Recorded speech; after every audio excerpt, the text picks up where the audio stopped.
So, for those of you who keep track, yes, I'm doing a lot better. For those of you who don't keep track, I actually had a straight-up migraine yesterday.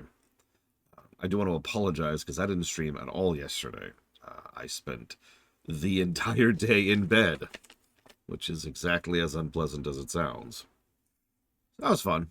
I like that. I like that.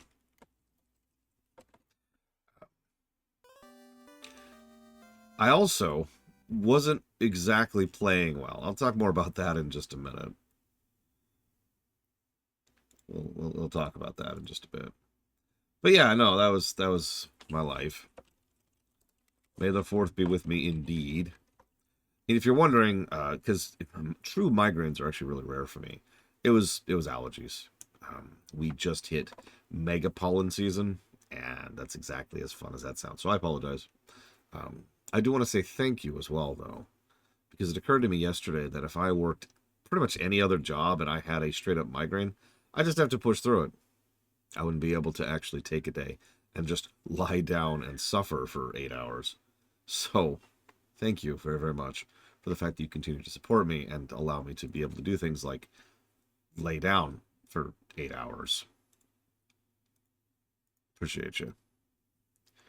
But yeah, my playstyle yesterday was pretty crap. And it's so much crap that I can prove it. I'm going to prove it in just a second here.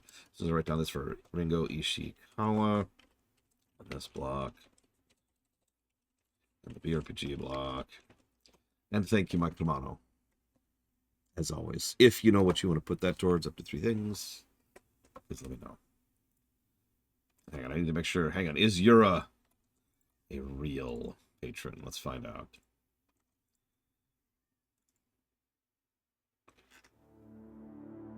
They are. Holy crap. I'm shocked by this.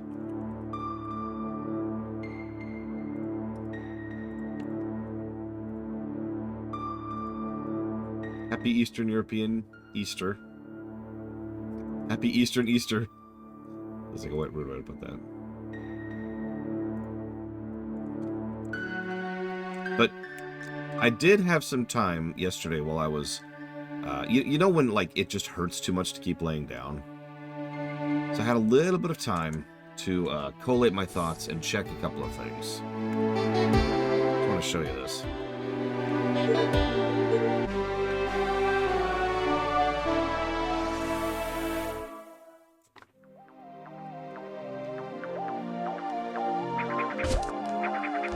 So, I don't want to brag, but I'm vaguely impressed by how well I was playing considering the state I was in. But I wasn't really doing super well at my job of either entertaining you guys or of reviewing the game. Like, I'm sure you probably noticed how I just sort of started going silent for a while there. It's because I just couldn't do it. I couldn't put thoughts together. So the only lane I had available was the one that was actually playing the game. And then eventually the pain got so bad that I couldn't do that either, and that's when I finally was like, all right, guys, I need to peace out. And that was the right call. Right after that, the pain was so bad, I was having issues. Really, really bad issues.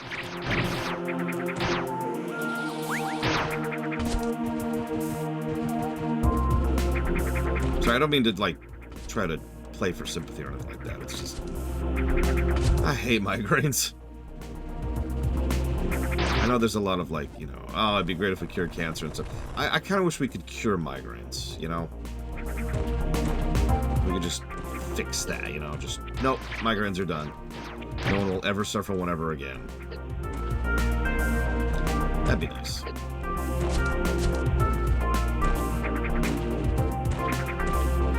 I mean, headaches in general would be great to get rid of, but migraines, man, screw migraines.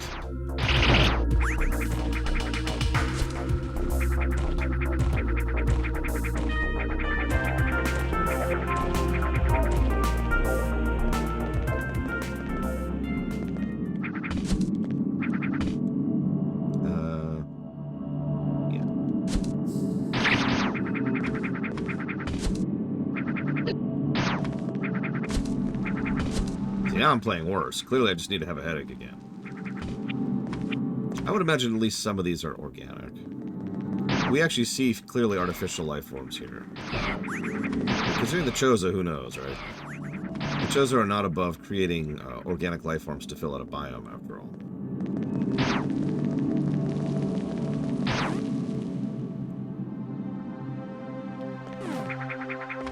Just hit save here. I meant to do this off camera. Yes, Mike Romano. I even said thank you. And I asked what you want to put it towards, and then you said, I'd rather die than respond to you. And out of respect for your wishes, I didn't push the matter.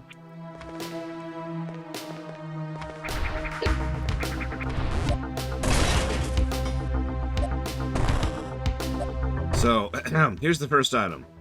However can I find it? It's right here. Noticed it immediately when I came back here.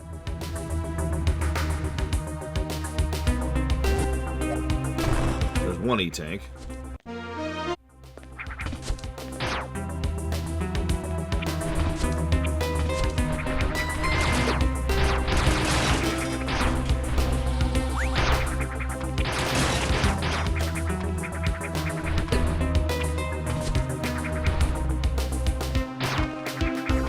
Oh no, there's a gray block in the way. Again.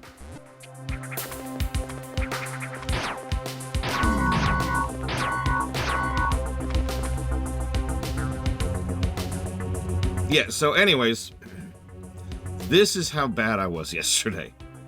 To once again emphasize the difference, when I came back here just to see what I missed, I figured that out in seconds. Even though I still had a headache when I came back here yesterday. Just instantly I was like, oh, duh.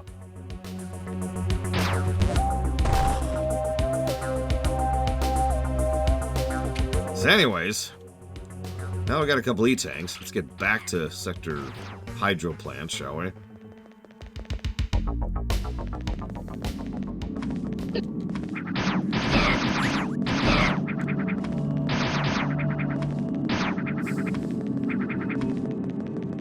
Yep, it's time to genocide. Not suicide. That would be terrible. Oh, it is, Mike Tomato, absolutely. I was at least capable of functioning towards the latter half of yesterday. I actually really sincerely thought about streaming. Because, you know, it's merely a headache at this point. Several people, including my sister, pointed out that, you know, if you start streaming again, it's probably going to strain you again. It's probably going to make the headache go right back up to being a migraine. And, as was pointed out, I don't want to... How do I put this? I don't want to do Metroid a disservice. Like, some games I'll just push through that kind of stuff for, especially if it's a really long game, a really long RPG. We did that for Kingdom Come Deliverance, if you remember. And that is a little bit different. I know that sounds strange, but like, if I'm playing a 60-hour RPG, sure, I'll just push through some of it while I'm sick, because shrug. It's not really going to affect the review all that much, and it's long as hell anyways, and I don't want to lose the time. We'll probably beat AM2R today, and it's Metroid, which is very near and dear to me and to my heart, so I've never played this one before. Bottom line, let's not, you know. Yeah, exactly, Darkrai. Like, alright, let's just grind a bit and chat. Aw, no save.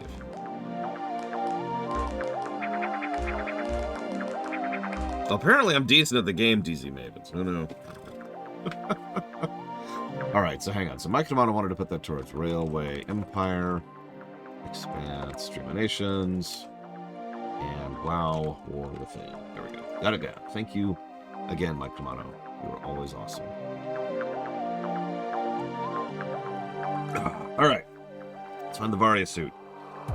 Now, all I remember about Area 2 from when we played this in Metroid 2 is that I hated this place, and I needed Talia's help to actually navigate it.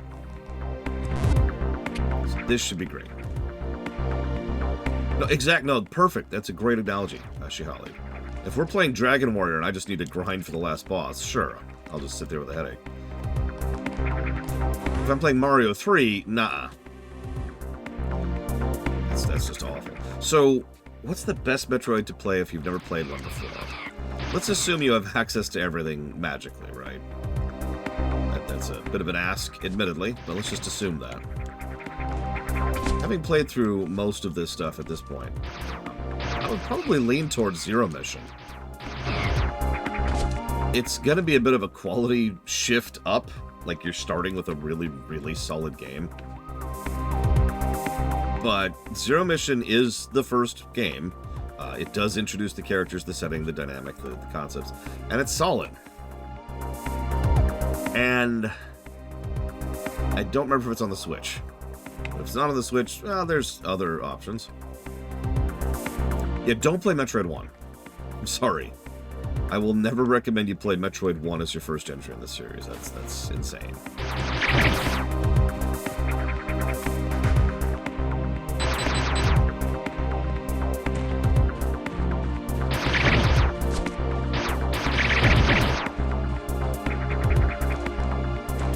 I know Fusion's on the Switch, 100%. Not sure about Zero Mission. I stand by my overall approach. Now, if you're trying to go for accessibility, something that's easily and readily available, that's a little bit tougher, if I'm being honest.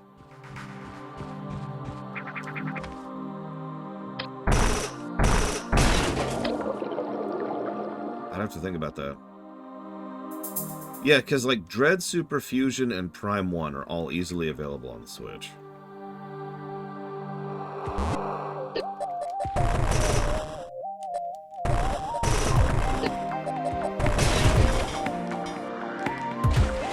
Interesting mechanic.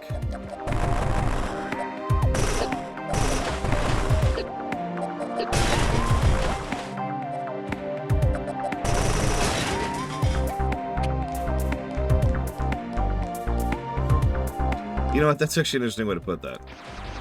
Play Super, or not Super, sorry. Play 1 until you're sick of it. Whoa! I actually wasn't ready for that.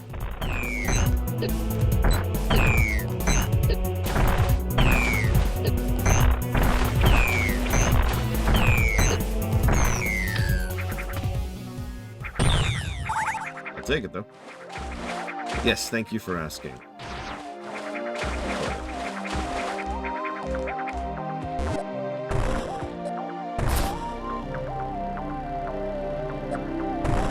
I'm kind of being serious, though. Just try Metroid 1 until you can't stand it anymore.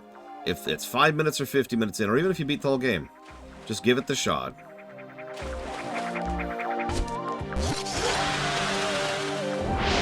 No shame and no judgment. It is not a good game.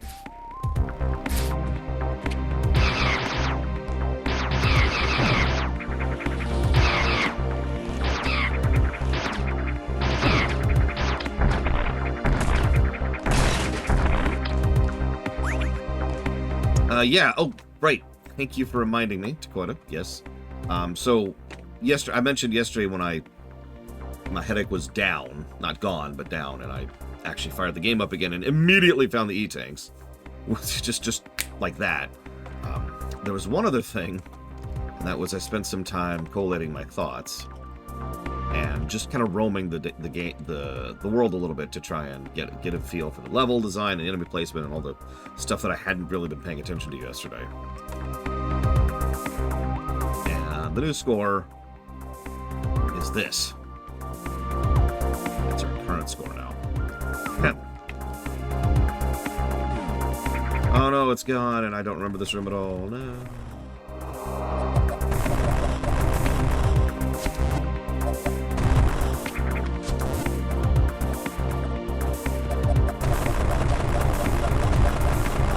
A little more hidden than it was last time.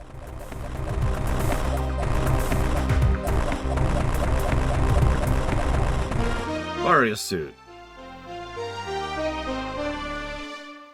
I'll take it. Hi, little Billy. That drags you.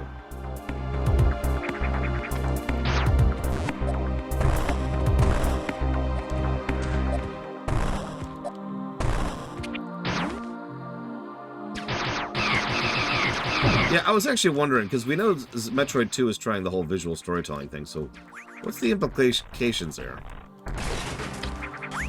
Why is there a pile of crap, and that also happens to include the Varia suit? Doubly weird if you think about it, because we canonically got the Varia suit back in 1. Yeah, exactly, Darkrai. I mean, Metroid 1, I speak bad of Metroid 1, and I stand by that. But, honestly, it really was a shockingly innovative game.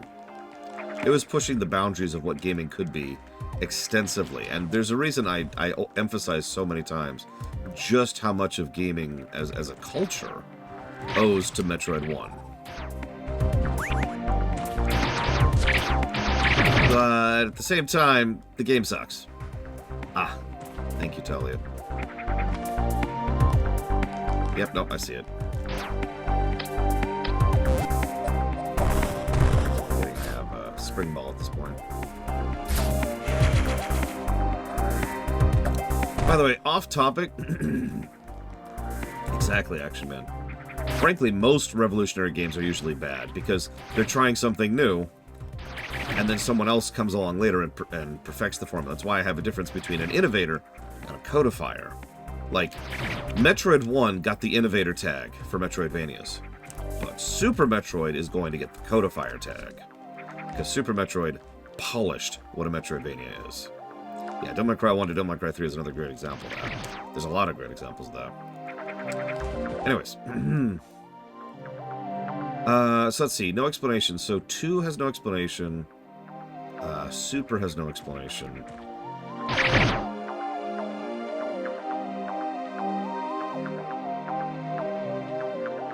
I think you're right. I think that's actually it. Just those 2. Did I already do that? Yes, I did. Okay.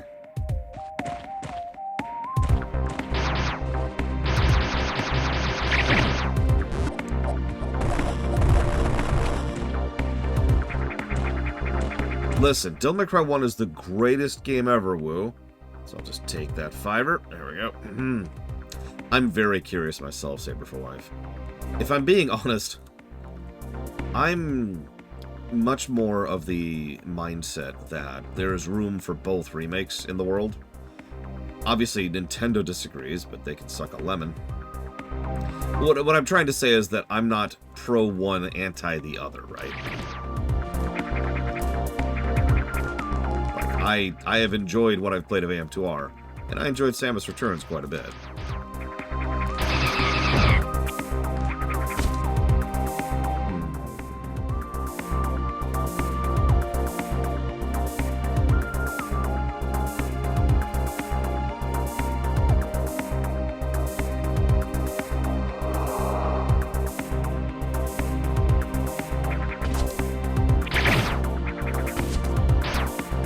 I will admit Samus Returns is a 3DS game, and therefore controls like a 3DS game. That sucks. Like, that frickin' analog, I swear to God. Terrible analog.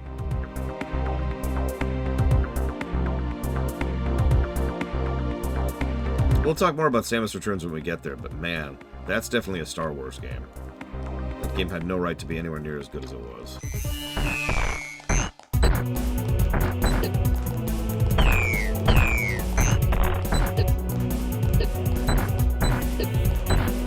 Oh yeah, this is where I died last time, right. Probably because he kept doing crap like that.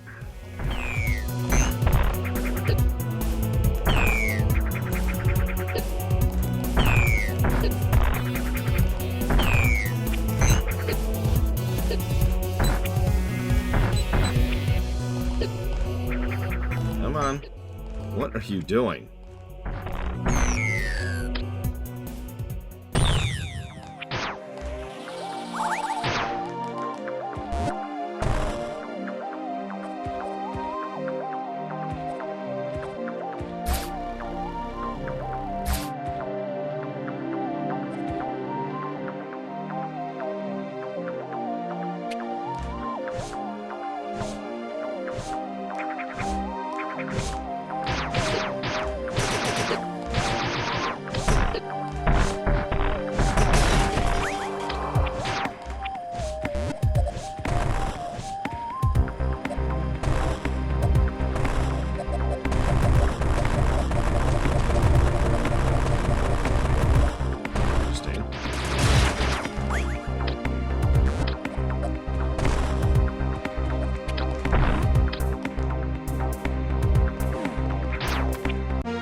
Wave beam. Woo!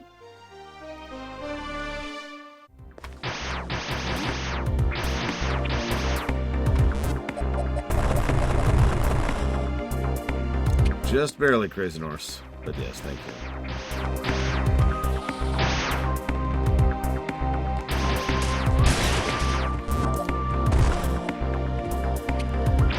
A fan game that I think is better than the series it's based on.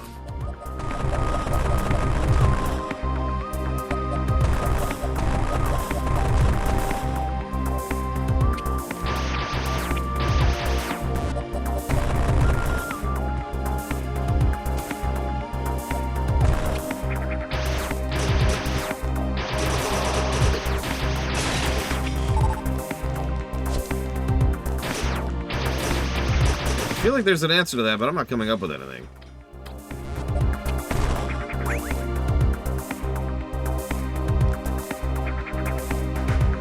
I mean, obviously this game is better than, you know, Metroid 2, but that's not really saying much.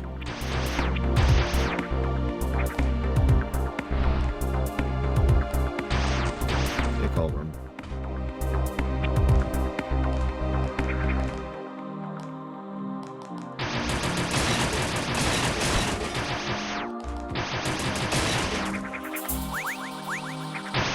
Yeah, Metroid 2 was, again, pretty solid.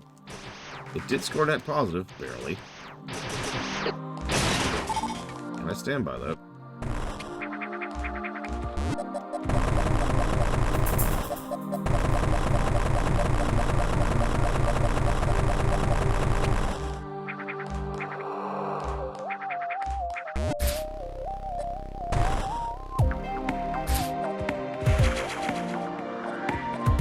Yeah, I would say it's definitely at least in the top 5 range for Game Boy games. Right up there with some of the Wario Land series stuff, which is funny to think about it.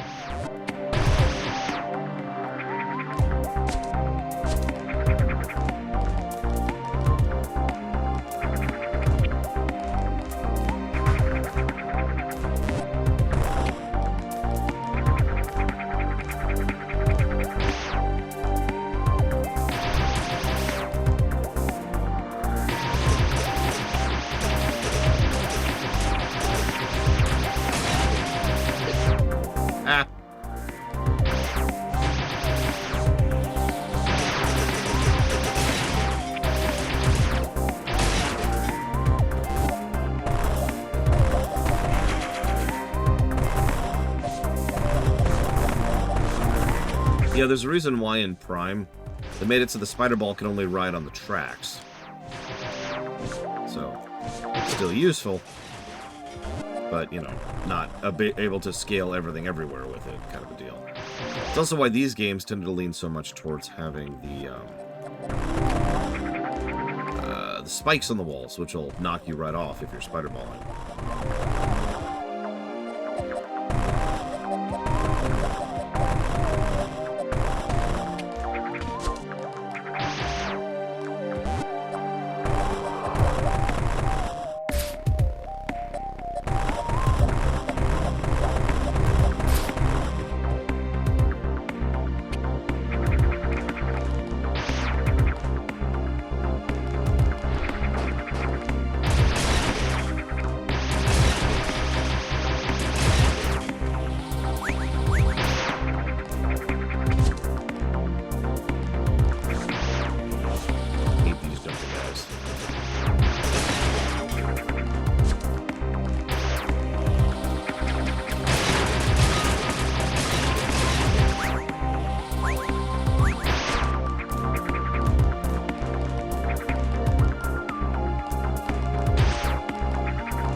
High jump.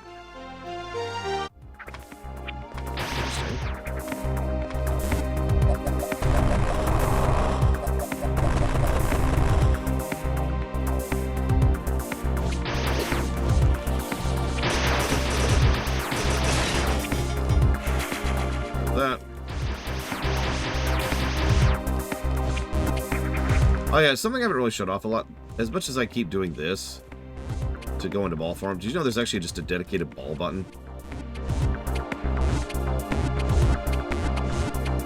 For going both in and out. I'm trying not to get too used to that because none of the other games have that. I don't want to get into the bad muscle memory. But, you know.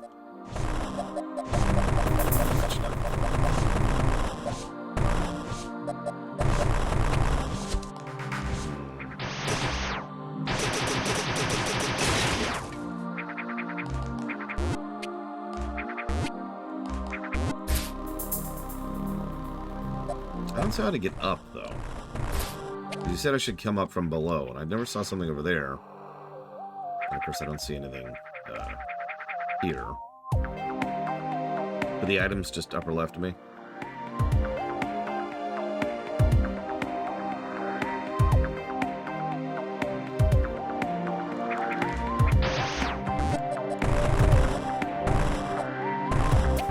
Oh, well.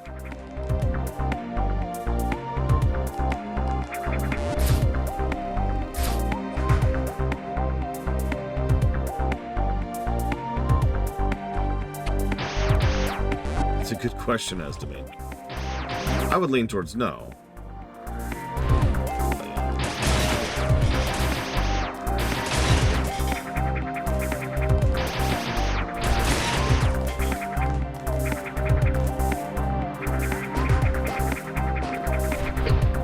I mean, I do always appreciate some good sprite work, and this is some very good sprite work, to be sure. But as far as preferring one visually, it's a little bit trickier. I don't think I can really gauge that even fairly, to be quite honest with you, especially since we're so early into the game here.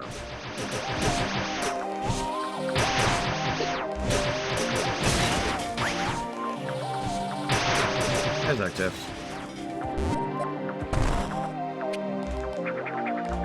So, ask me again after we've gone through Samus Returns, and I'll tell you then. Okay, so that leads over there. Hang on, I'm going to make one last attempt to get that last item that I can get. Just while we're here, you know? Just while we're here. There's probably a cracked wall, bit of floor I just missed somewhere. Maybe the first time. Nope, I don't see anything.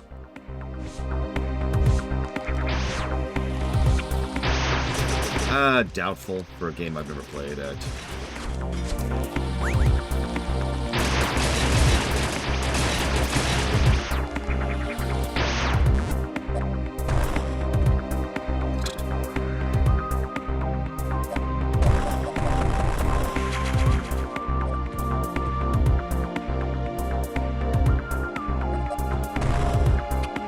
Now,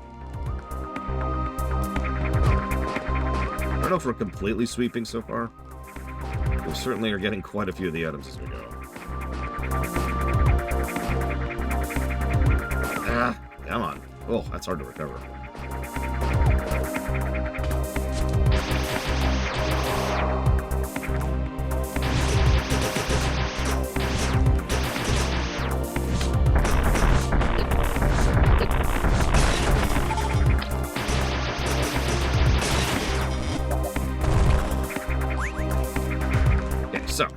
Saying.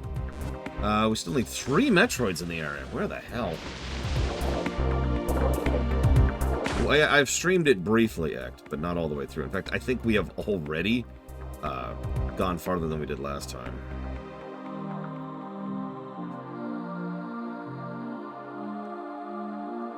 There's only one place we haven't been, but I didn't figure out how to unlock it. So let's head back there. Let's figure out what I missed.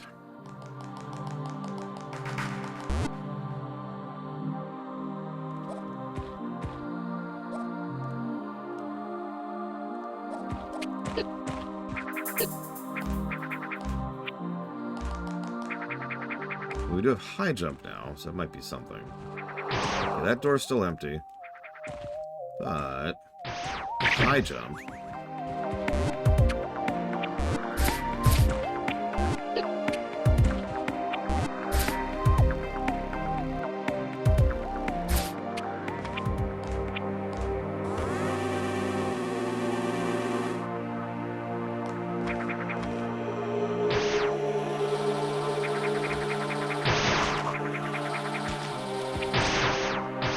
I got an interesting comment on the announcement post that said, you should try out AM2R as well, because they assumed I was going to be playing Samus Returns instead of AM2R first. Perhaps in general. I don't know, that just amused me.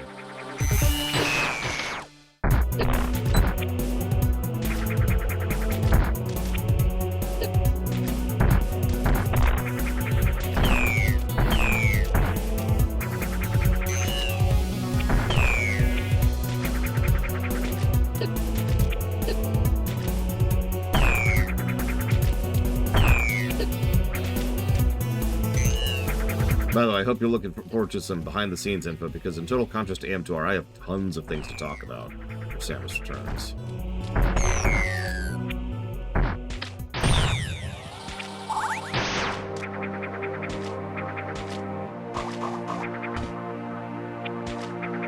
Oh god, it totally does, Dakota.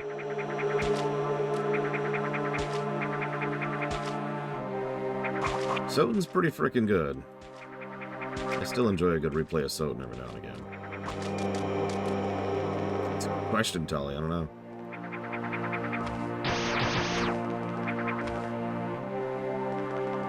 Ori 2 is really high up there, but if I'm being totally honest with myself, it's probably going to be Dread.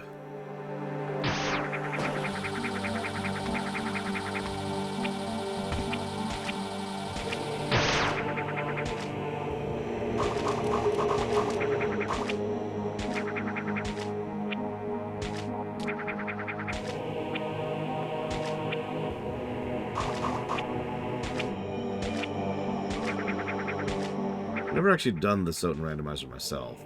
I'm aware of it, though.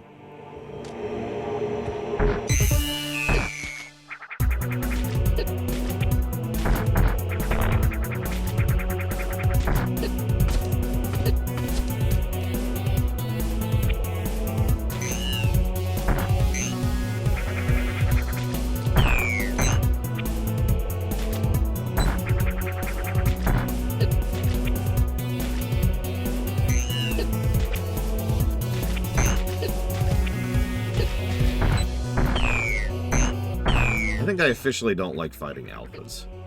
They just feel like time wasters. You have to shoot them from below, or like a really precise side shot. And their AI is just hug you, and occasionally dodge, and occasionally charge.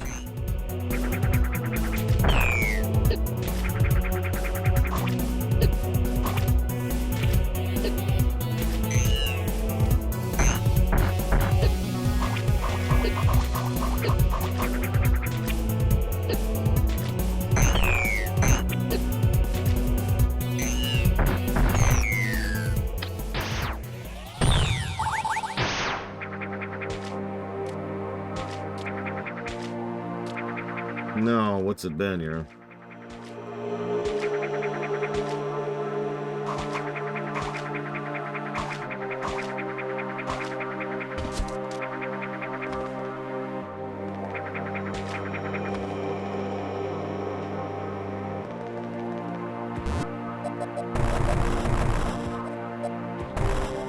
That doesn't sound like a meme to me here.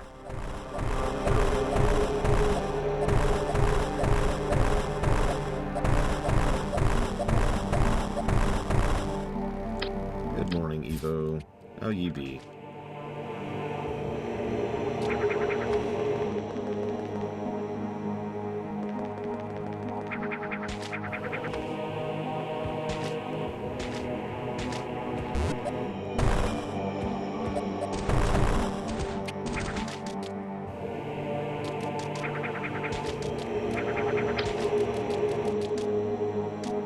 Well, I'm not dying anymore. That's nice.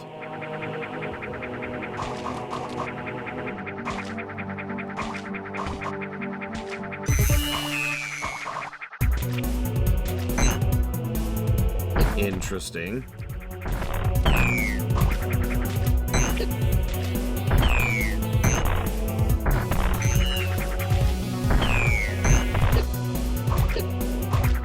Yeah, I saw the legs.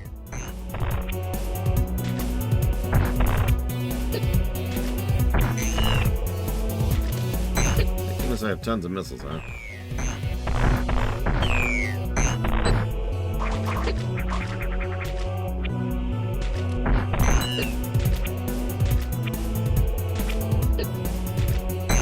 If my migraine wasn't gone, Evo, I would not be streaming.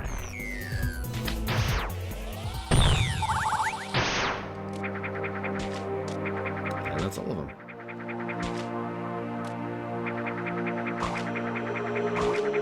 Map a little bit.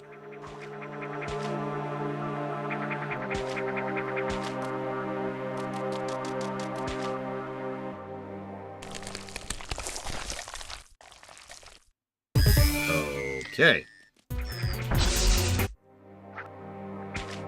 Actually, we do that.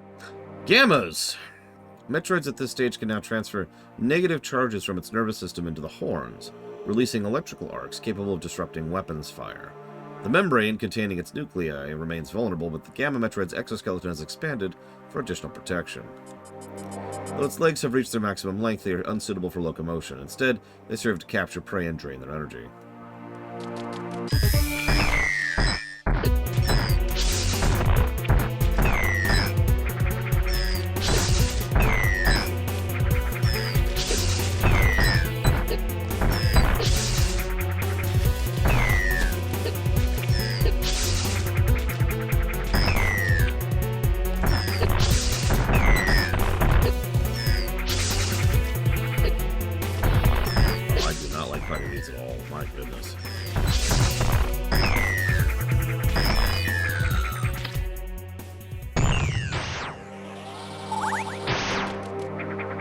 Now we're at Zero Metroids.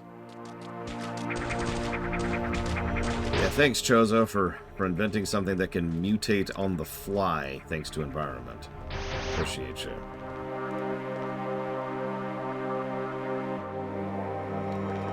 There's an item here I don't have.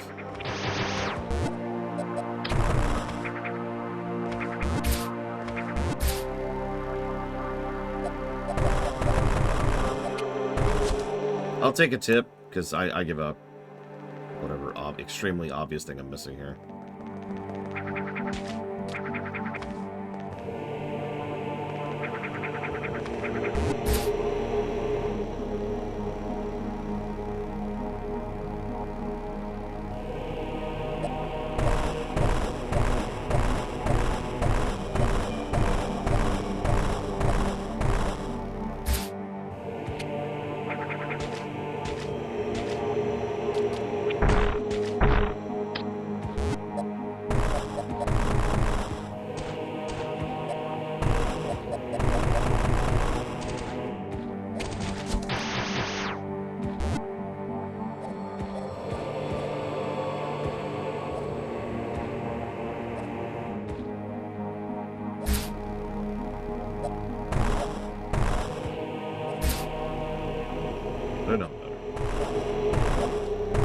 Paid the fine.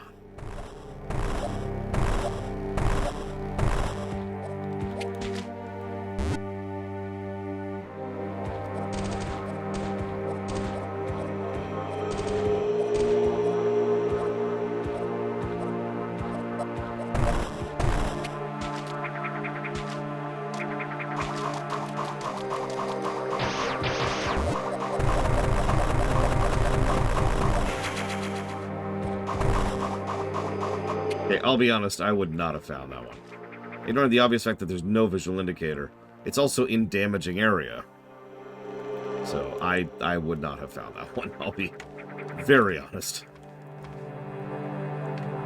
Well, we'll see how bad that gets. Almost every Metroid has at least a couple of bullcrap items, so that's our first one.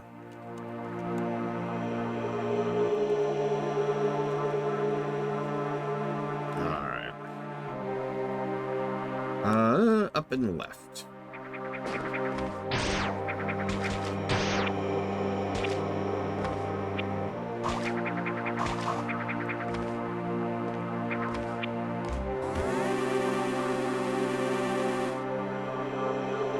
Oh, of course, Darkrai, but like, you know the old saying, optional doesn't make something... Just because something's optional, it's still gray. Doesn't mean that it doesn't get a negative. It's old precedence at this point.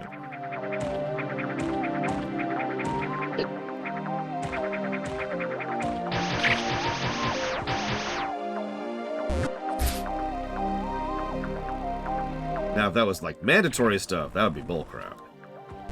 That's the providence of, like, Metroid 1, where in order to literally progress, screw you.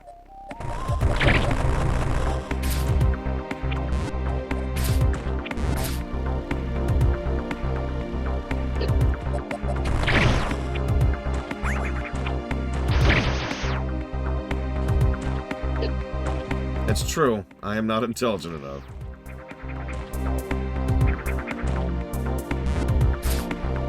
So I've already been up here.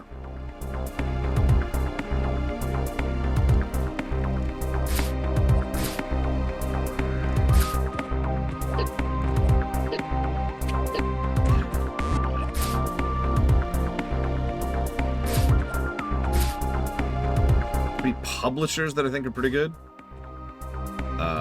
Okay, so if we downgrade from pretty good to barely tolerable, I can give you 3. Well, we've gotten all the Metroids here, and I don't know how to go into that door, so...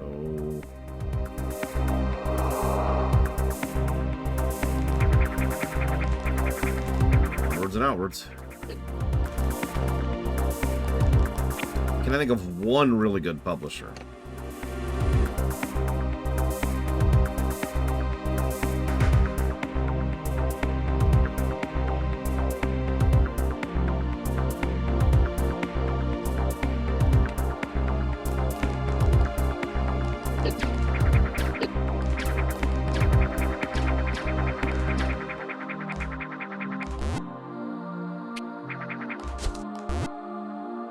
See, yeah, Digital Devolver is probably it, but even calling them pretty good is a bit of a stretch, honestly.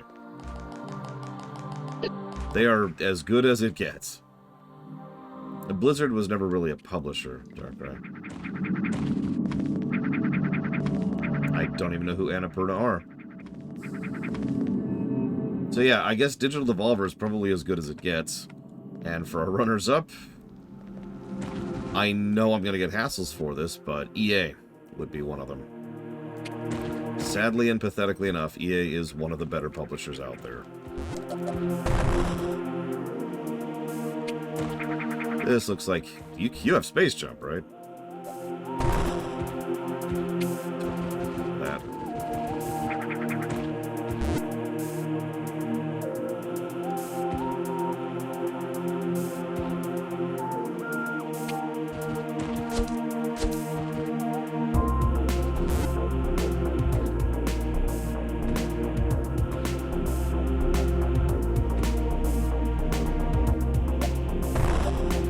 Weirdly enough, I'm actually familiar with every single game you just mentioned, Jesse's Mask.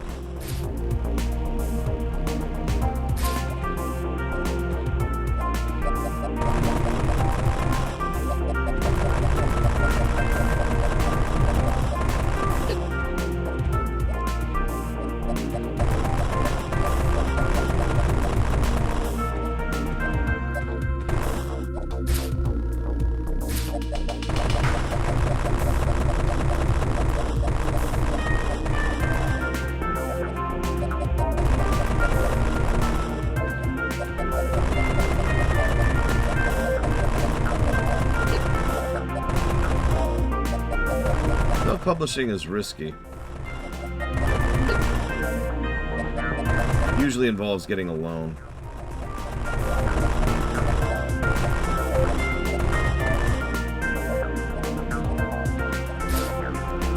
Having said that, there are two major benefits to using an actual publisher. First is... they handle a decent amount of the marketing and the upfront costs, and they help you keep your lights on, put simply. Now, they may also shut down your studio at any time. Lord knows there's a lot of those. But that's the primary benefit, is the financial backing. The other thing, though, is access. I'm having a hard time explaining this, but if you need access to a specific individual, maybe an actor, or maybe rights to a specific IP, maybe you want to get some big name actor or two involved in your project, you know, stuff like that. Getting a publisher means they'll handle the actual nitty-gritty, boring day-to-day stuff of actually getting that person to sign on and getting access to that asset. Good morning, Smart. Hope your day's going well.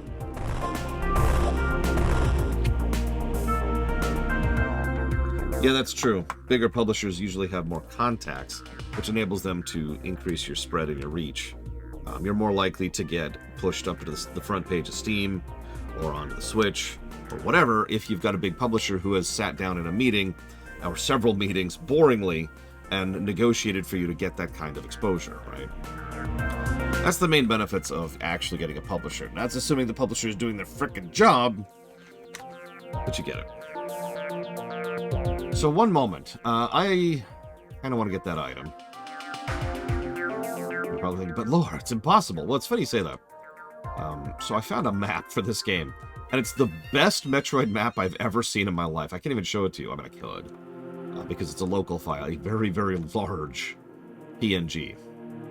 And it is exactly what I want out of a Metroid map. It is actually the in-game graphic, which is what I want, but it also shows all the stuff that's highlighted, the stuff you're looking for. So what I'm looking for is right here.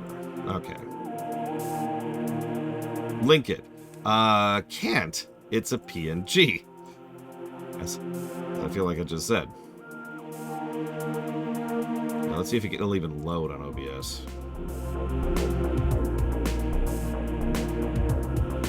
Give it a second. It's a big file. A really big file. Still not loading. It is just noping out of there. I'll put it in the Nintendo channel. But anyway, this is exactly what I want out of a map. Let me find the Nintendo channel.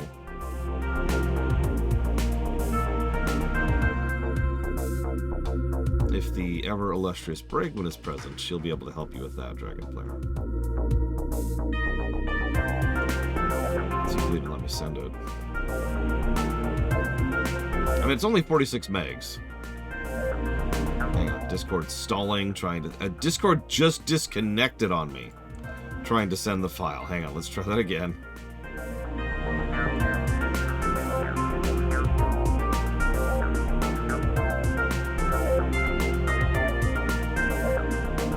Wow, Discord is crashing trying to send this file.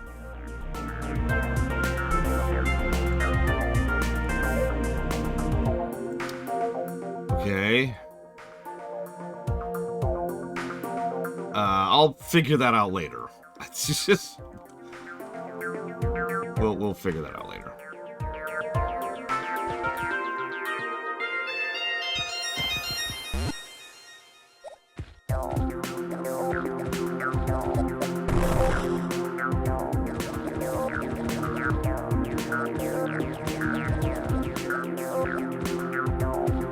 So I'm not sure what I'm missing here, because the item's right here.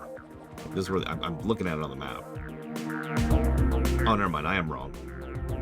My bad. It's actually right here. That's 2 bullcrap items so far. Thank you, Bragwin. Could you get DZ Maven as well, please? Please, please, please.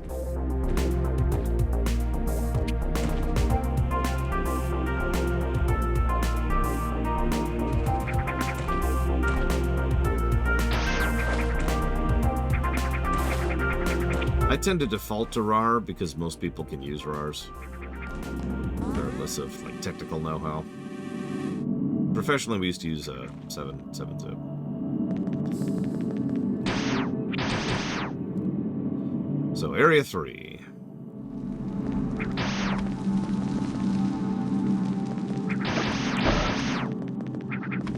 Actually, I did, Little Billy. Believe it or not.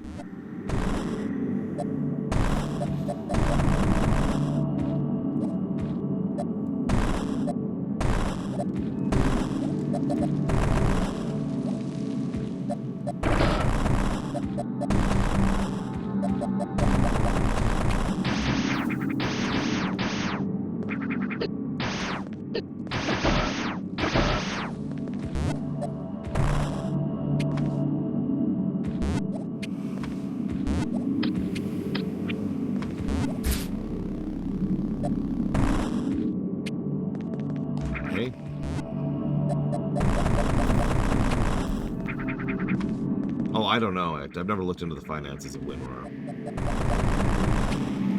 I will say this, shareware is a proven model, and always has been. So.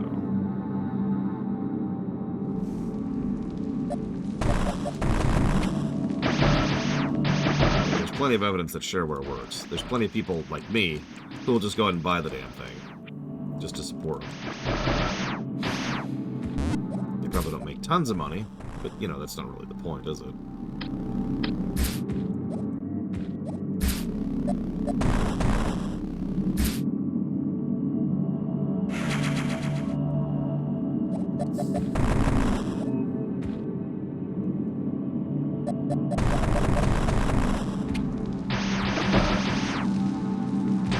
Oh, I don't use whatever extra features I have. I just use it to zip and unzip.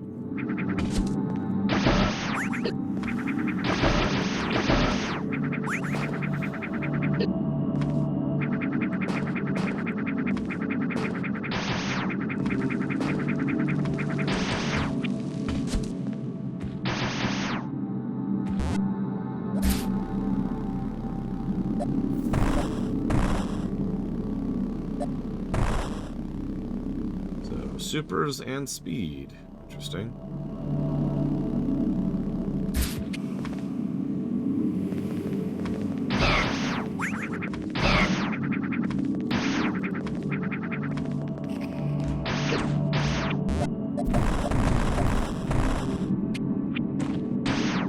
That's true, Christmas.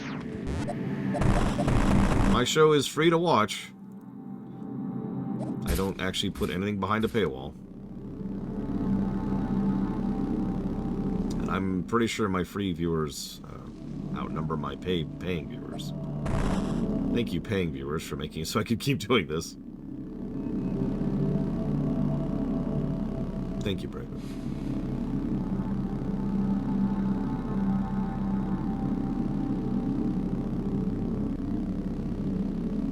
This is the Metroid 2 experience I live for right here.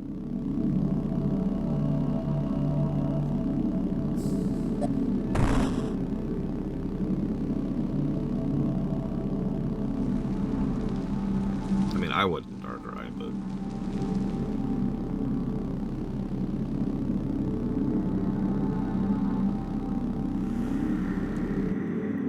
the industrial complex, Area 3.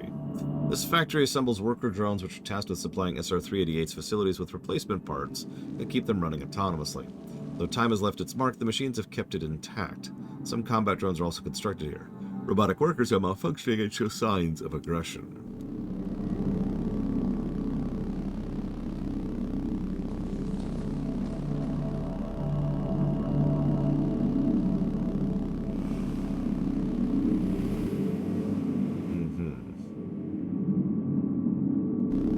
So I didn't see anything.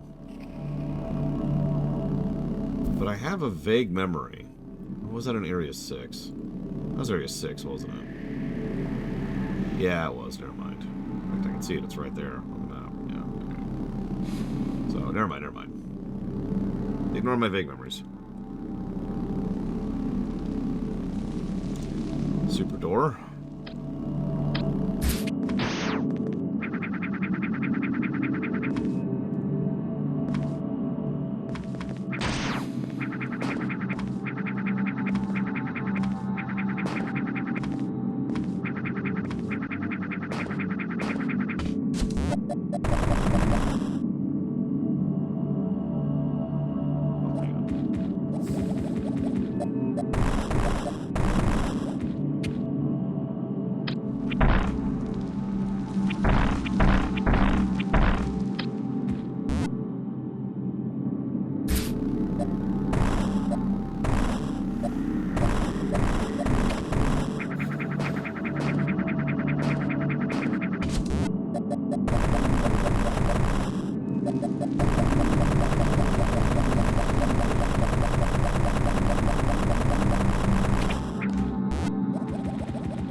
Okay, well, we're just going to give up on both of those.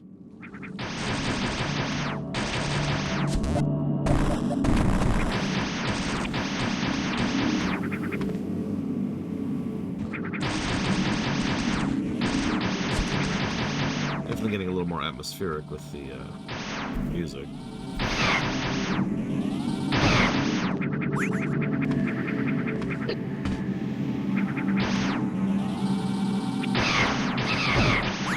I still like the salt idea, but I'm weird.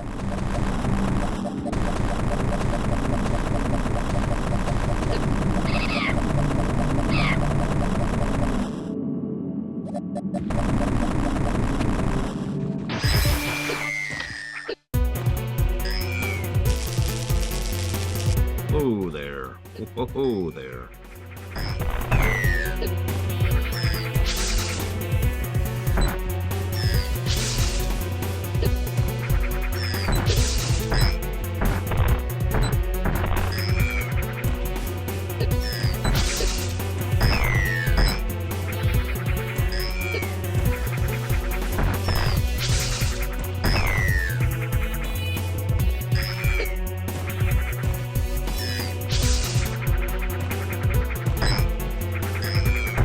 Listen, there's only two kinds of salt. Bleached and pink. I think we all know this.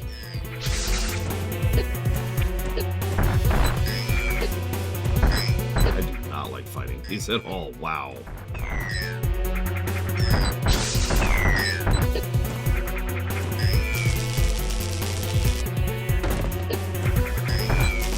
Okay. That was varying levels of bullcrap.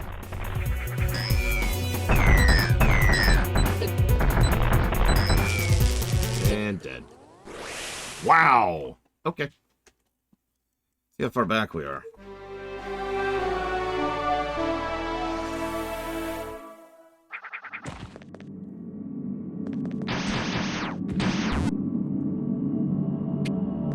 There's nothing over here, was there? God, I don't remember.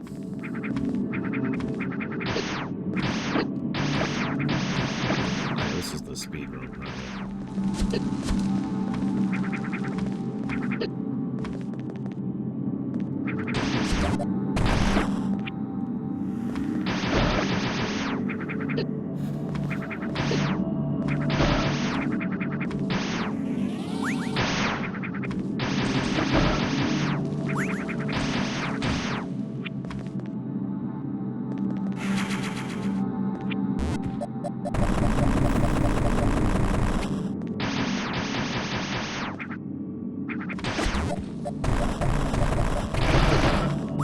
Yeah, Mr. Red.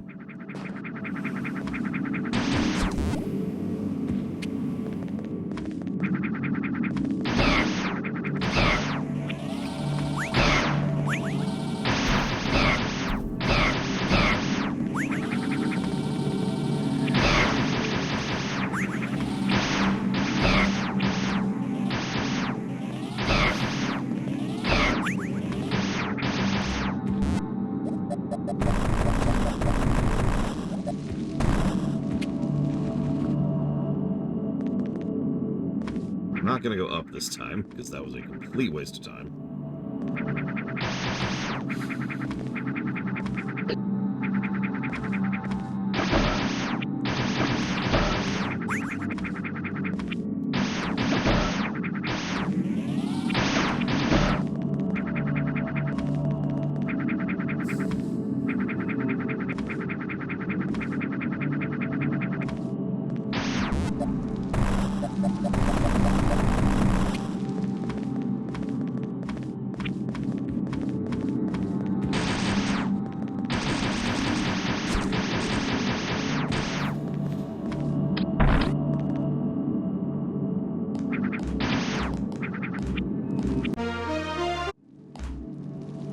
Okay.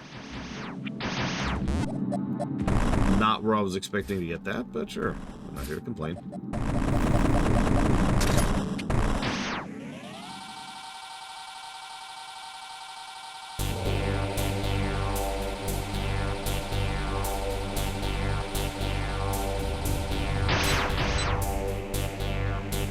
The analysis of this sentinel shows evidence of unknown organic tissue, most of it concentrated in the torso region. The Chorizo's armor plating is light enough to give it great mobility, but also leaves it vulnerable to standard weapons.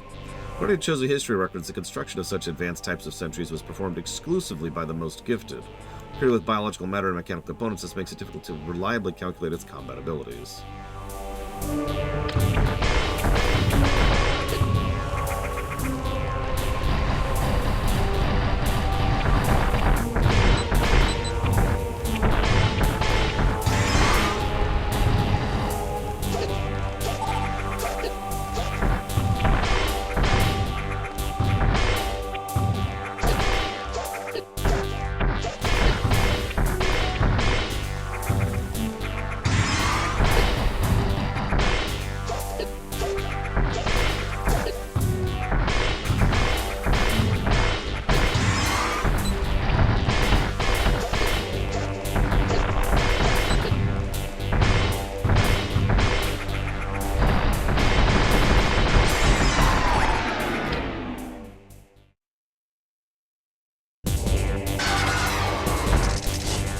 Of course. I figured that based on the song alone.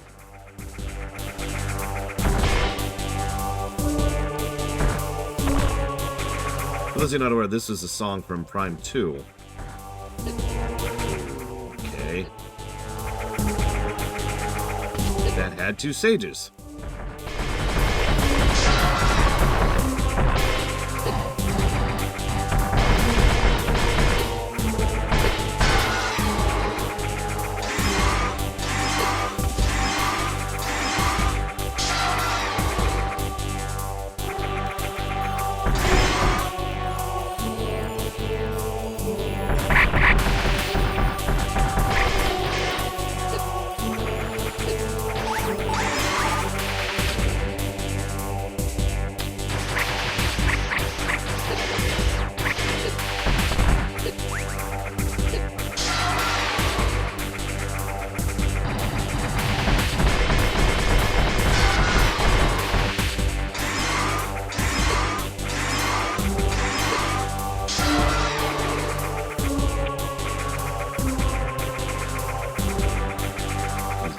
Get out my ass, would you?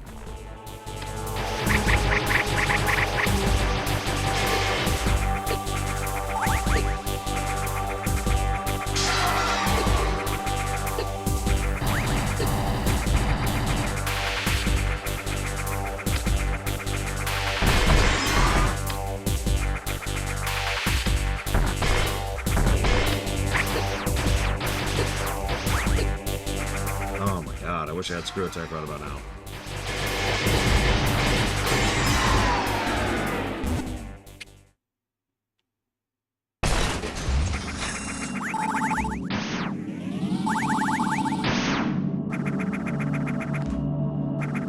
That is an interesting way to tutorialize space jump. Hydro Whisperer. Congrats, Evo. Let me guess, you were respectful.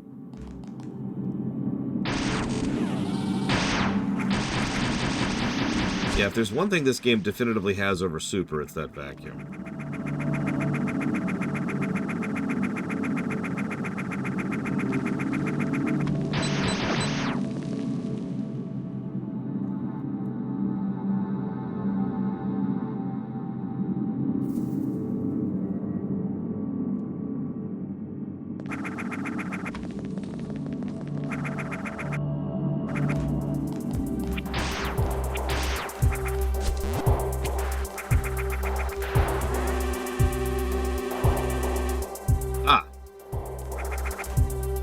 I know who you got found guilty then, Evo.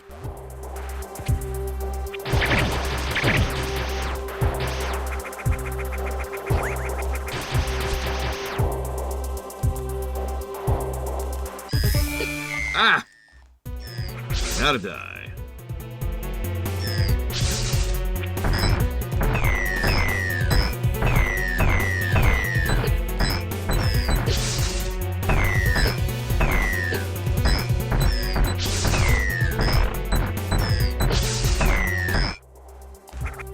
That's bullcrap. That's bullcrap. It probably reset his health, too.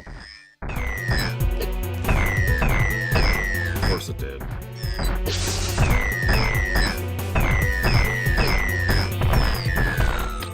Yes.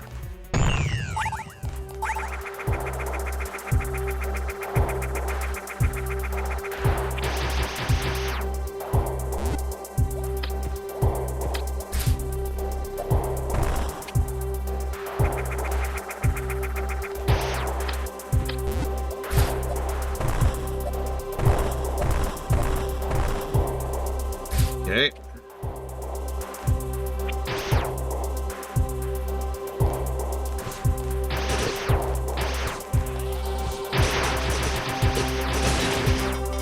So, Evo, you've just doomed a town to poverty and misery and destroyed an entire family instead.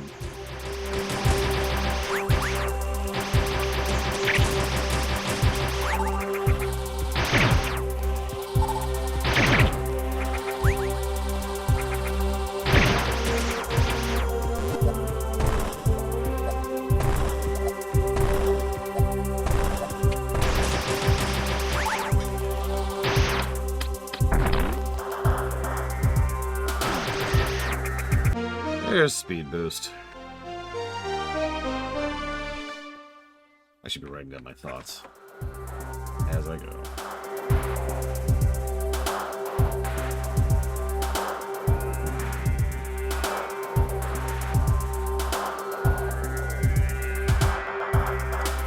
It reminds me of one of the most bleak movies I've ever seen, The Day After,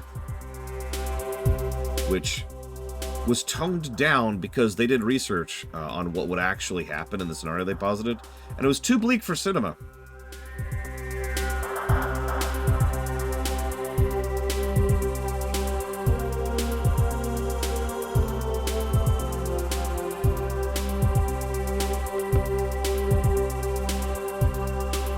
That's not a joke. I mentioned that because if you haven't actually watched that movie, it's a really bleak movie.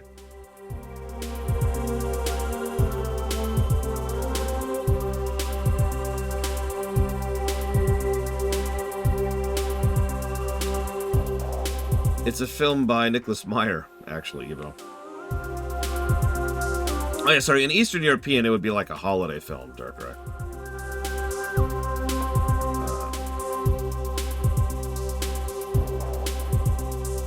Correct. Act. Set in Topeka, Kansas, which sounds like a weird pick to remember they actually have an airfield there, which was a prime nuke target back in the day.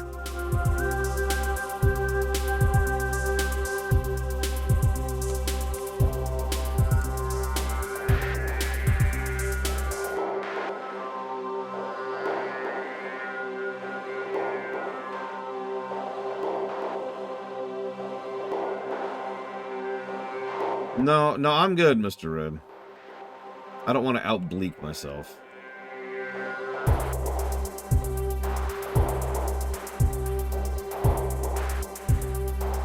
I mean, honestly, Estamine, I was just thinking about that. I still think Area 2 is probably one of the weaker areas. But, yeah. Good afternoon, Huthor. Yeah, believe it or not, I'm not into the Bleak Olympics. The Bleak Olympics, one might say. No, I don't think you should have gone with anything, Evo. The only winning move is not to play.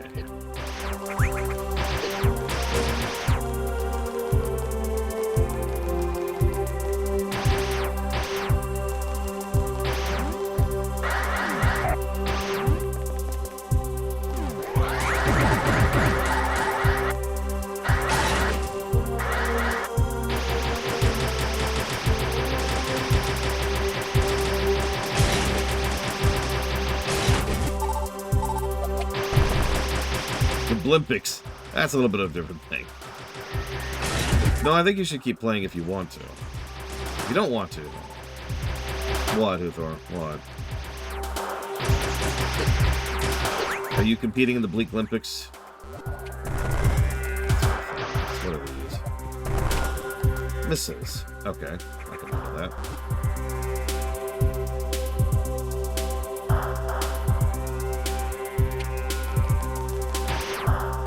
That sucks, and no, I haven't heard about that.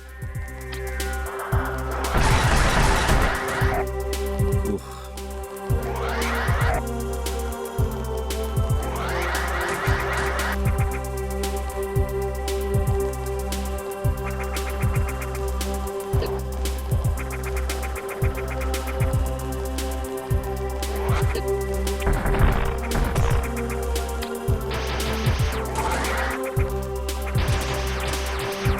Section tutorializing the boost.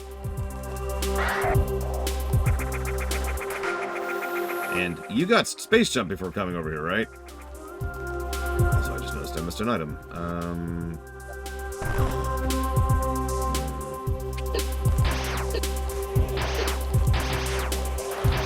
I mean, I pointed this out during the run. Josh Sawyer actually went to college for history, so... I don't know if he got a history degree or not. He just actually studied the friggin' thing.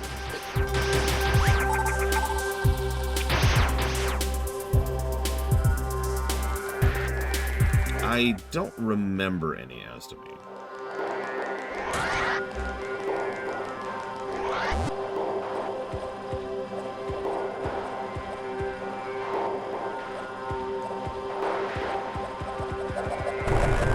Nope, that was my big guess.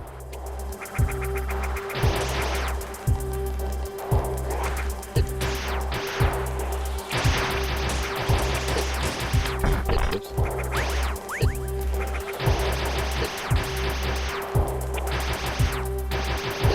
If I can label one other small complaint. Shooting, I've been having trouble shooting this whole game. I think shooting is wrong, for lack of a better way to put it. I've been trying to put my finger on the specifics of it for a while now.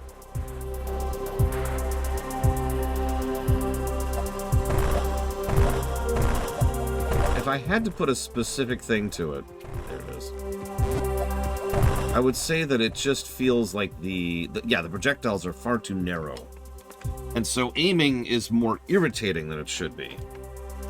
This is compounded by the fact that a lot of enemies have small, either hitboxes in general, or you can't... Sorry about the thing. Or they have, like, armor covering everything else, right?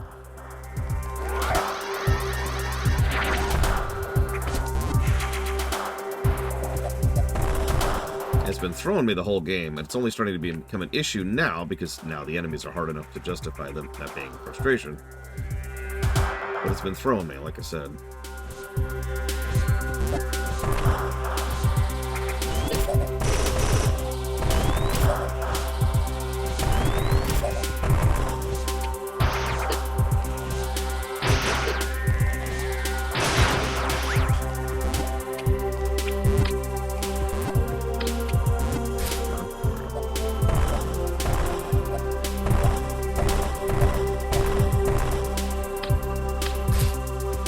So Joss Whedon developed a bit of a reputation as being the geek in Hollywood.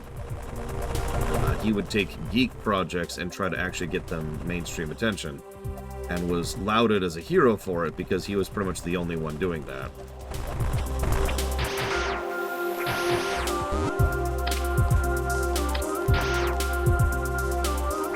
He's probably most well-known overall for Buffy the Vampire Slayer. But obviously he did Firefly, he did Avengers, and Avengers 2. Has he been successful? That's an interesting question. Now, I've never actually researched it myself, but there's a fairly large body of people who all agree that he's also a horrible misogynist. So whether that's true or not, who knows?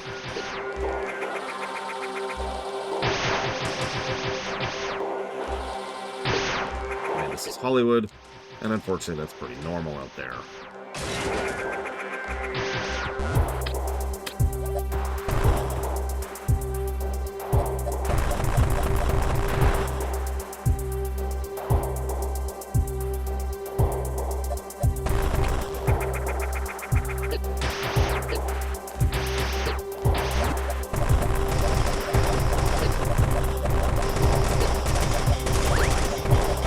About using bombs offensively, I just realized, kind of anecdotally, that these things have a much larger attack radius than everything else I've got right now.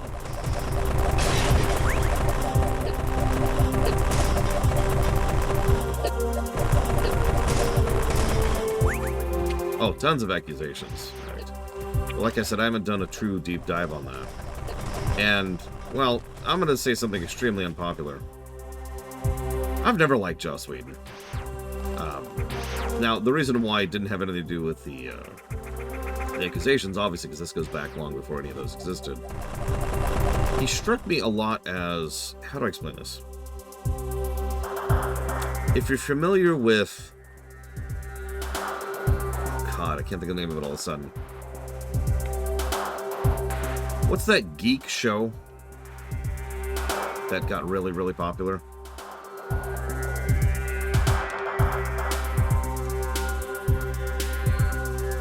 Big Bang. That's Big Bang Theory. Yeah, so I hate Big Bang Theory. No offense to anybody who likes it.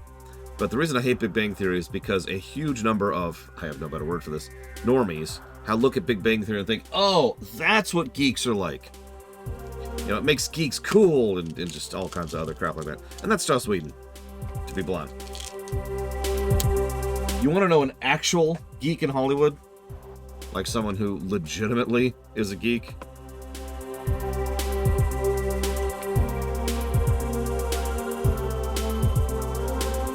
Kevin Smith. That's a geek.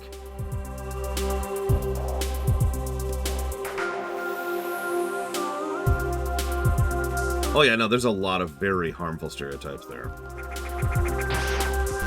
I would agree with the Peter Jackson thing, although he's not quite at the same level or style as what we're talking about, but yeah.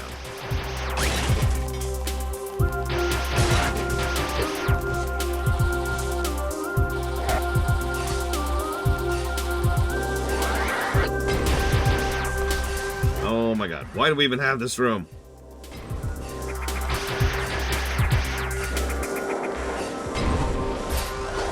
A good depiction of a geek in a live-action show. Barkley. Star Trek The Next Generation. No, really, think about it.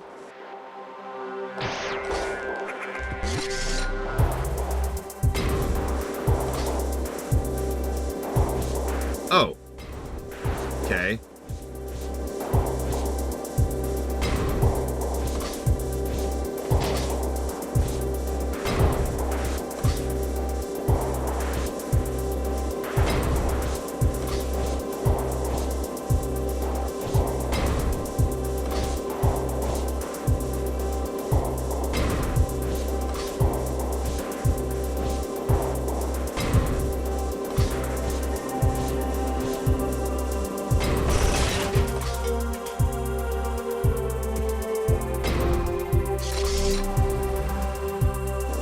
Yeah, I was not expecting this, I'll give you that. I mean, it's no dig or not, but I'll take it. Walter White? No. Walter White was a monster who liked pretending that he wasn't.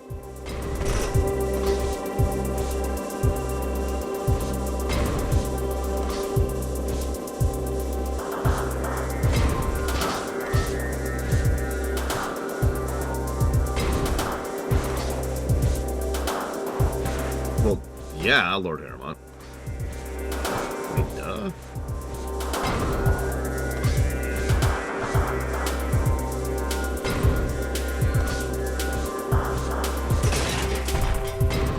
Got it open.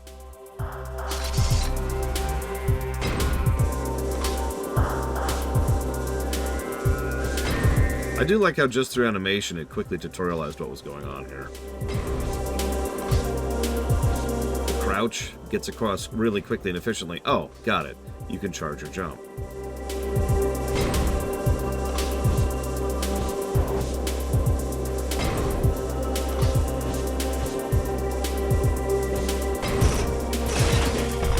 Oh, didn't quite make it.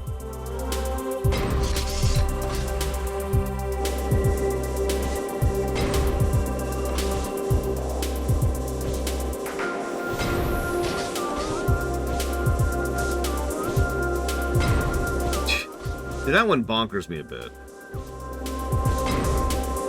Oh, I get you, Lord Hermont. Well, in that case, I default, because there is none. Geeks, real geeks are extraordinarily underrepresented in fiction.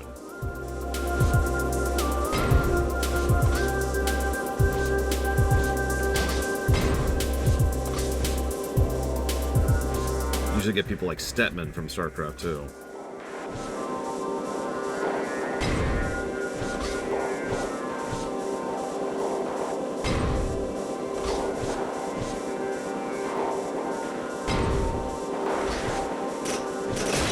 God damn. Can I get this from this end? Oh, I can get this from this end. I'll just do that then. Just trying to do it the hard way. Don't mind me.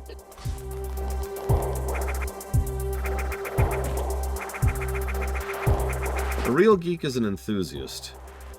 I actually think enthusiast is a better word than just geek. But I stand by it. Supers.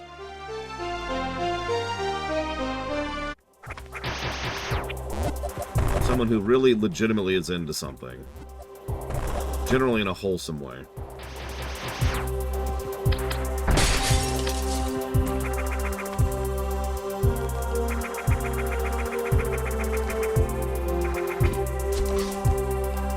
Yeah, Barkley amuses me, because Barkley is surely a form of, I guess autistic is the word. But I say it that way because it was completely not intended. In fact, they weren't even using that word in common parlance back then. So I guarantee you the writers had never even heard of the concept. Never mind knew anything about it. But he accidentally that way because he was modeled after a real-life person who was, you guessed it, autistic.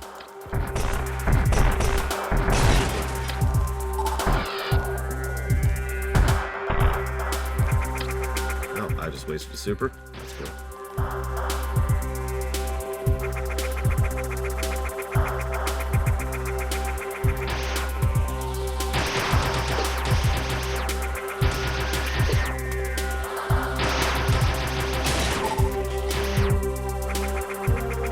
Yeah, true enough. Dark right.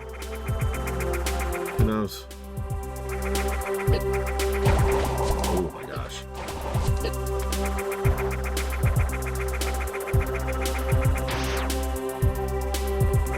There's gonna be a freaking Metroid in here, isn't there? Yep. Oh my god. Yeah, I knew that was coming. Is there a save anywhere nearby? There isn't.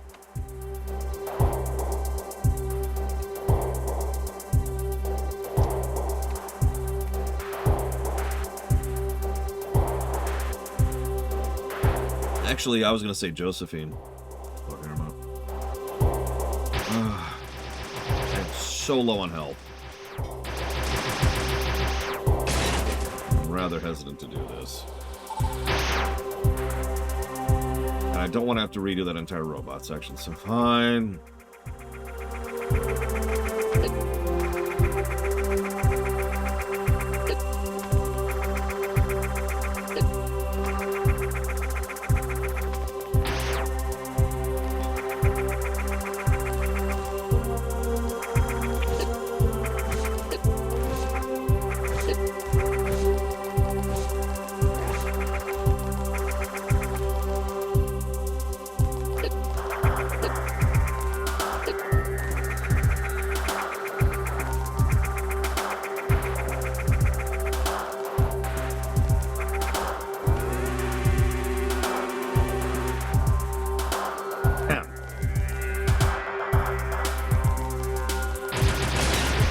I mean, have you ever heard her gush when you do various conversations with her? There's such a wonderful enthusiasm about her and the topics she talks about. And I'm saying that vaguely because right as at this exact moment, I cannot for the life of me remember what she talks about. But I remember her voice actress just enthusing the entire time. So we just lost 70 health to one guy. Christ. God damn. I've got the various suit on, too.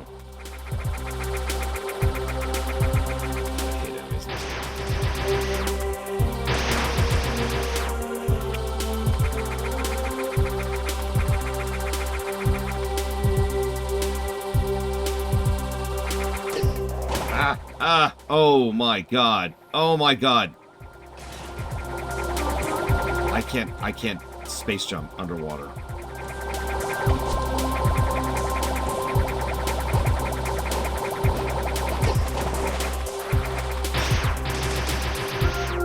God, I'm good at wall jumping, because I think I was dead otherwise.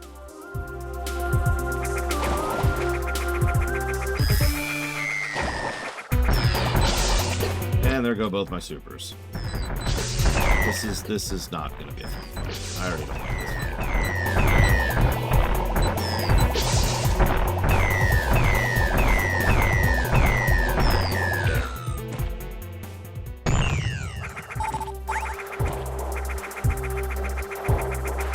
Anyways.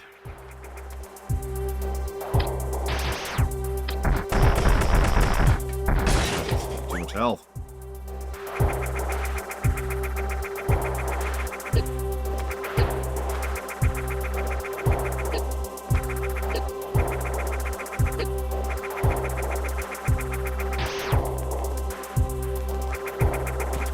Yeah, but listen to her voice as she's talking about it, Lord Paramount.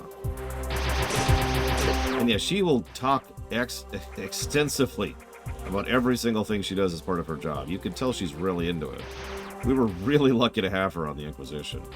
There's a reason why I say a geek is better called an enthusiast. Oh God, I hate this room. I hate this room. Enemy spam with irritating enemies with small hitboxes with too much health. Wow! I'm gonna start giving negatives for this. This is insane.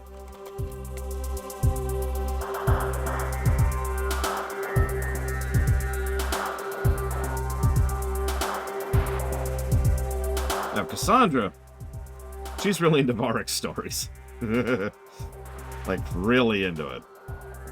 Okay, so I missed one item. So, let's pull up the map.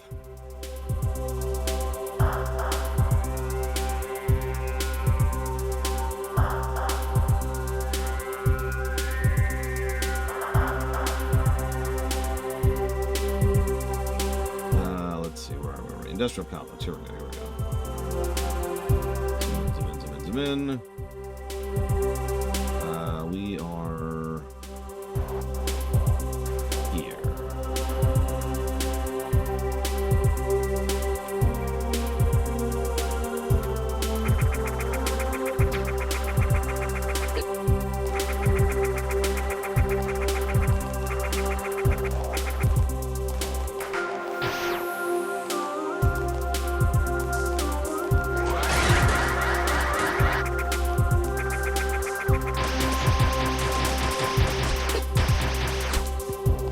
It doesn't really work that way, Spartan, but I do like to use direct comparisons, if that answers you.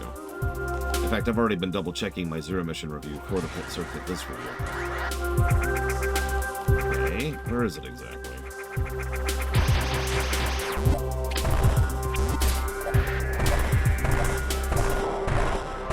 There it is. There's my goal. Straight across.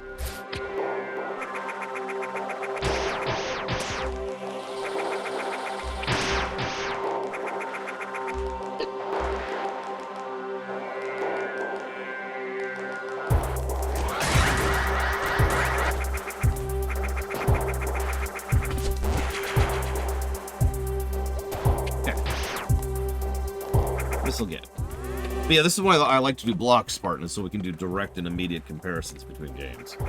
How does the combat of this game feel? How does the encounter design feel? How does the enemy design feel? How does the enemy health feel? How do the missiles feel? How does the kit feel? How does it control? I can compare and contrast all the nitty-gritty details immediately side by side.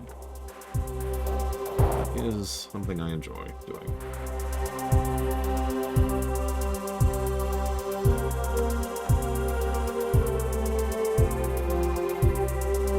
And thank you as always, Jobin.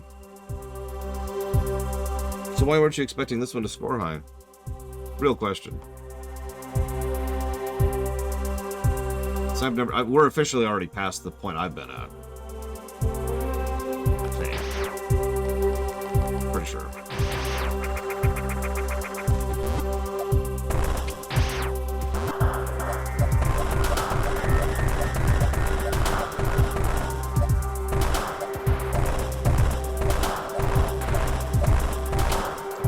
Fine.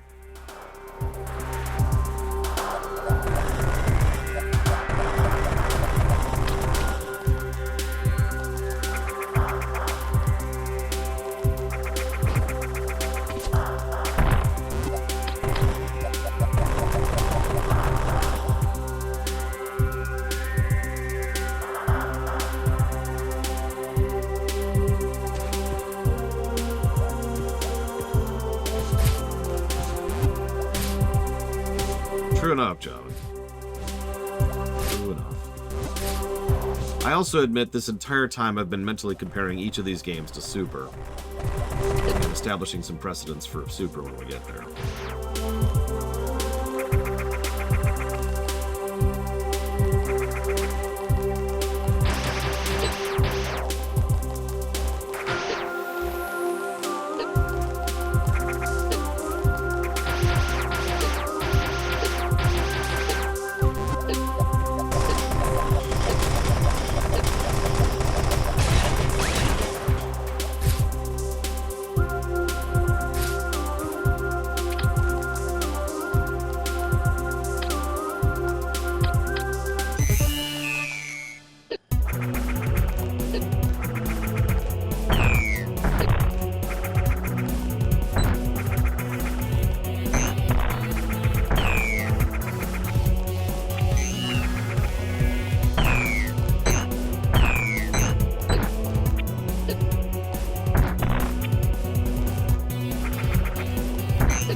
Where the legs versions have more health too. I could be wrong.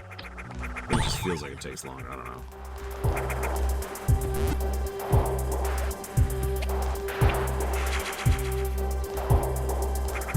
know. No, there's a decent chance we'll beat the game today,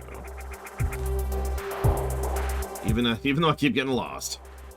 Speaking of, let's head back up.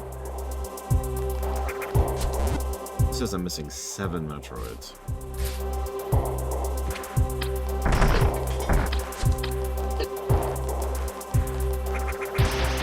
That would make sense, Dakota.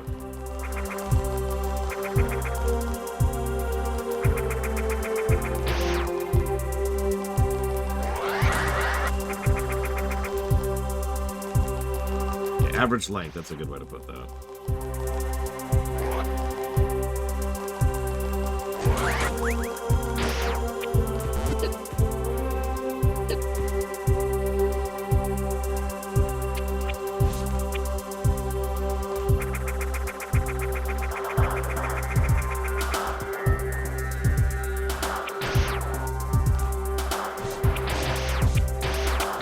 That's a mean one. I think I can do that. Hey Rex, yes, thank you for asking. I guess left?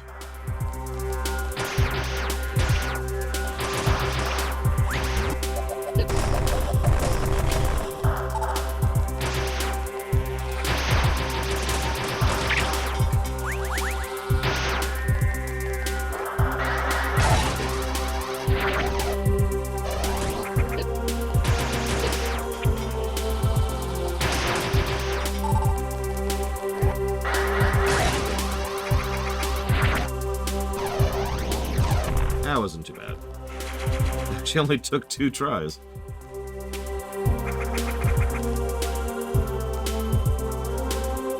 I'd say the enemy design so far is not something I'm really impressed with, to be quite honest.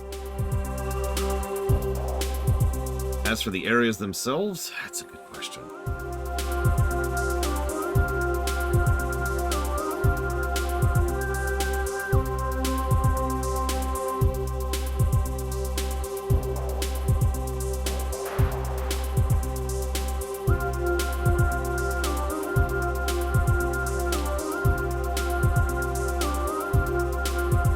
Chew on that a little bit more, because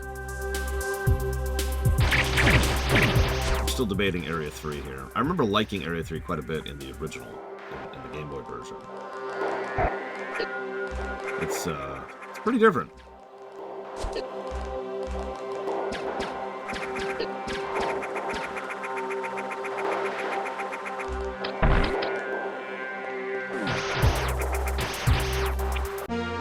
Spacer.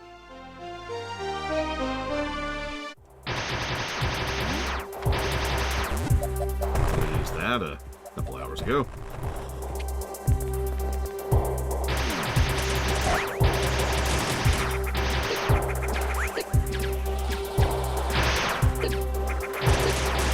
Yeah, that should help tremendously.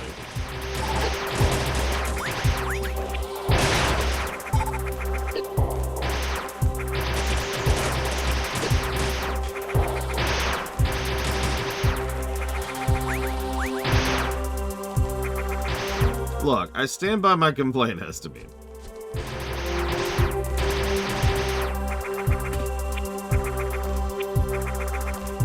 Let's see. So we went there, we went there, we went there. Let's go up.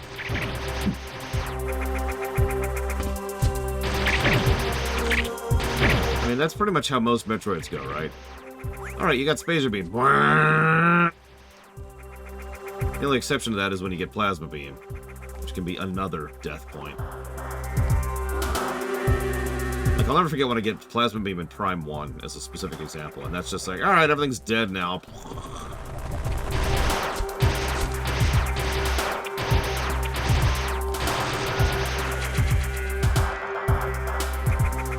Yeah, screw attack's usually the other. Yeah, okay. Just walk through. Just walk through. It's fine. It's fine. Don't worry about it. Don't worry about it.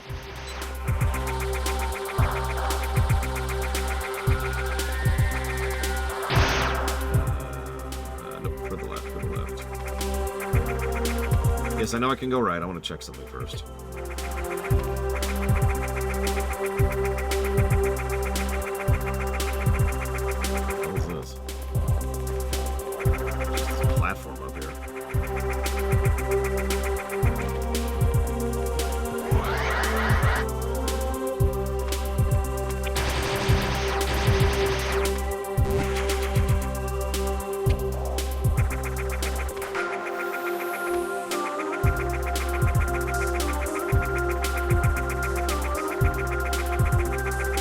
I'm trying to hold off on judgment about, or comments about Samus Return, since A, obvious rivalry is obvious, but also B, it's been a while since I played that.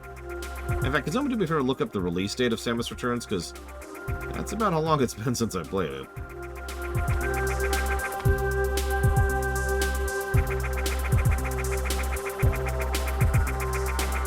Get the screw you attack.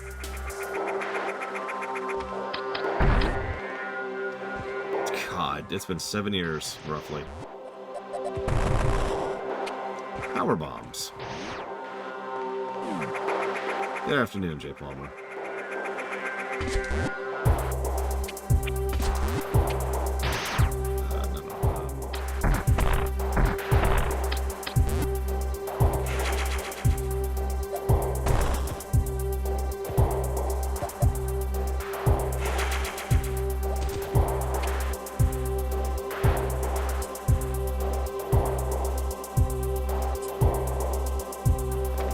You can do that. I even knew that, I just forgot about it.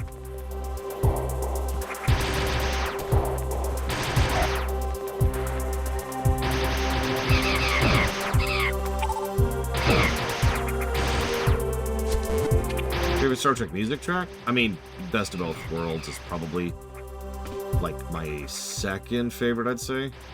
Maybe third. God, I'd have to think about that.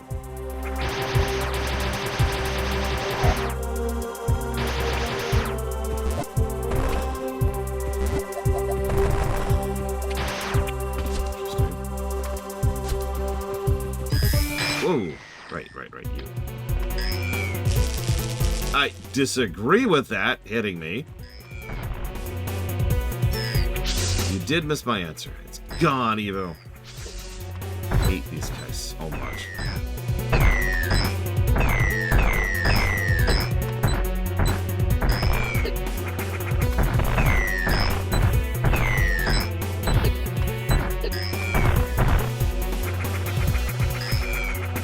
Well, so First Contact song, the First Contact song is really good.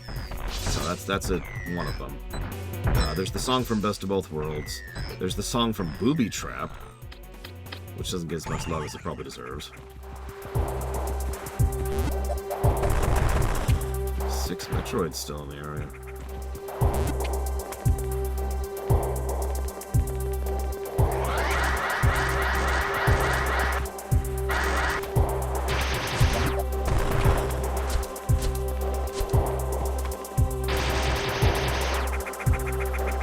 Yes, J. Palmer.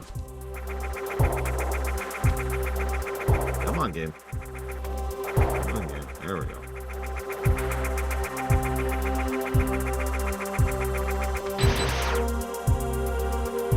There's only one place I haven't been that I can currently go to, so... Jackass. But no, you'll notice I still haven't listed my actual favorite. It's the opening credits song, the title song for Star Trek VI in Discovered Country, which is really, really, really good. And if you pay attention, actually tells the story of the entire movie in the song.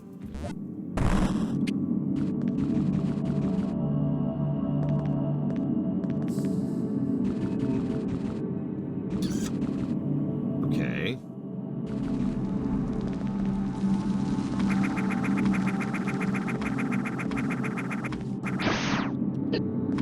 Hang on. That can't be right. That can't be right.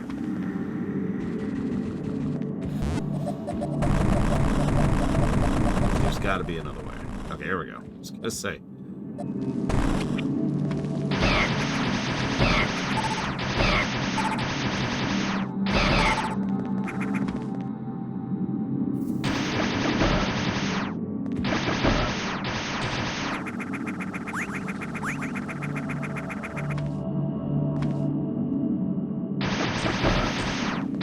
Wait, why can't you declare war on a Fallen Empire?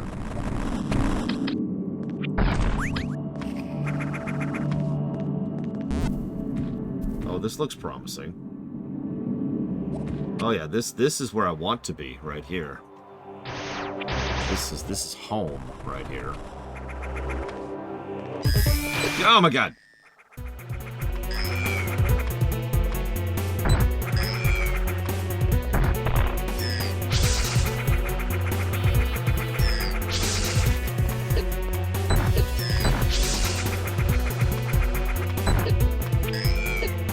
Fido.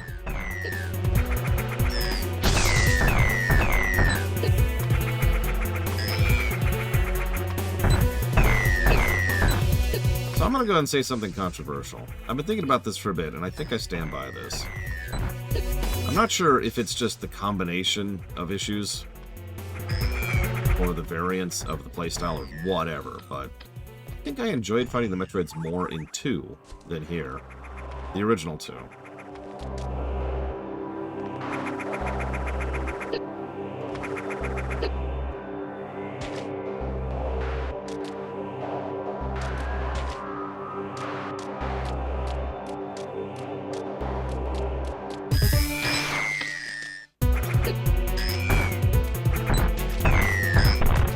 Yeah, here they're just irritating, honestly.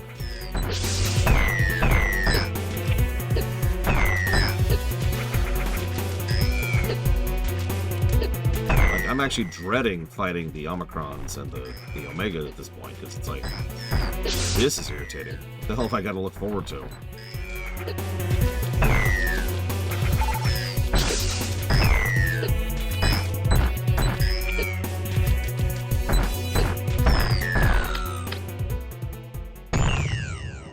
Yeah, I'm sorry, Esdemir. These are just irritating. Their hitbox is so goddamn small.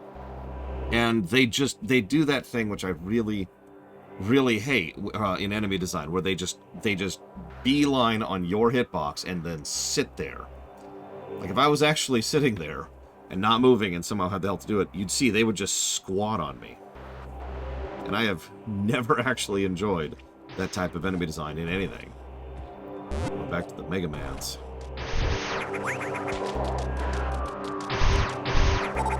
Call me a weirdo, I'll accept it, but yeah.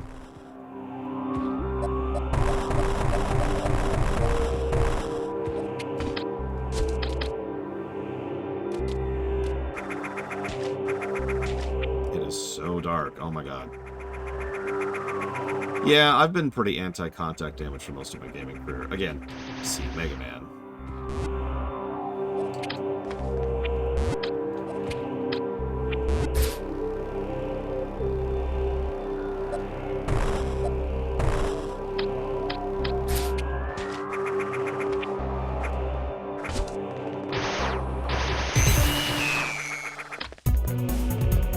Hey, Super Banjo.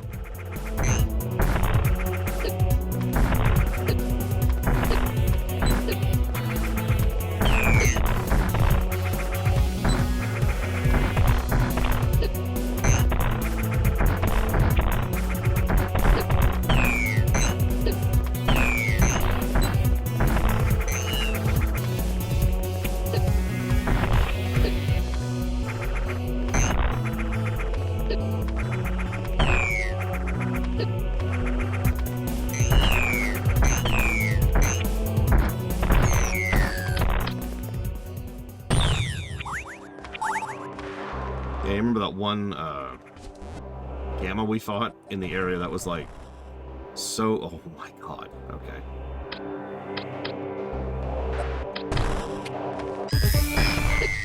Damn it. I've yet to hit one of these with a super. There we go. Now I can say I've hit one with a super.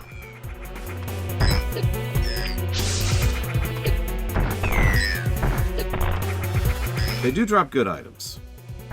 I'm not trying to say these are awful design, just not having fun with them. Big difference. As I have to remind people periodically, one negative to gameplay is not the end of the world. Even though I have already started getting comments about that on the YouTube side of things for this review series.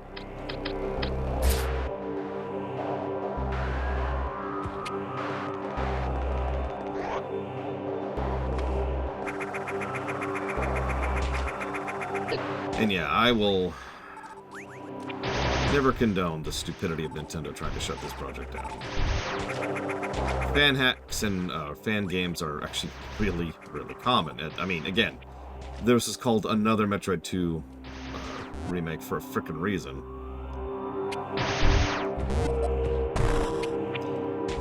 Having said that, like I said, I try not to go into too much behind the scenes on this one for obvious reasons. But something that stuck with me, quite a few fan hacks and game things, game remakes and whatnot, fan remakes, are made every day and are fine. You remember that Metroid 1 one that I showed off on camera just a few days ago?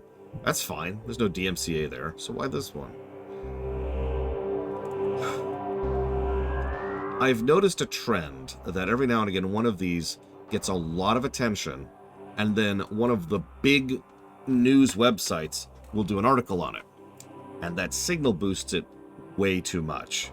And when it gets signal boosts that high, pretty much guaranteed what happens is one of the companies then swoops in and is like, hold up, and then shuts it down.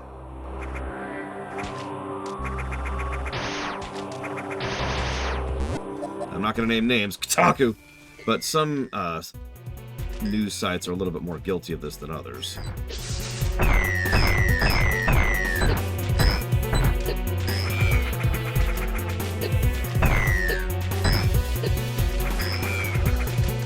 So Samus Returns, I don't want to talk too much about that yet. All I'm going to say is that Samus Returns was obviously in development when AM2R was released, but they had, of course, known about it for some time beforehand, because, duh, this game was in development for about a 10-year period. Like, this was a long development cycle. And, of course, Samus Returns was originally a remake of another game, but I don't want to get too much into that right now. In other words, what I'm trying to say is, to be completely blunt, is I don't actually think Samus Returns has anything to do with this game getting shut down. I don't. There's just too much evidence from too many other games and too many other gaming companies that it's the attention that gets these things shut down, not any direct competition clause. Tons and tons of these fan games get shut down, even though they don't have a directly competing successor. The fact that Samus Returns was coming out a year after this came out is coincidence. It's not motive. Hey, Dr. Witcher.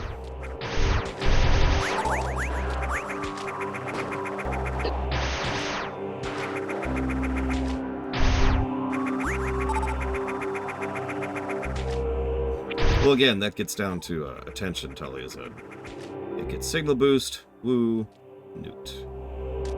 Okay, it's getting a little bit too dark for my taste here, and I'm sure I'm going to have to find another Metroid in this nonsense.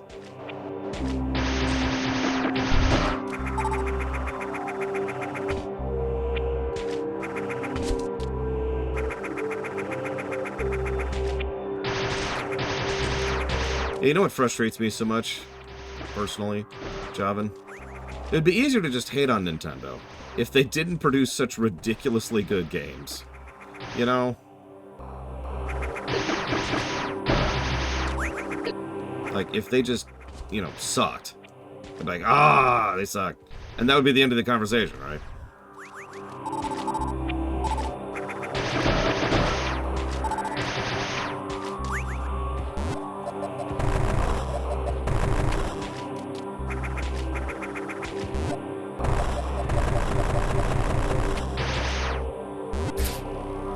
That's true. Pokemon Mr. Anderson sucks, act. I spit on it. Patooey.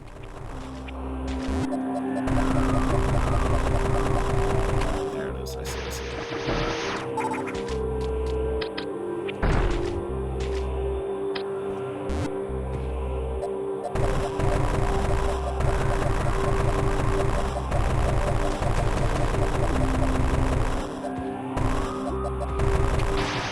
What?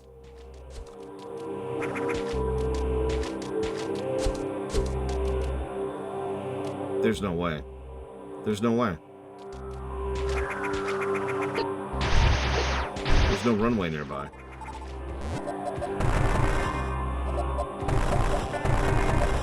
I can't even come back through this way, so how?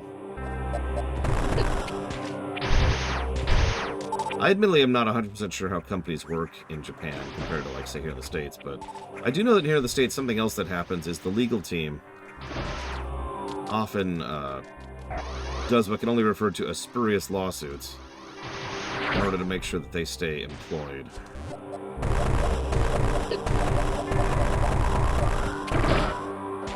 Alright, hold up. To the map! Where are we? Here we are.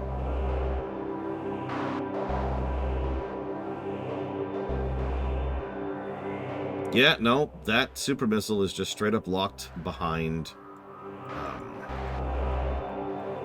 speed boosters. How?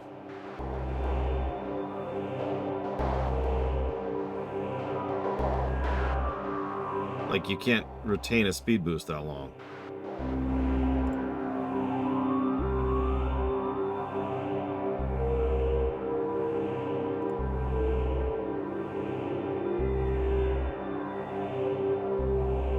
And I don't know what you mean by from the other side, too. That's nonsensical. What does the other side have to do with anything?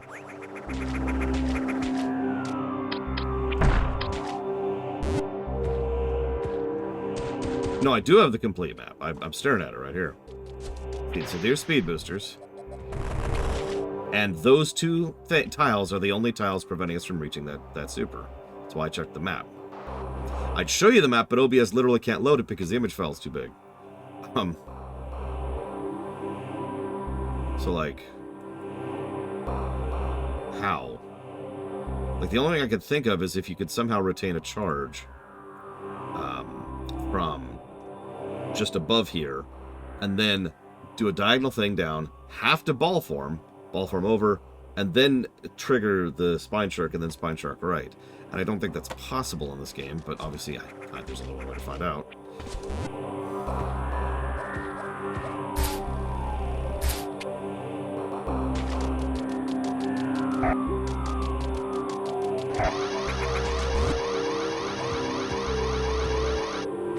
Yeah, that just took way too long to get down here.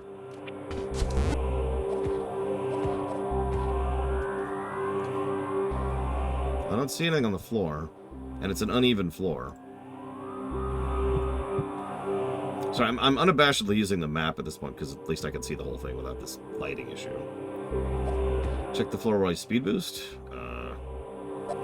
Nope, that's still just a floor.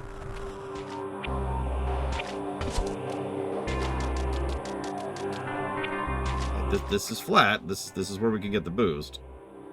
I suppose let's try something weird. I don't think this is gonna work, but let's try it. Okay, sorry, I was having trouble triggering it.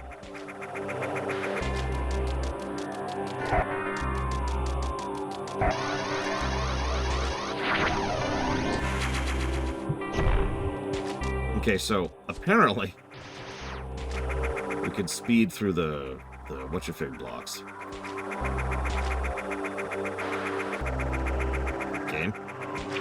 Game! Jesus Christ. Anyways, back into it. Oh, no, I had to knock out the blocks first. Here. These blocks, right here. Because there were blocks here. Okay, yeah, that tracks. That makes sense. Once I'd knocked out the blocks, the path was clear. Gotcha.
Jesus, can't even see him.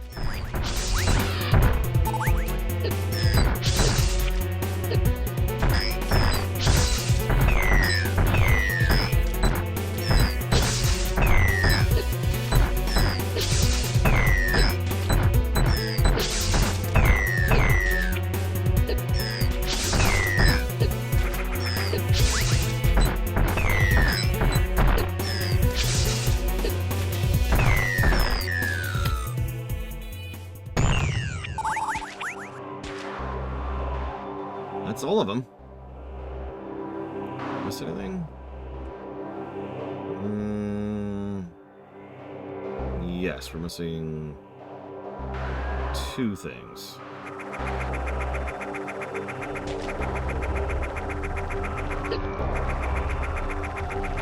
There's an earthquake.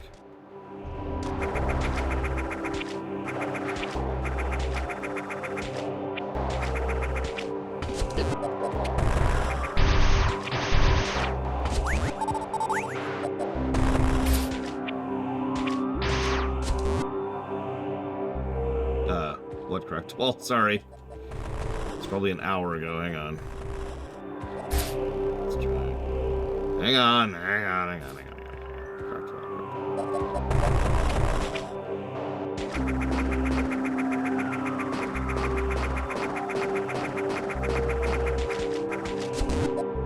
Let's split that up a little bit. I'll take it.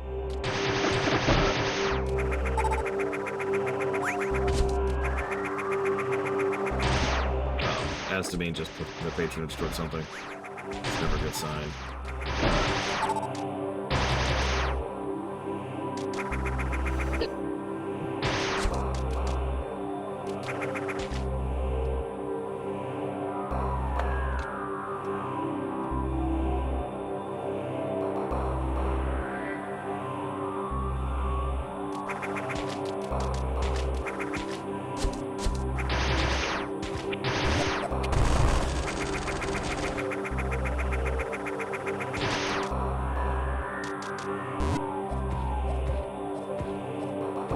I haven't even seen what it's for yet. I'm just terrified.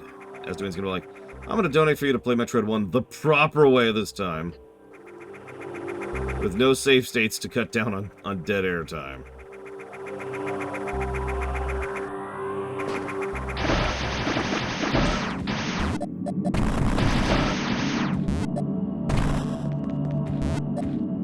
Yeah, I need to play Metroid 1 in a way that respects my intellect, along with my authority. God, that almost hurts my eyes being back in a place that has light. Let's get a save in. Yeah, I was gonna say, it's really weird, Javin, because most of the boss fights in this game have actually been quite legit. I don't know if you noticed, I gave the Teresa fight 2 positives. And I stand by that. Teresa fight was awesome. So what the hell's going on with the rest of this crap? I guess is this... Nope, not yet. Hang on. Before we do that, I want to check one thing really quick.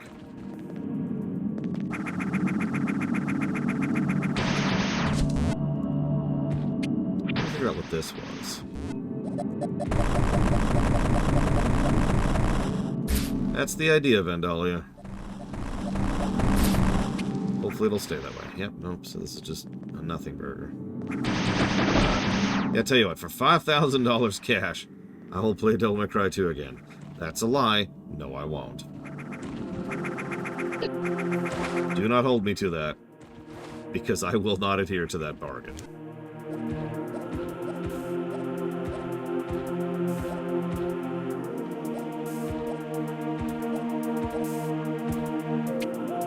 $50,000. Yeah, okay, sure. I'll do it for $50,000.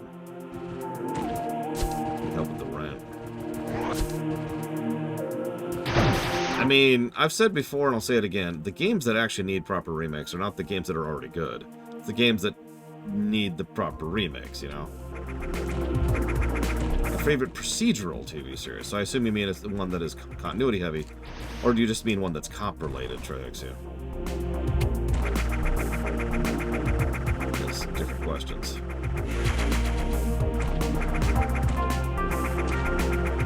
I don't think I've ever liked any cop show ever. Although Justified was a really good show. Yeah, exactly as to mean.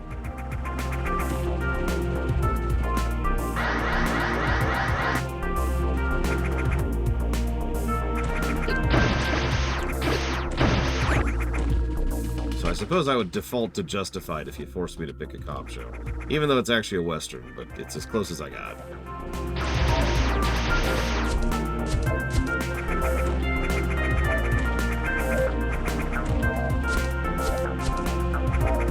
I know, right, Javan? I've often compared that to strategy games or management games. Or rather than, you know, shoring up their weak points, they shore up their strong points. Well, this is the thing that's making me money, so I'll dump more money into it. As opposed to, this is the thing that's not making me money, so I'll pour my money into it to make it profitable. I think a proper remake of Other M is possible. I know this because there's a fan mod which substantially improves the game, with only a relatively small number of fixes, too. For example, the ability to shoot missiles while in the third-person mode. Also, a dedicated dodge button would be nice, you know, just saying. Okay. I think I've actually swept at the moment. I think we have swept. Yeah, FF7 makes the money, but FF8 needed the remake. Or 2, or 3, or 1. Although 1 got one, so I shouldn't say anything about that. Yeah, I think you're right, DC Maven. I think we are currently swept. Let's move forwards. Sorry, those have been on my mental to-do list for a while, those 2 space jump rooms. Just wanted to get them out of the way. I don't think we're actually going to go for 100%, because I don't know how to track that, other than just using a map. But, you know.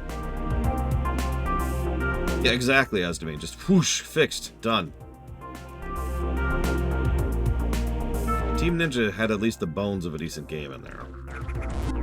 It wouldn't make it a great game, I don't want to overpraise, but... better. Oh, I think I know what this is. Yeah, I know exactly what this is.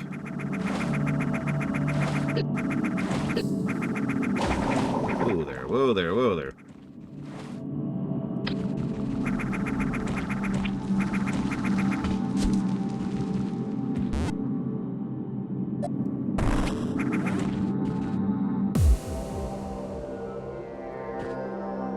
Ah. The scientists constructed a small mobile research site within the cave system. The access tunnel leading to the research vessel has collapsed, and all their equipment is non-operational. Vital signs of all exosuits are flatlined. There are no survivors. Yeah, actually overhauling Other M from the ground up could make it a great game, but... yeah. So these people are all very, very dead. I wonder what killed them.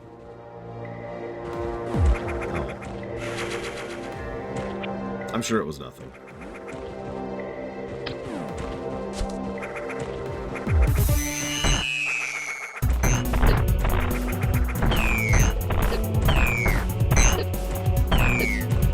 I like to think that it was a single Metroid that killed all of them.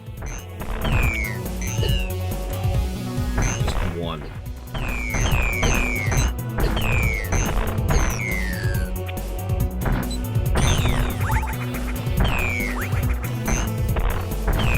If these are alphas, they probably hatched recently. These guys died a minute ago, so...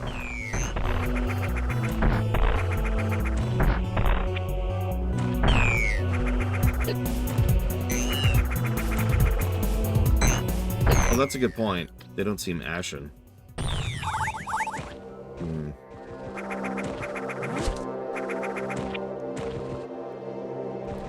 Nintendo does whatever the hell they want to. They always have.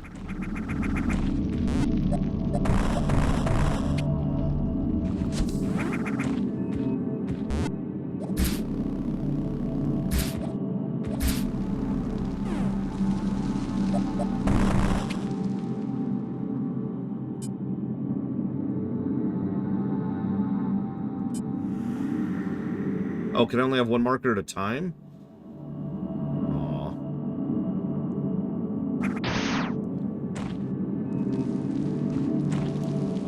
Metroid 2 is... So everyone knows about Super, and everyone knows about Prime, but Metroid 2 tends to be the niche beloved one in my experience amongst Metroid fans. The one that just doesn't get the same level of attention, but is very well liked by people who are already a part of the fan base. It also makes a degree of sense. It's a very... Dakota mentioned this when we were playing through the original. It is very mission structure based, which is a little bit different from a typical Metroid.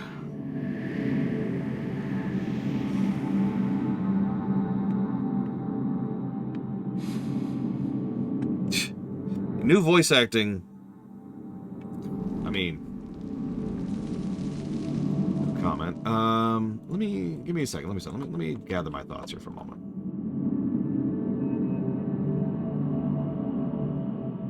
In fact, actually, let me AFK briefly. Then I'll gather my thoughts. So we're just gonna take a pause. We're gonna take a settle. We're gonna have a Togepi. Gotta have a Togepi.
Answer Evo's question earlier.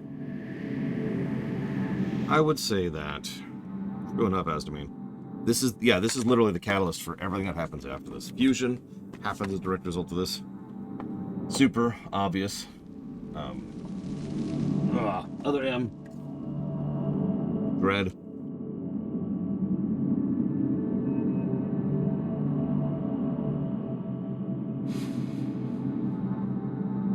Aggravations aside, as we'll show in Samus Returns directly leads into Dread, even though it happens quite a bit before it.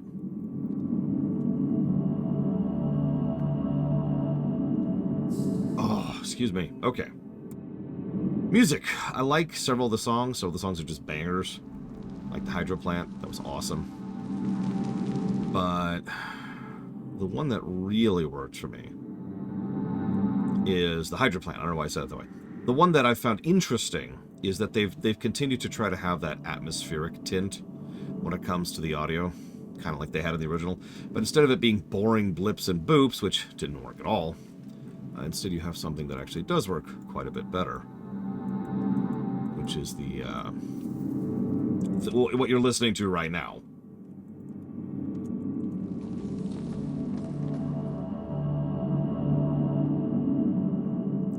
I think so, yes, Jobin. Although Samus has had several voice actresses before Other M, they were all non-spoken word. And yeah, I've heard good things about the Fallout show. I haven't watched it myself, obviously.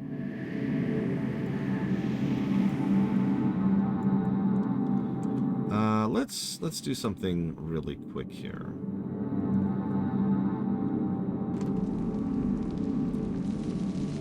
Assuming there is going to be a Metroid 6. We're still waiting on Prime 4. You want to hear something wild? I'll talk about this when we get to Samus Returns as well. Prime 4 was announced alongside Samus Returns announcement. Think about that as much as you'd like to.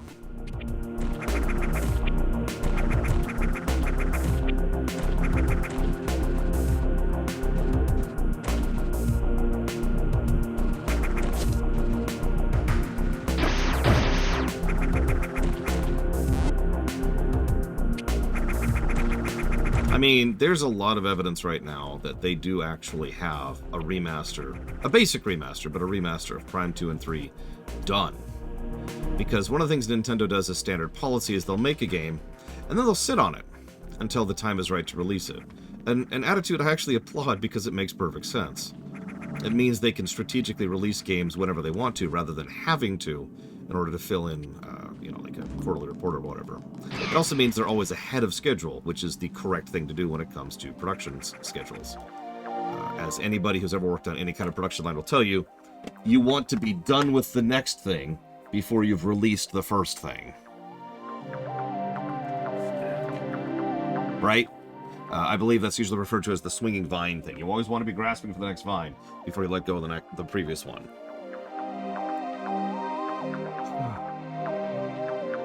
A Prime 2 full remaster? Very unlikely.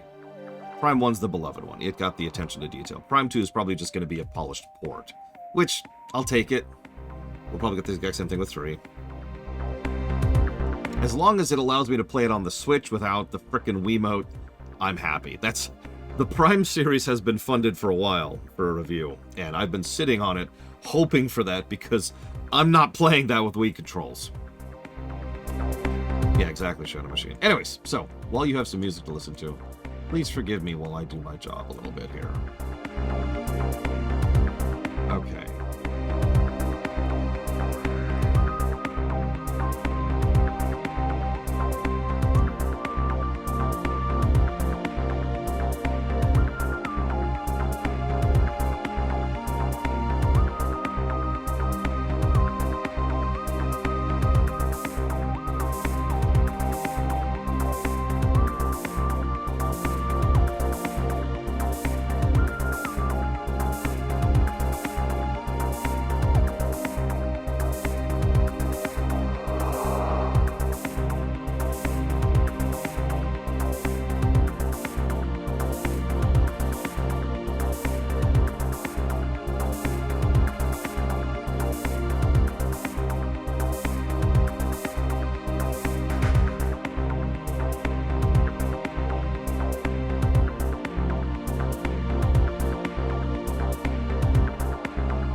No, I've never tried that, Tully. Is it any good?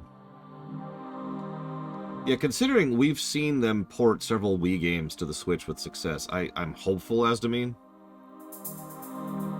But Prime 3 is a bit of a different animal, so I guess we'll find out.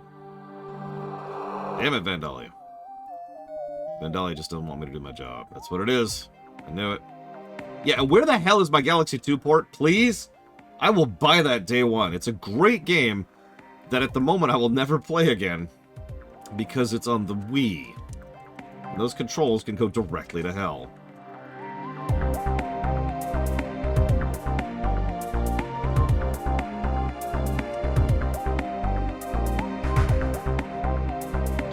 Thank you, Vandalia. Always appreciate. I don't know if I would do Secret of Mana original, and the Secret of Mana remaster even less likely because of the existence of pre-existing voice acting.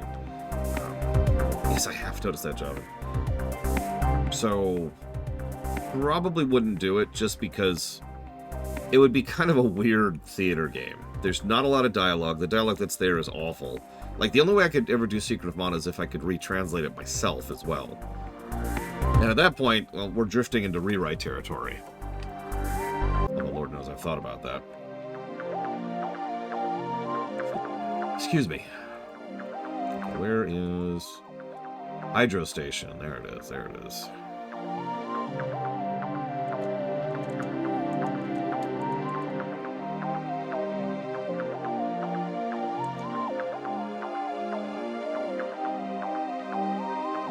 I'll be honest, I've only played all the way through Prime 2 once. And you can probably guess why. There's a specific part of the game that just pushed me out of it, and I just never really felt the desire to go all the way back through because of.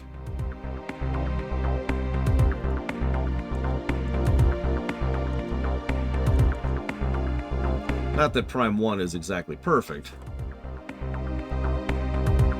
But, you know.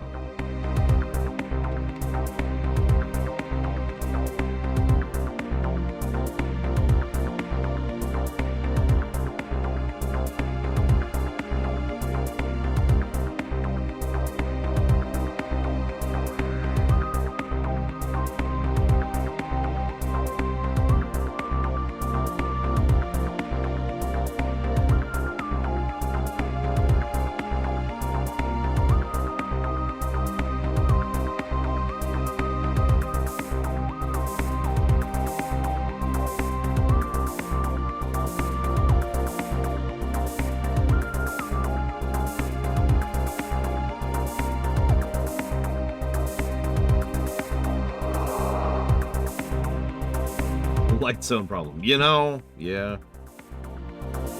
Look, Javan.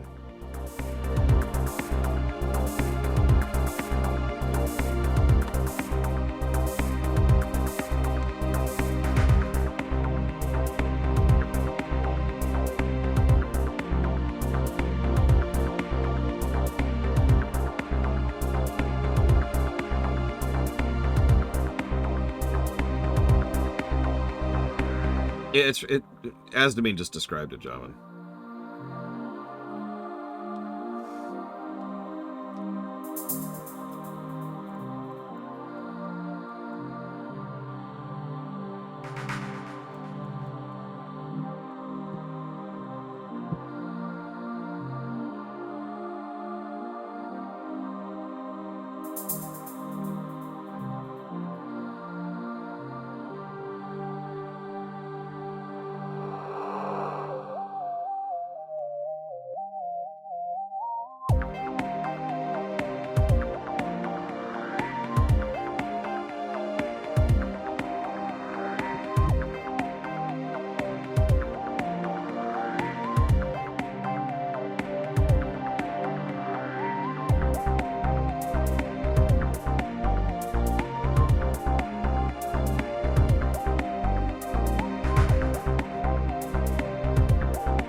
Yeah, no, it's a poison. It's a health tax kind of a thing, Javan. Or swamp thing, whatever you want to call that. And yeah, it makes going through Dark Aether just boring. Asdamine is quite correct. It slogs the whole experience down.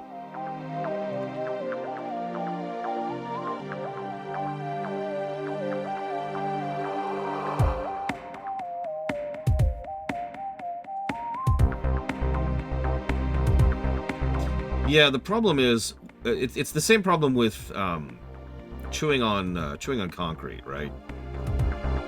Anytime you, as the player, are incentivized to put the controller down and stop playing the game, you've probably done something wrong. There's several games that do that in several genres.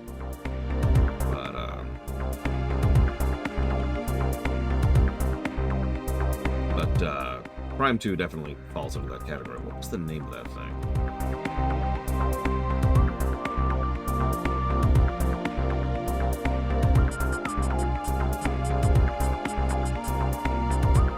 Arachnus. Oh, I never read... Oh, no, I did read this.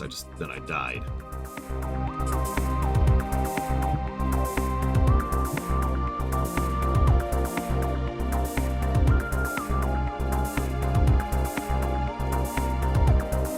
Okay. I apologize for the delay. I'm doing my job.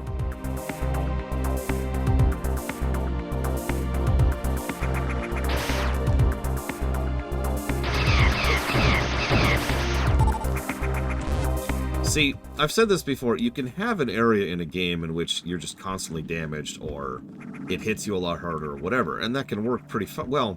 What we should probably do is put some vehicle or mechanism into the game to allow the player to recover, ideally in a way that rewards them for doing well and pushing forwards. I talk a lot about momentum when it comes to game design. That's a really big thing in that. To use a really dumb example of this, because it's just the first one that came to mind, in Bloodborne, if you're doing badly on health, you're generally incentivized to push forward and do more damage so you can recover the health you just lost. I know that's a bad example, but you get my overall point. I suppose Doom is probably the ultimate example of that. Killing gets you stuff, getting stuff gets you other stuff, getting other stuff gets you health, which allows you to help keep killing, and blah, blah, blah, blah, blah.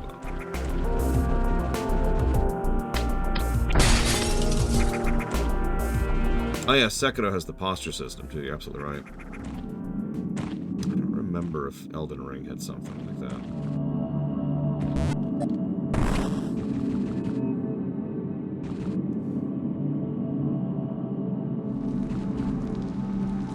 Cordite crystals are one of the most durable naturally forming crystals in the galaxy.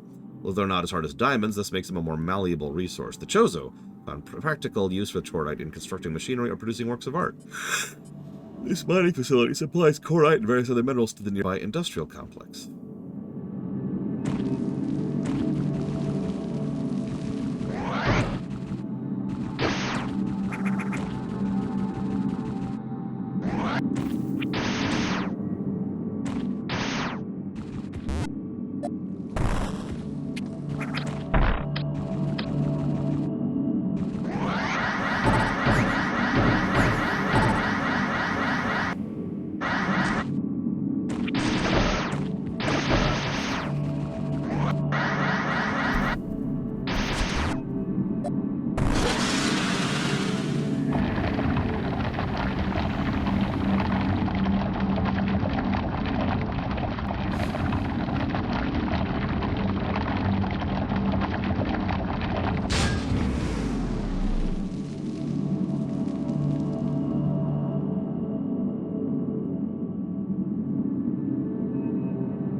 we haven't saved lately. Let's go do that.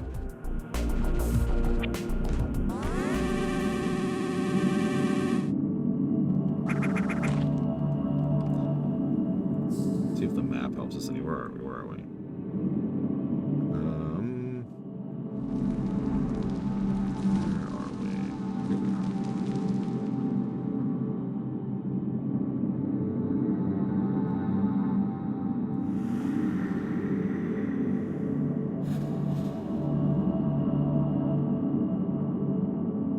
How did I miss that? I'm actually confused how I missed that. That's the second time in this series where I have bombed in the right spot and not shown a thing that I could bomb through. Happened to Metroid 1 as well. All the way back down.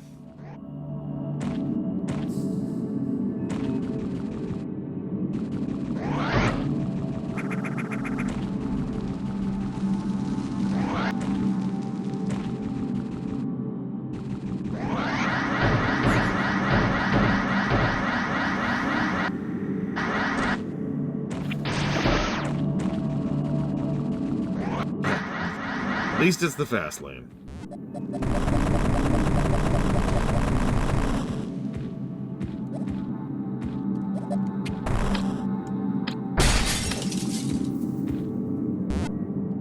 I think you're right, Merlin. I think that's exactly what happened. Because I tend to do like this. And that's just a little bit too spread out. Oh well.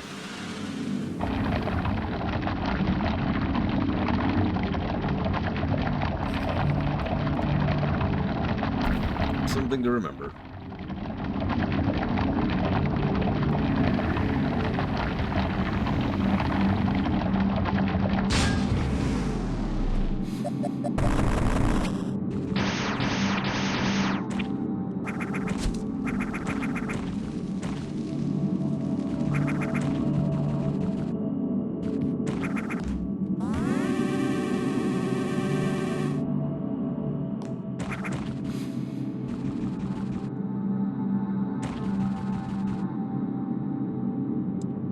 Metroids detected.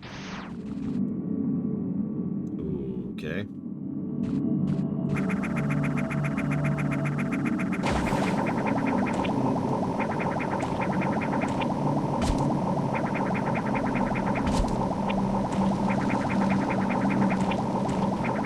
Yeah, no, I'm pretty sure the Chozo's love of automation means no one was supposed to be in that thing. Seriously, they automate everything. That's different. Yeah.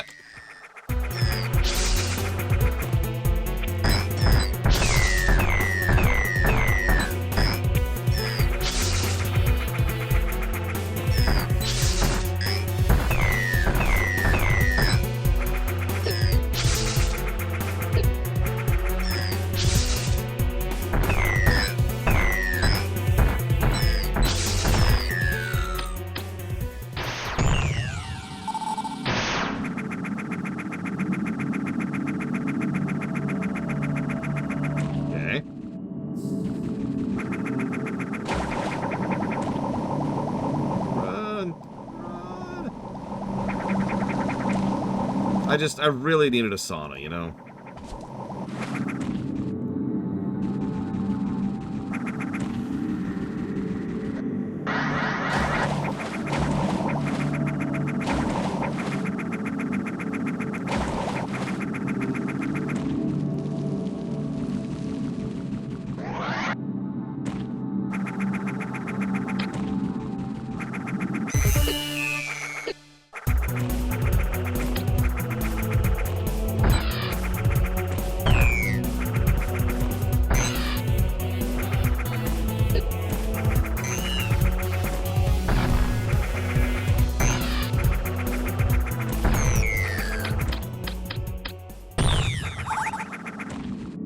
Does have kind of a shrimpy thing going on. Not that she's short, as we discussed, despite what other M will have you believe.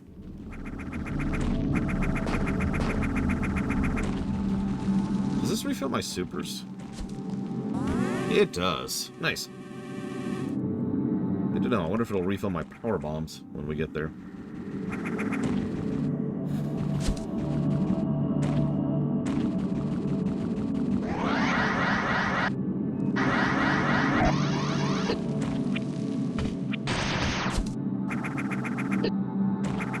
Oh, gosh, that makes perfect sense.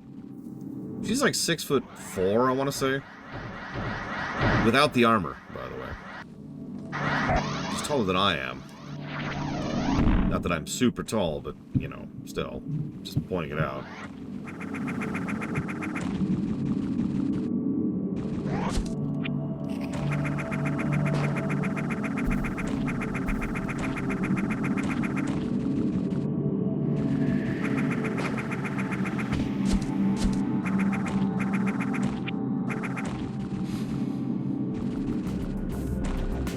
Backtracking here. Probably missed some obvious shortcut back.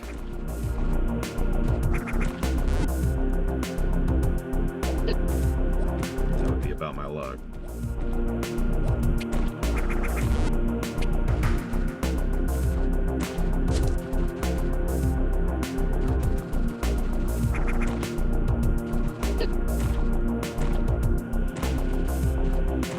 Shoulders alone would be like, yeah, that's not happening.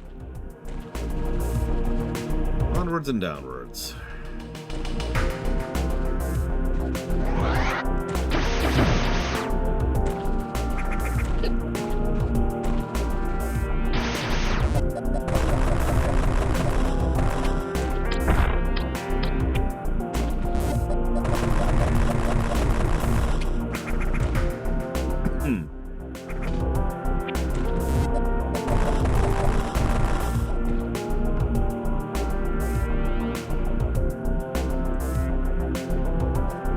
I mean, the further into the game you get, the more the maps completely diverge from Samus Returns and, you know, Metroid 2.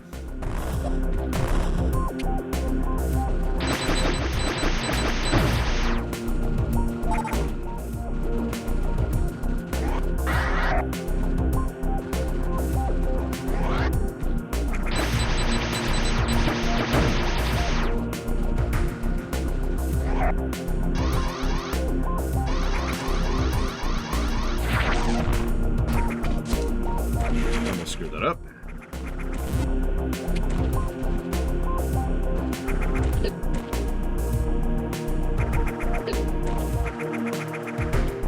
I mean, Zebus is pretty dangerous without Metroids. I can prove that because I've played Super Metroid, which, you know, basically doesn't have Metroids.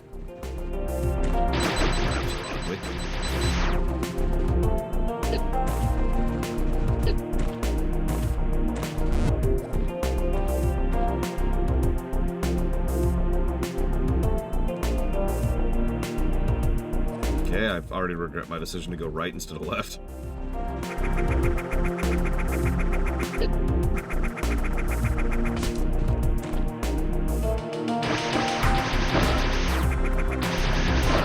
It does have a Super Metroid, that is true. Yeah, the Metroid's only clear in one zone in the first thing, too. Hello. Okay.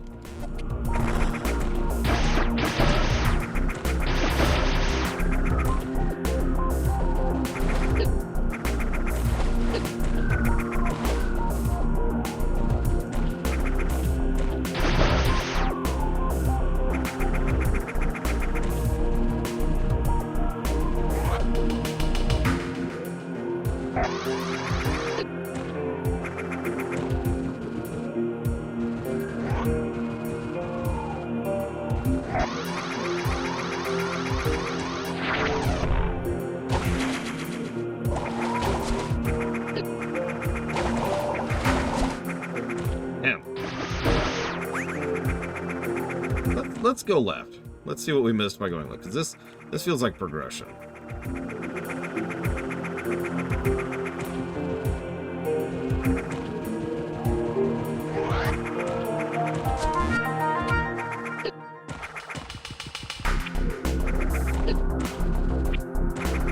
Yeah, Yeah, shine sparking is pretty smooth in this game. Not quite to the levels of Dread, but still very good.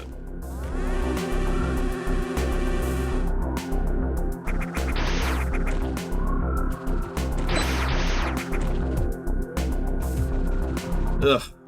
Does anybody even want to progress, Javan? Honestly. Does any real gamer want to progress with the game? Or do you want to go get optional side crap you'll never use? I rest my case.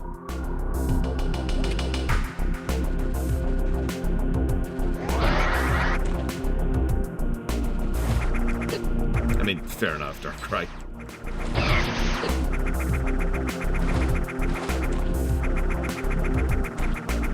6 Metroids in the area. Chozo heads for some reason.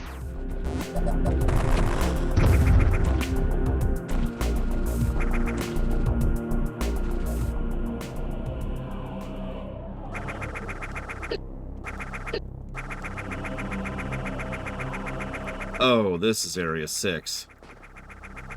This is one of my least favorite areas in the game in the original. Okay. Okay.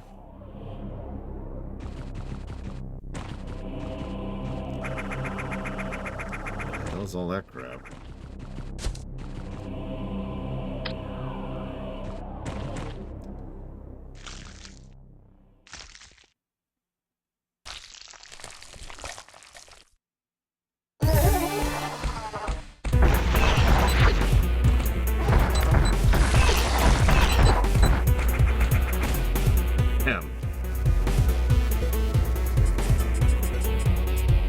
Zeta Metroids. After a substantial transformation of its body, the Metroid's power and defenses greatly improve.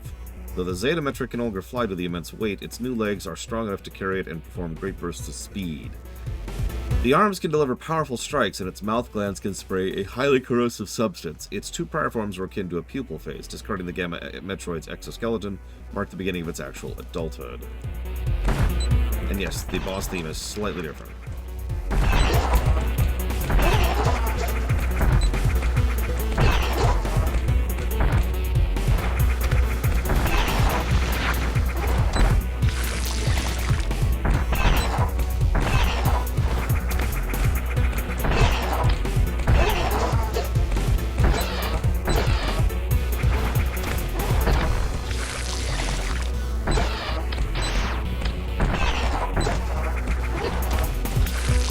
What decides whether or not it deflects an attack or not? It feels very random so far.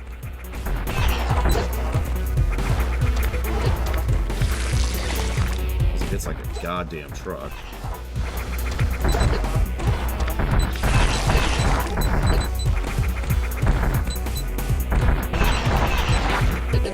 Nope.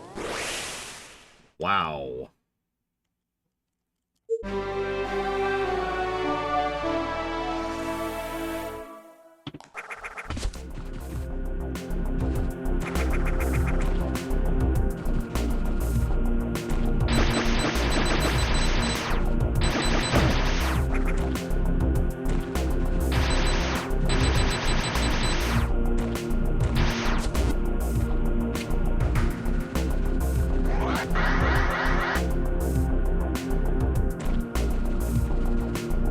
Oh god. Yeah, sorry everyone, I spawned with 30 health. Time to spend 5 to 19 minutes spawning, refilling on respawns.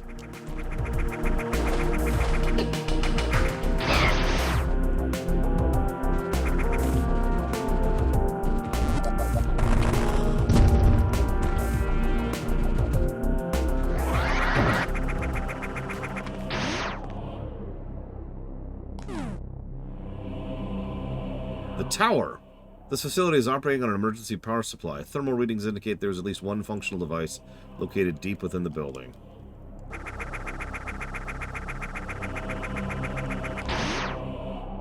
In the original game, this is where you could swap weapons. Here's what they replaced that with, if anything.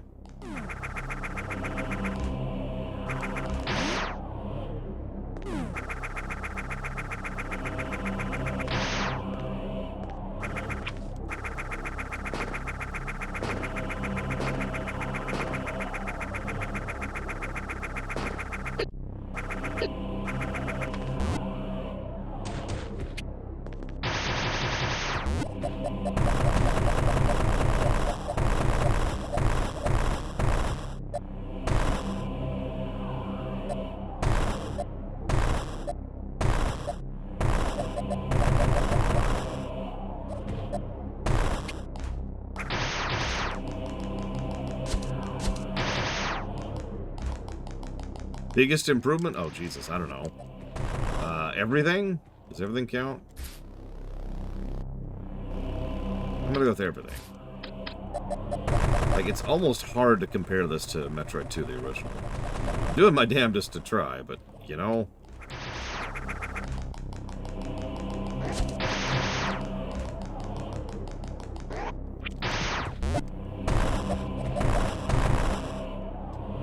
God, if I had to pick a biggest improvement, what the hell would I pick?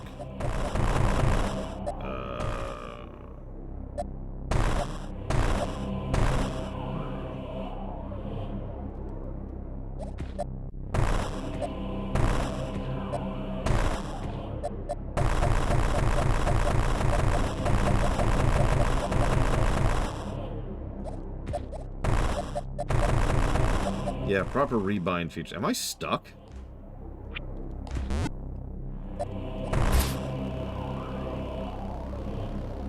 Like, I can't backtrack out the way I came in.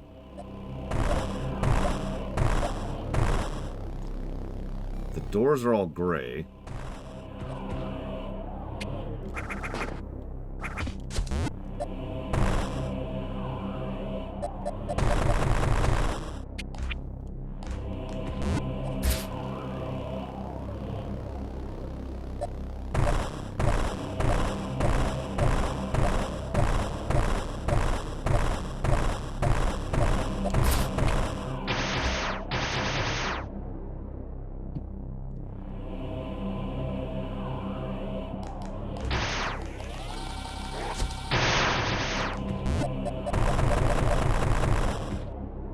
I'm pretty sure these are just depowered doors, but I could be wrong.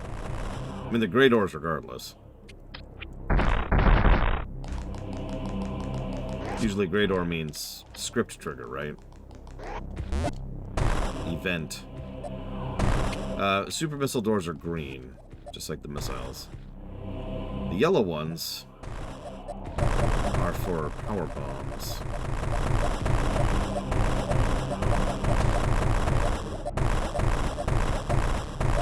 And I can't, I literally can't get out the way I came in.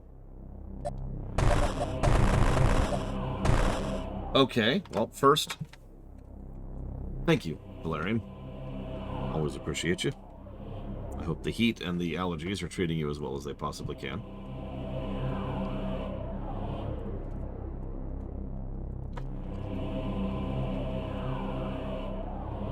Let's see, that is going towards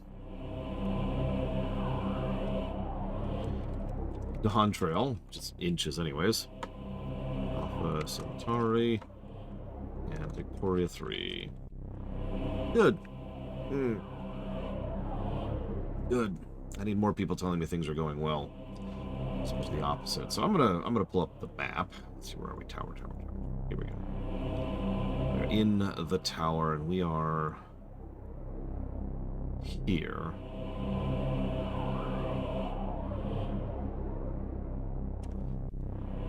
Okay. I'm just gonna accept that. I'm not soft-locked.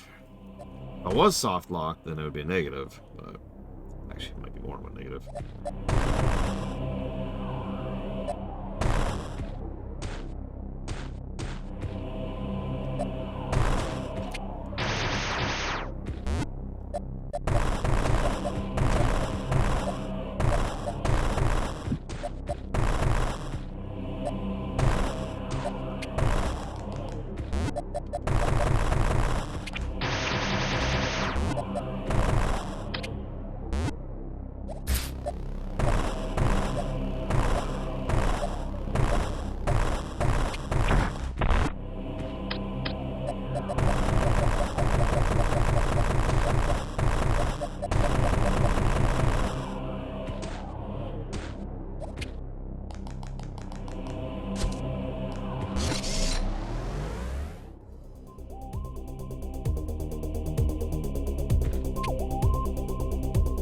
The immense tower houses a weapon R&D facility. The robots patrolling within are combat drones equipped with weapon prototypes and advanced shield plating. They possess superior AI and are programmed to fire at any living target, keeping the tower sterilized of organic matter very efficiently. Proceed with caution. Flashing. Warning.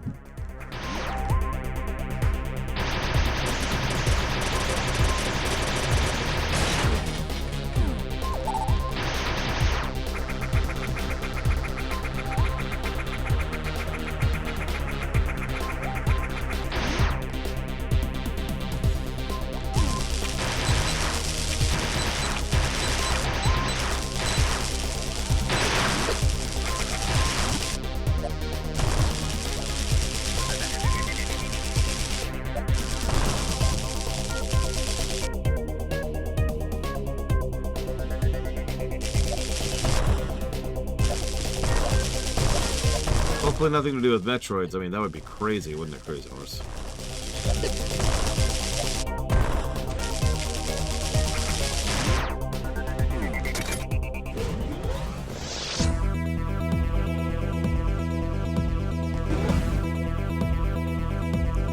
The Tester. This unit performs 360-degree live-fire tests of prototype weapons. Scans indicate the exterior armor is resistant to beam weaponry, while the interior is protected by an energy field that repels solid projectiles. Auto-repair systems in the cannons can mend all damage within seconds. Schematics reveal these systems were applied due to earlier models' cannons being exposed to exceedingly violent tests. Similar to your power suit, the unit's modular design allows for addition of removal of new equipment.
Damn it, Space Jump, work with me here.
I'm just gonna die.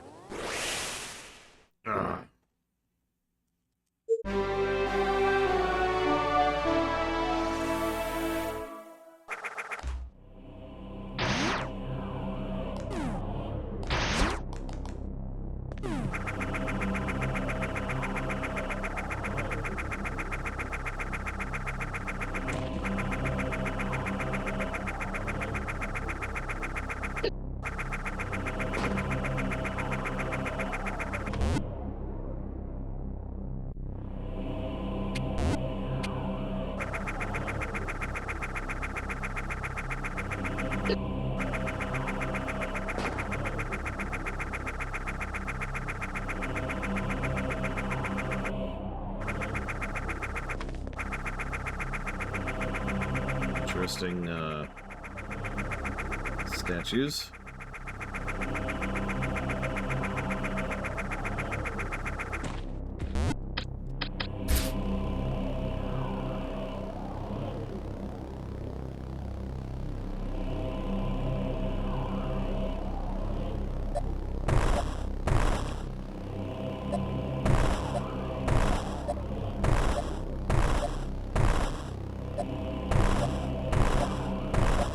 know this is here.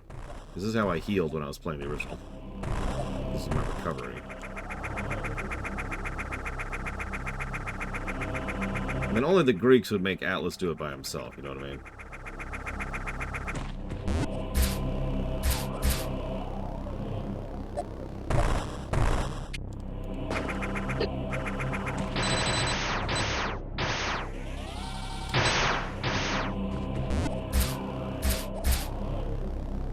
Well, the Chozo were a people, with all kinds of different tribes.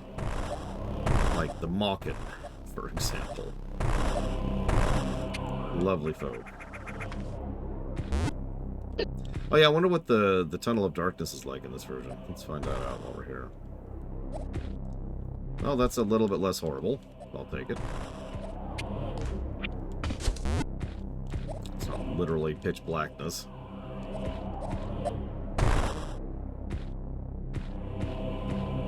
A little more maze-like, which makes sense, because you can actually tell where you're going now.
Cute game.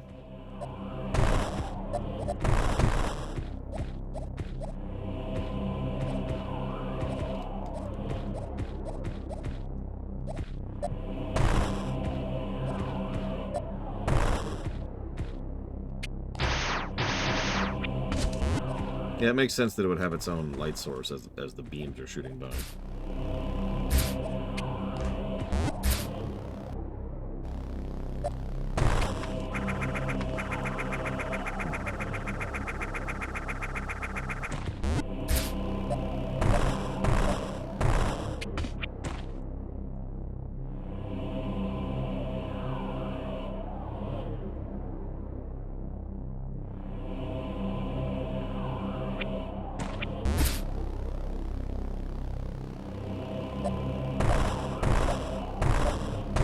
Yep.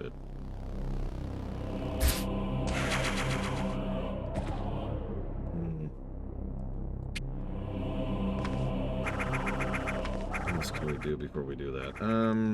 There used to be a thing over here. There used to be an energy and a missile spot over here. And it sucked. Let's see what's over here now.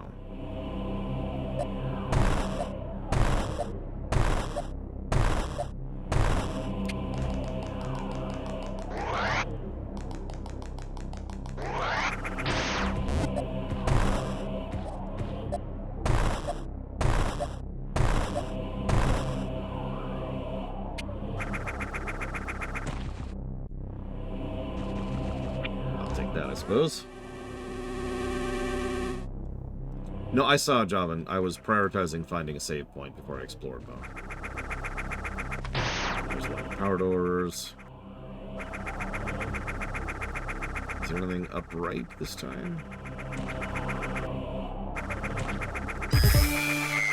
There is.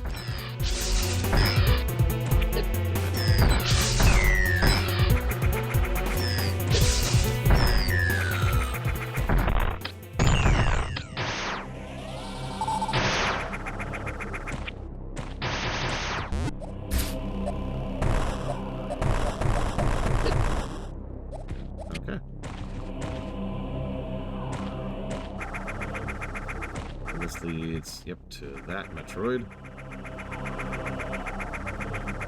Just throw it off the map, don't mind me.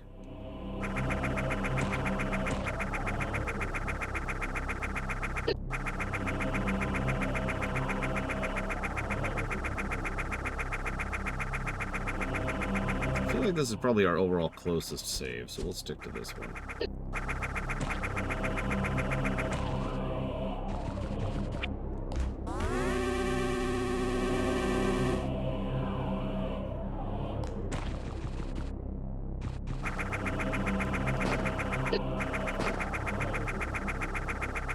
I like to call this area... You've mastered the space jump, right? I guess it was that way in the original, too.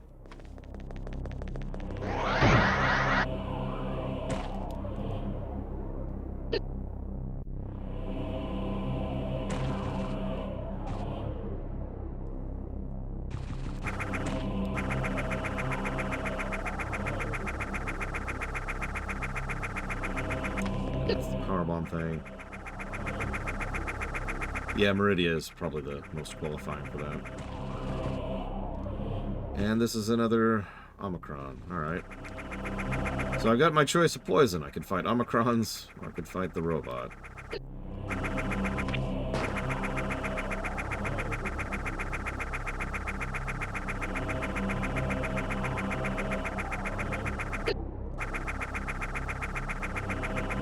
We're of course going to choose the robot, because the robot might unlock something. Whereas the Metroids are just progression. Nobody cares about that.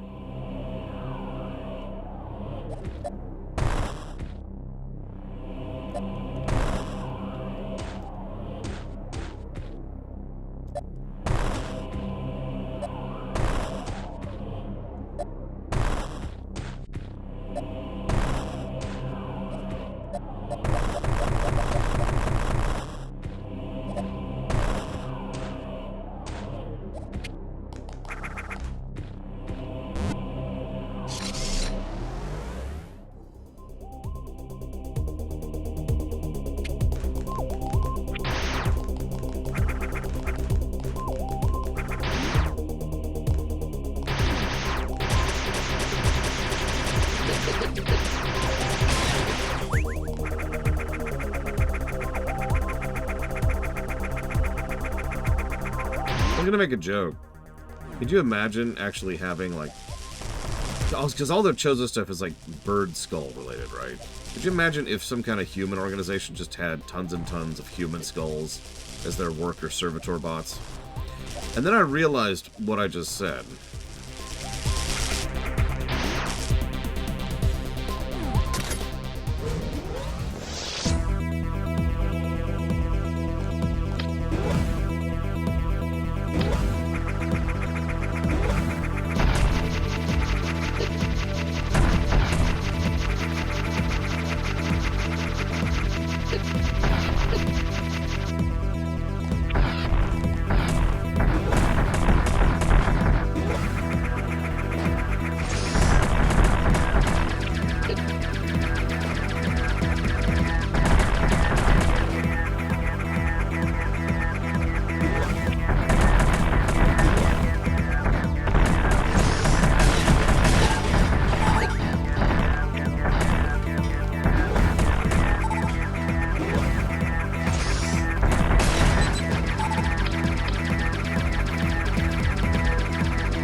Damn it! The answer is no. I have absolutely not mastered the space jump.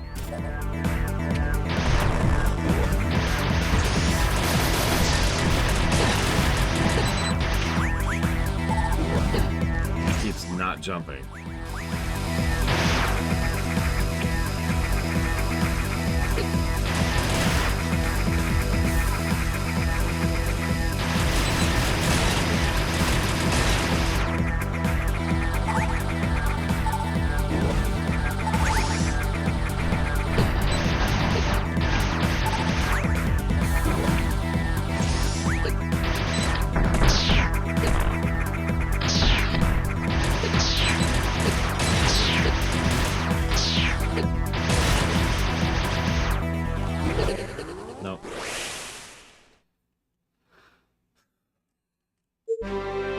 I'm pretty sure Samus would make most Jedi die so quickly and efficiently that they wouldn't even realize what happened.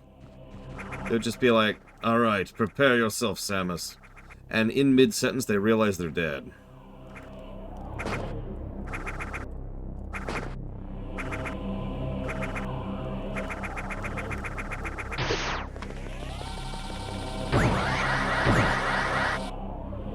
And then she'd blow up their planet.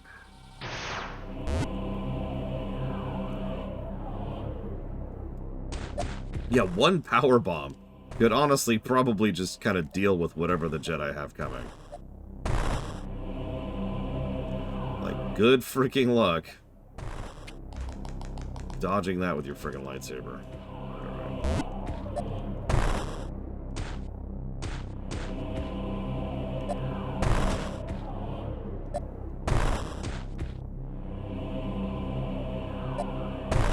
It sure, Zach Taft. I acquiesce.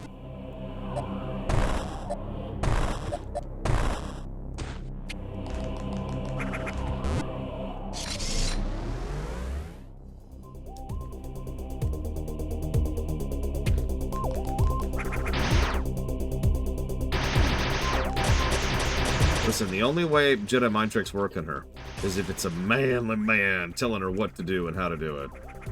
Preferably with daddy issues involved.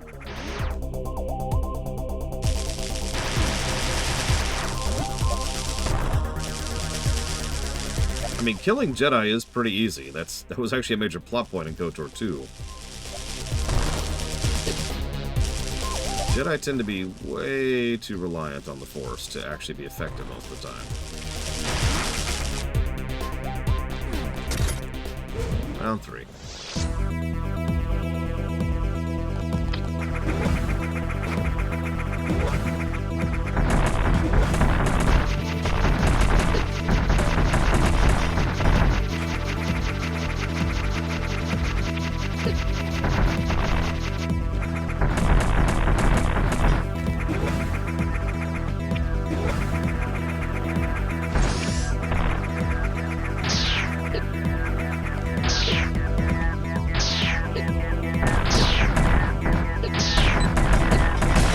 The blue phase the most by such a margin.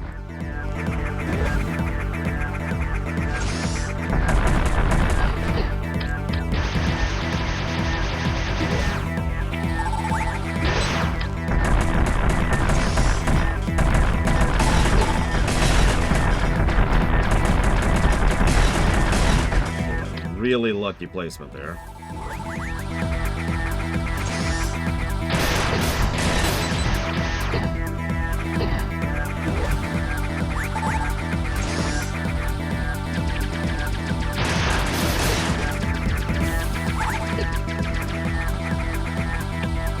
Damn it. Come on, game. Jump when I want you to.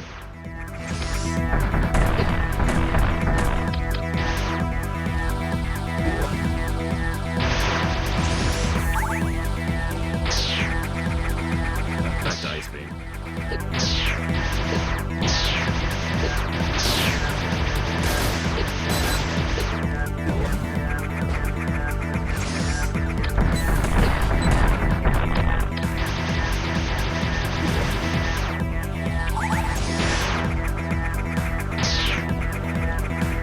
Back to Ice Beam. Damn it, I keep trying to jump down through those and being physically incapable of doing so.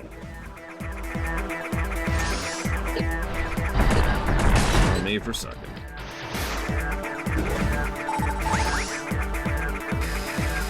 Oh, that's just me in game.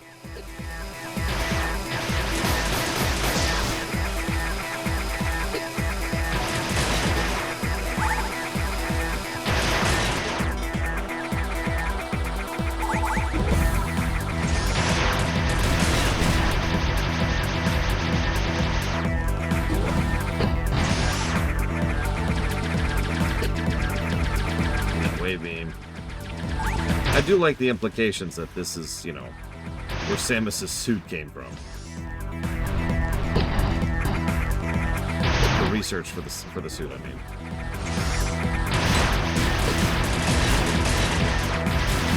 There's Spazer.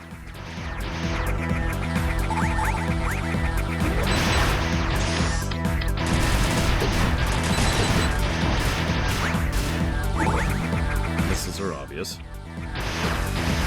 Probably plasma. Please jump. Ah, or don't. That's cool.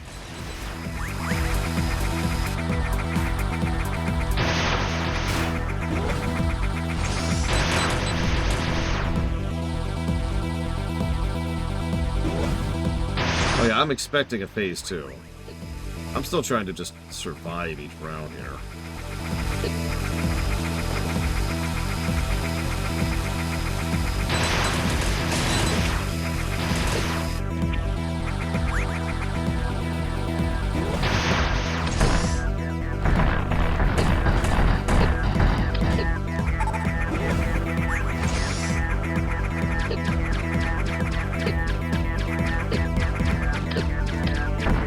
Shoot! Please.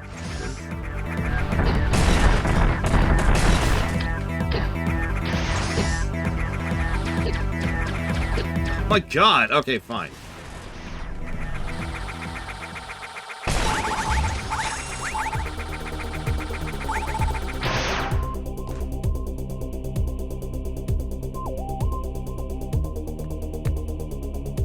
Hi, Evo.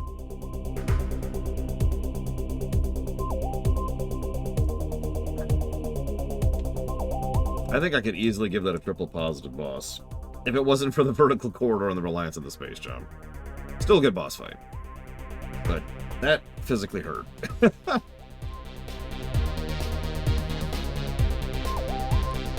of that stupid thing. Hi, Evo. Did I already say hi? I don't even remember. I remember nothing.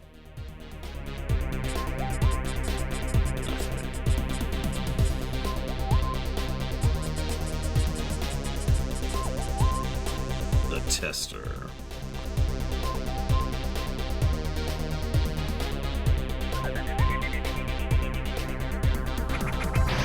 Yeah, I also wouldn't mind if the platform stayed for a little bit longer, or just forever. Also wouldn't mind being able to jump down through them, which I kept trying to do. I don't know if you noticed that. Just out of muscle memory, I kept trying to jump down through platforms and couldn't.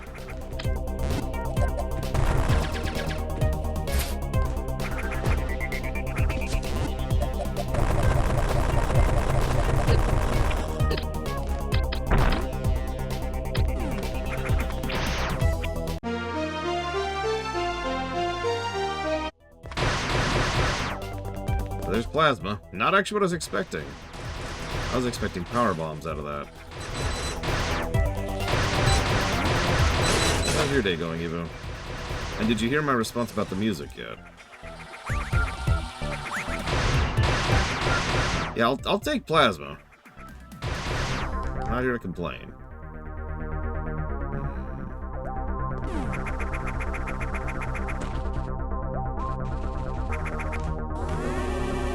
It's not a bad idea, I estimate.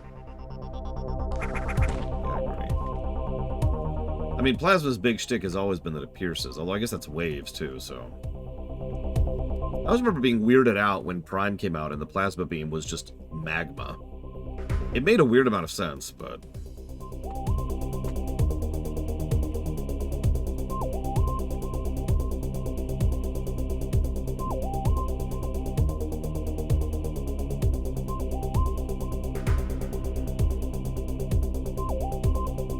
No, it's fine. I'll answer you right now. I think that this game is succeeding a lot more in the ways that the original Metroid 2 failed at. Because the original Metroid 2 was trying very hard to have atmospheric music with a bunch of beeps and boops, and it kind of sounded like crap, in my opinion. But here, a lot of the atmospheric music works a lot better. Well, yeah, that's another thing. Ice became a shotgun in Prime, which it took me a while to really process. Once I did, all of a sudden, it became a lot more logical how the various weapons worked in Prime. You've got your catch-all, which is, you know, wave. You got your shotgun for just blowing something up immediately. And you've got your plasma for burning it to death. I do think it's interesting they haven't given us ice yet, but it doesn't really matter, does it? We have space jump, which kind of invalidates ice, and we don't need ice until the end. I wouldn't be surprised if they don't actually give us ice until the very end when we actually need it.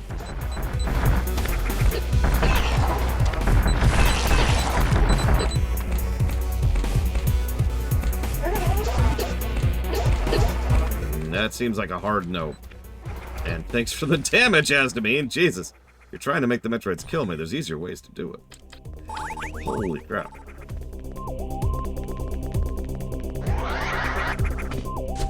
You could have just said you wanted me to die. That's what Eva does every day. She's like, I want you to die, Laura.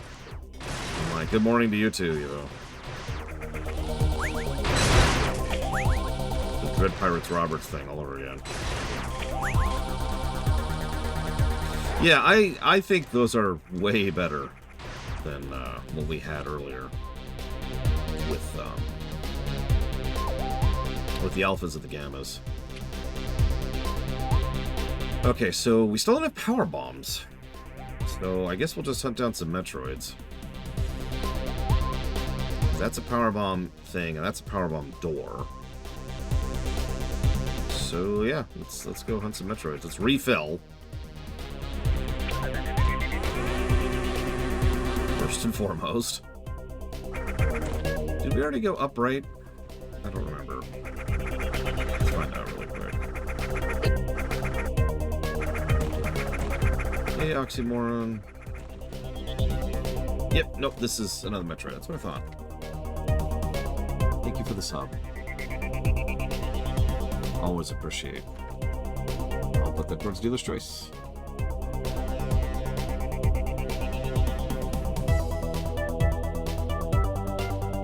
Do. Hey, Jonas, this is a Norfa mix.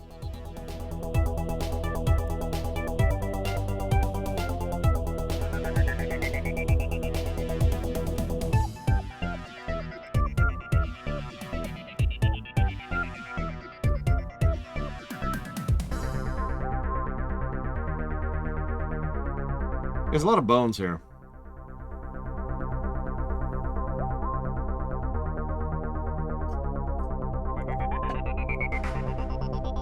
For some reason. Yeah.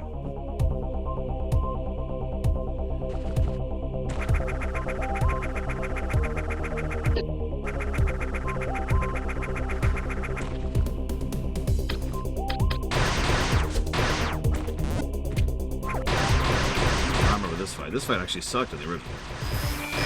But that's okay. We get this.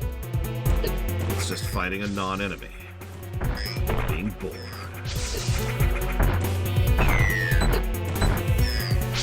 My favorite thing to do.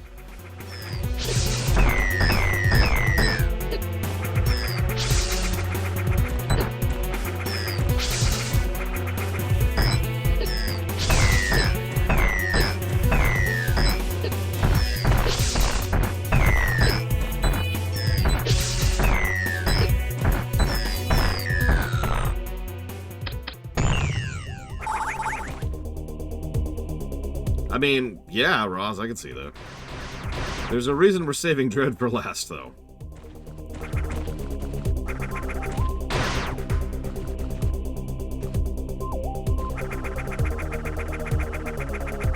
Yeah, the gammas are just irritating enough to be like, ah. Unless you're Asdamine, in which case you are a god amongst gaming. You can sweep them effortlessly in 2 shots. Just. Do I think this could just score better than Super? Man, I don't know. But if anything is going to prior to Dread, this is the most likely candidate.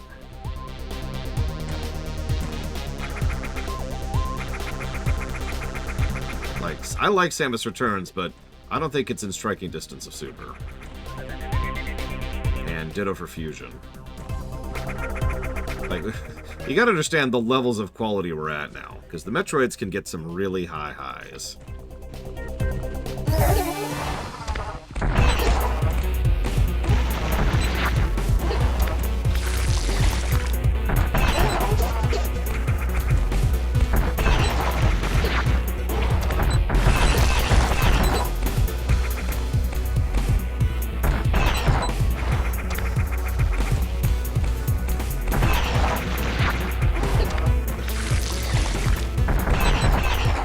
True as to me. Something I stand behind, consequently. Almost all of the new boss fights are honestly pretty legit.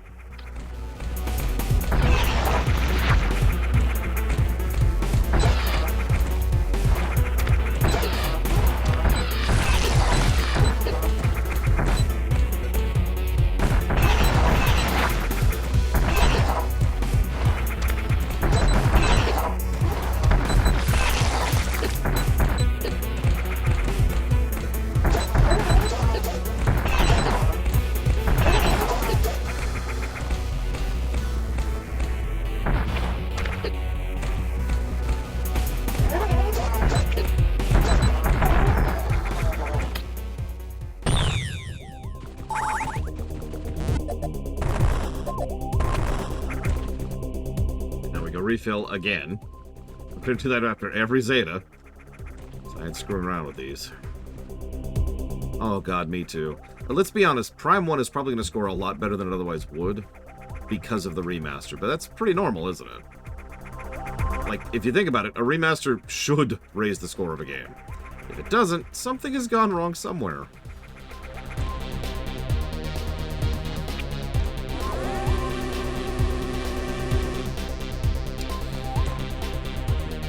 I would have to really think about a worse Metroid game than Other M. But yeah, I was about to say, I don't like pulling technicalities when it comes to genres, but Other M is not a Metroidvania. It's just a straight game, right? It's a Metroid game. That's fine, there's nothing wrong with that. On the face of it. Has there ever been a remaster worse than the original? Silent Hill HD Collection. Pretty much the reason that Silent Hill 2 is currently forbidden for doing a review. And with Konami being Konami, unlikely to ever change.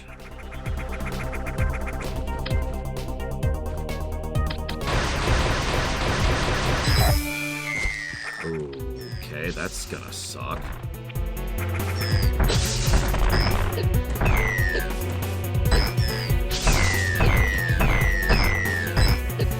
Right up. You want to get in my hitbox? I'll get in your hitbox.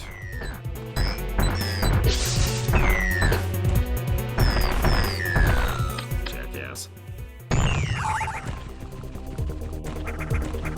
I mean, I say without facetiousness or joking or memeing, Konami isn't a game company anymore. They haven't been for a while.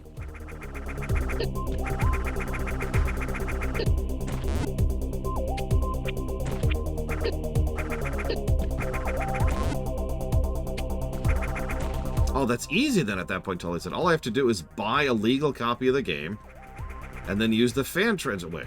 Yeah, there's our power door.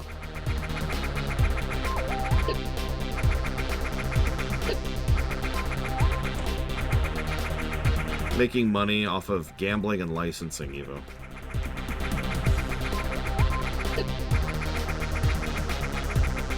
It's actually kind of funny. They realized something that DC Comics realized about 30 years ago. Something that nearly led to the destruction of all of comicdom, actually. they realized that there was more value in their products as IPs to then license out for merchandise than as the actual thing itself. And so they do a lot of licensing and make a decent bit out of that. It was like 10 or so Trihex, yeah.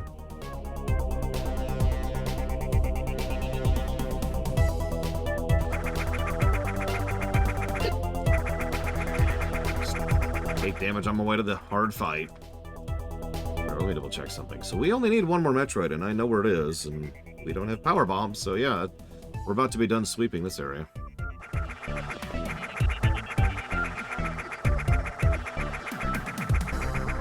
Well, DC was first. It's a whole story, Ross. DC was first, and then Marvel was like, oh, that's a good idea. And then comics nearly stopped existing. I'm skipping a few steps there because it's a long and complicated story.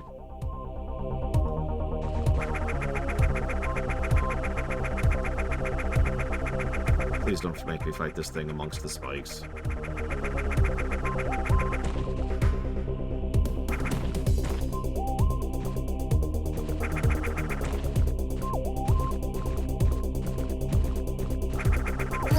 Yeah, I figured it was an Zeta. Jesus Christ.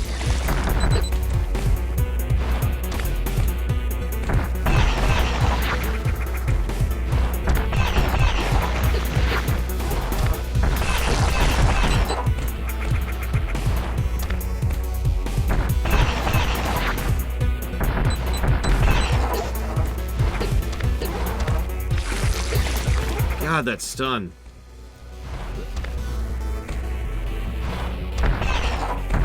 It saved comics.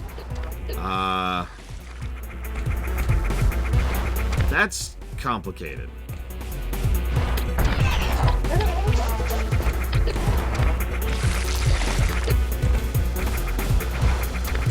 But yeah, the inclusion of all of the little companies who you've never heard of is probably the biggest reason why Marvel and DC kept going.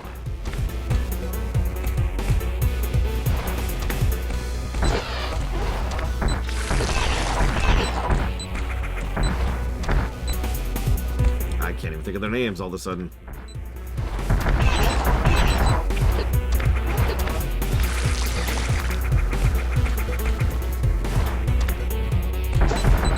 I saved before this, right?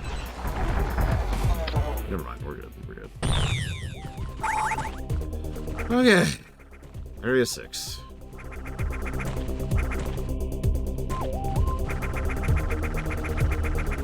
God, let's see, there was Mirage, Image, Dark Horse, started really getting going. Of course, now I can't think of any of the rest.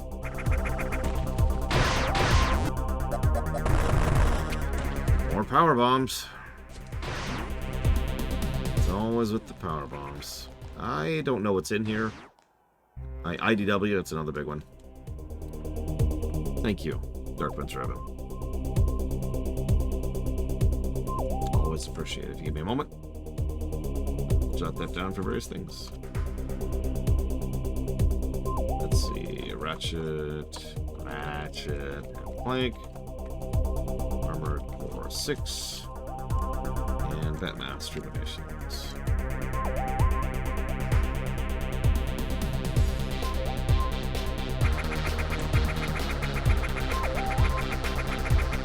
I mean, it's funny, manga's been a big business for forever, and it's never really had a major, the industry nearly died moment that I'm aware of.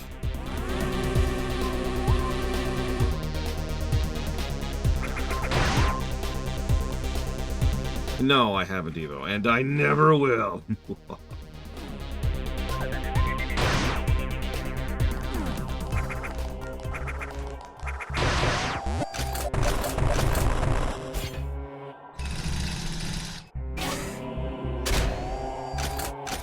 This is apparently a Mega Man boss now.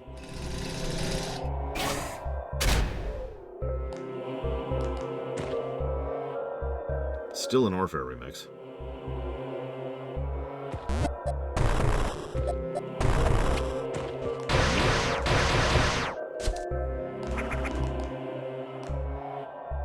I mean, it's probably not plus-worthy, but I do like it as an inclusion, Rex, especially for challenge runs, speed runs, and general optimization stuff.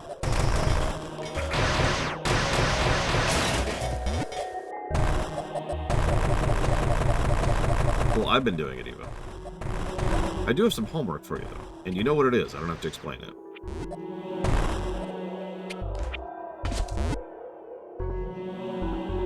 No. It's going to get funded before release. Guaranteed with total certainty, as to me. I will probably play it like a week and 2 days after. We've actually already come up with a specific time to start the run.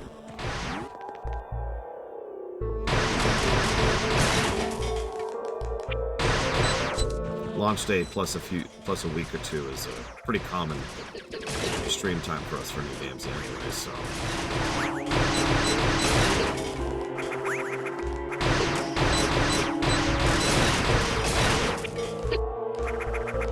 And for MMOs, it's a good way to gauge how good or bad the launch is. Usually bad. Enjoy the tea. Think about the homework.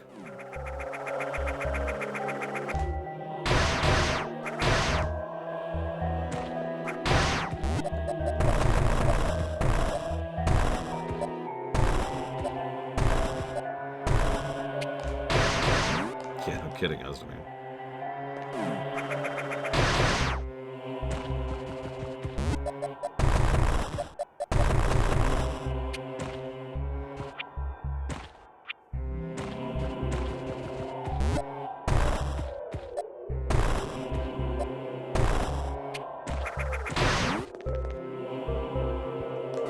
This is a long path down here. My goodness.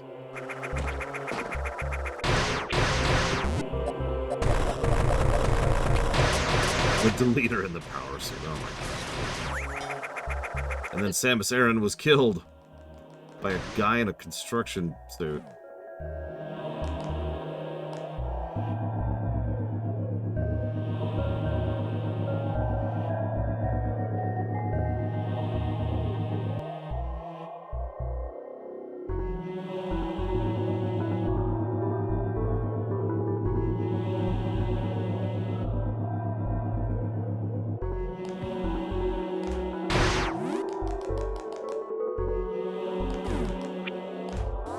I keep feeling like I'm going the wrong way, but...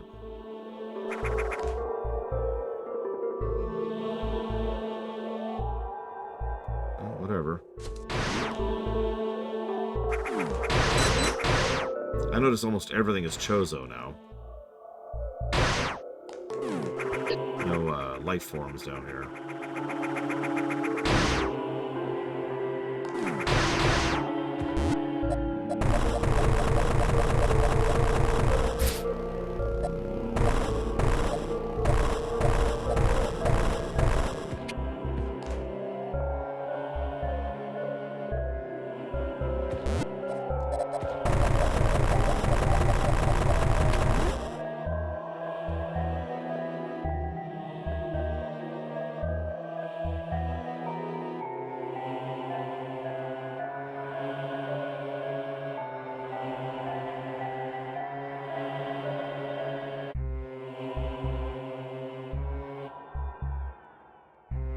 It's Kai Lang! Oh my god, that makes so much sense.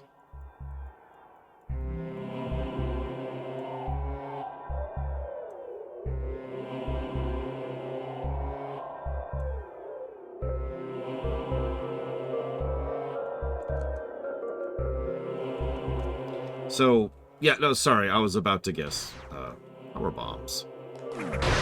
Because one of the things I always like about power bombs is when the games emphasize that they're a big freaking deal.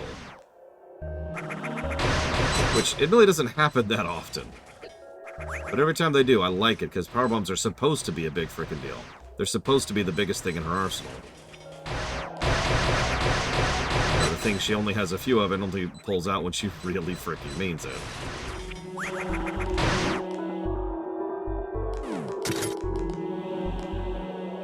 The geothermal plant generates the power to run all the other facilities in the cave complex. Water from the hydro station is injected into the system using insulated pipes. Sophisticated turbines use the heat of local environment, being extremely efficient with minimal loss of water. The massive amount of energy stored is generated is stored in isolated arrays of power cells. One of these has lost some structural integrity, and any significant change in temperature could overload it.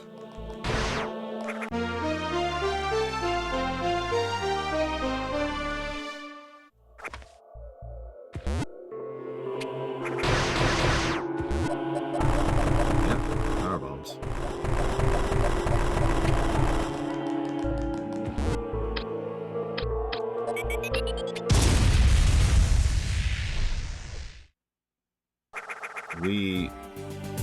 Yeah.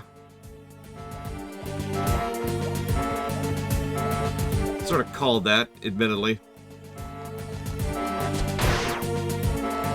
Yeah, we just used a power bomb in an unstable power plant. It's also the only thing that was keeping, like, everything in the entire planet functional.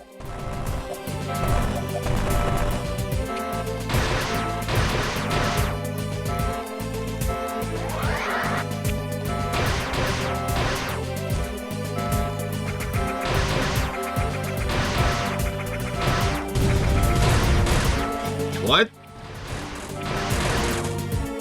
Tank prototype. Sensors on its head provide it with accurate aim. However, the alloy protecting it is weakened with time, along with the arm and track sections. Attacking these parts may give you tactical advantages. Hardware scans reveal this tank was to be mass-produced, originally remote controlled. The basic AI now is active due to a lack of commands. This for that here.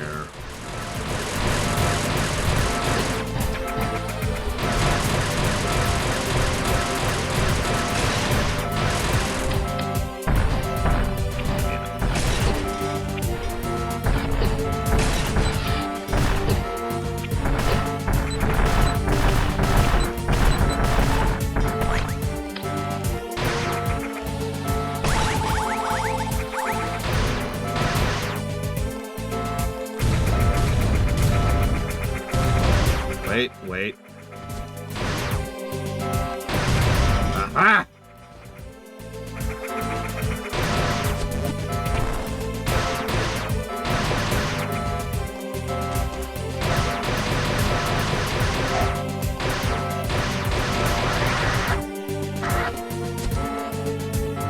Let's get out of here. Calmly. Peacefully. And I saw it too, Dream Whisperer. I'm guessing we'll be back through that area later. Just calmly taking the elevator. Nothing is wrong. Everything is fine.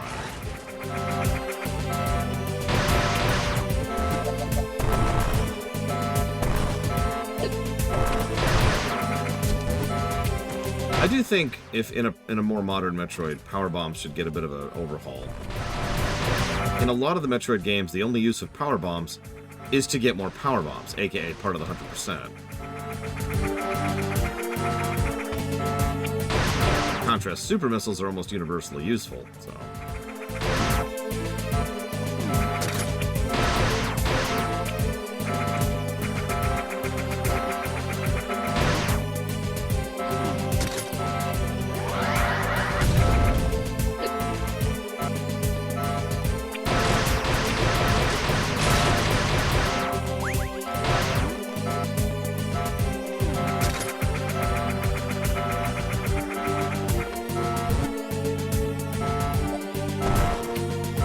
I swear that timer's ticking faster the further up I get.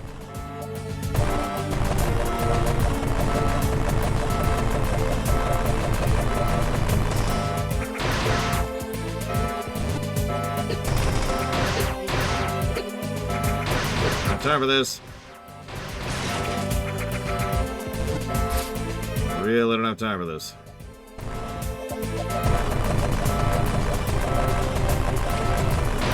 Implosions is an interesting idea. Like, imagine there's something built into them that just pulls in all this... Oh my god.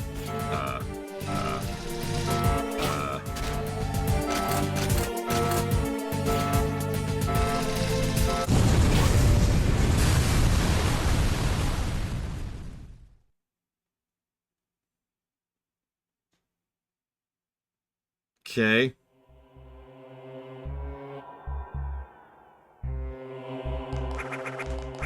Yeah, like pull in. That looked scripted. Yeah, that looked scripted. I can go back down. That's hilarious.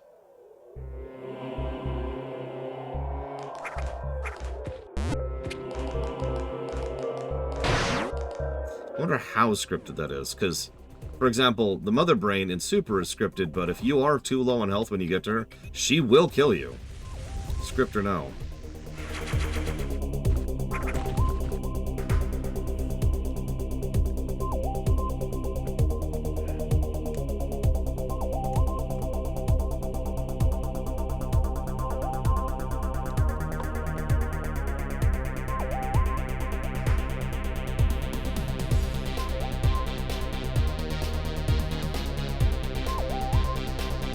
Yeah, now I have to get to the save point without taking a single point of damage.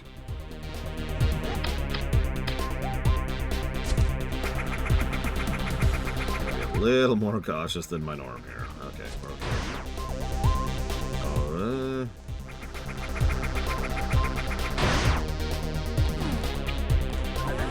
okay. Okay. Anyways, but yeah, like power bombs absorbing in and then exploding would help with with collection, among other things.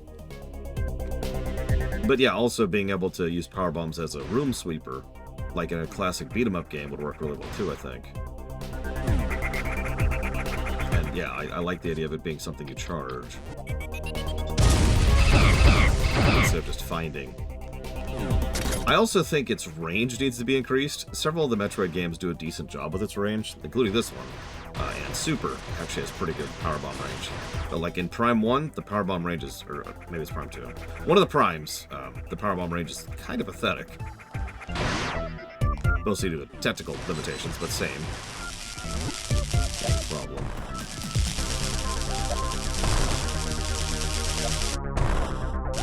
Maybe it's all the Primes then, I don't know.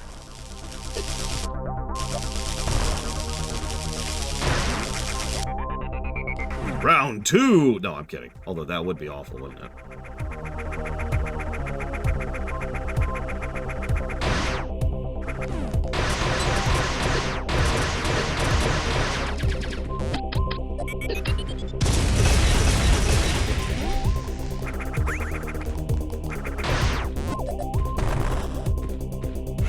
I mean, I was just anticipating that. Honestly, I really was. Javin, like, Tester Part 2! Powerbomb! Ah! Okay, so that was this one. Was that it here? I think that was it here. I know I had a powerbomb thing up there and up there.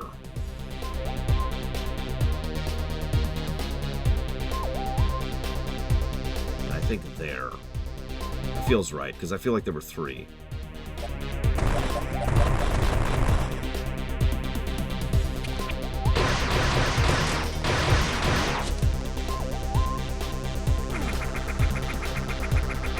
Grab a save. No reason. I kind of wish it had that completion thing that Zero Mission had. That was a really nice feature. Positive worthy, one might even say. Props to Cycloud for pointing that out.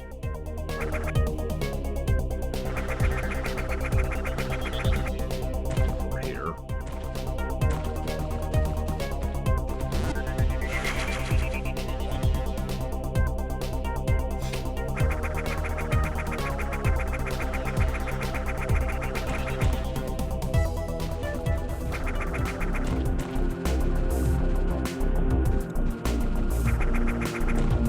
The way down is open, but let's sweep a little bit first. Oh, I know, crazy horse. Just a little bit of sweeping. Sweep, sweep, sweep, sweep, sweep, sweep.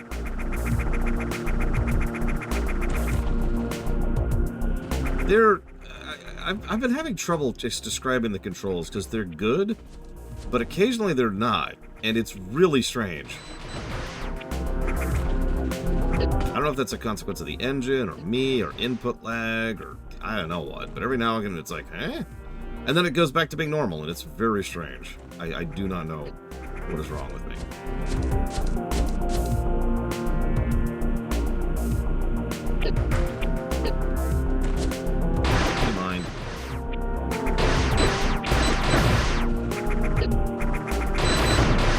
Having said that, this is probably going to be a triple positive control situation. 2 for general quality and 1 for rebinding. I think I've already written that down.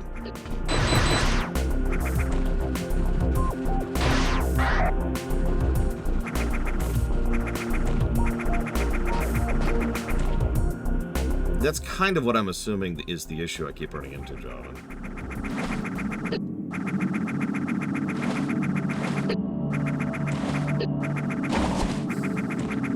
Correct, this is AM2R. A game so successful it was shut down by Nintendo.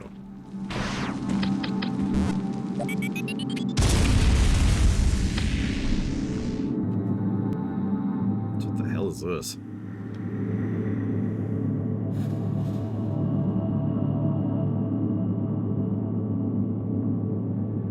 I mean, yeah, I agree, Rex.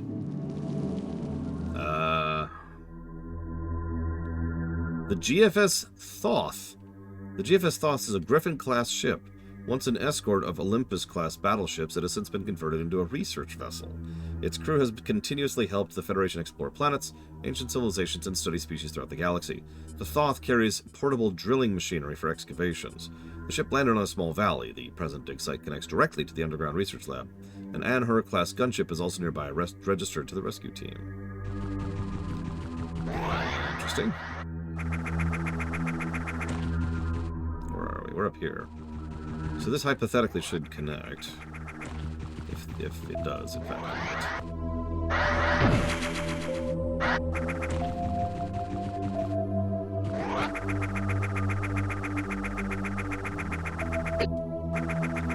Oh, there's the depths of space. Or something.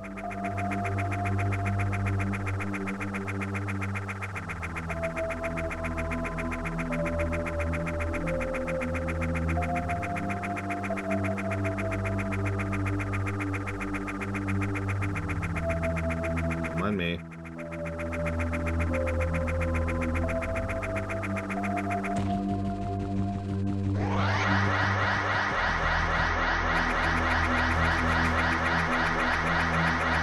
Finding the boundary. There's the gunship.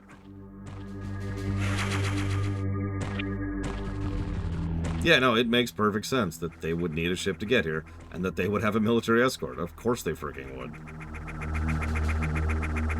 You don't send research team to any planet without some kind of military escort. No matter what Star Trek tells you.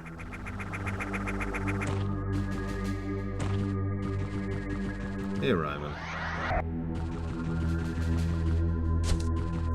That's a chonky ship.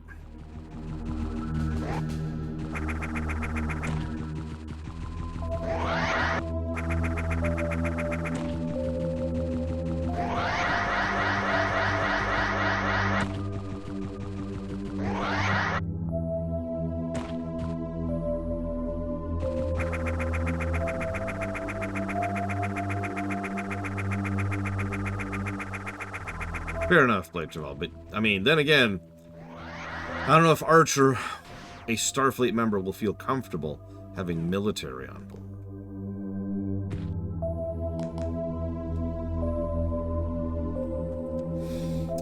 So far, I'd say this feels very similar to the original. I've actually used my knowledge and memories of Metroid 2 to navigate this one, Blade Jamal. Obviously, there are some new things, but this is probably why the big argument around which one is a remake and which one's a reimagining happened around this and Samus Returns.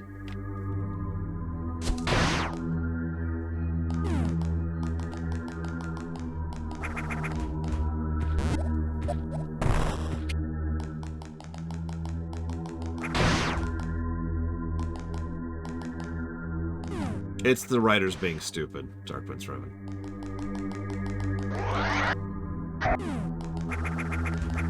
A lot of the original creators of Star Trek grew up in the Vietnam era, aka the military are the bad guys. And so they just kind of went with this idea that the military are the bad guys 100% of the time. And naturally, Starfleet then cannot be, by definition, military, because they're the good guys. The Thoth is a... Let me read this. We did. Oh, here we go. Motion sensor displays the following. No signal in level 1, no signal level 1. No signal, no signal. Movement detected in level 3 East Wing.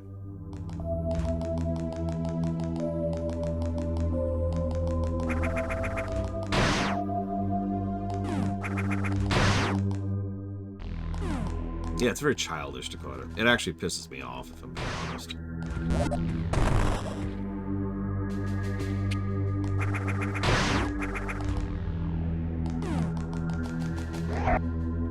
Rec area.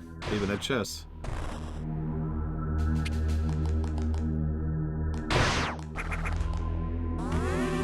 Oh, that's a safe spot. Yeah, no, this is good. I like this. I like this. The music is just tense enough without being irritating. Very atmospheric. By the way, that's Dread right there. Motion sensor scanned throughout the ship. No sensor, no sensor, no sensor, no sensor. Movement detected. That's Dread.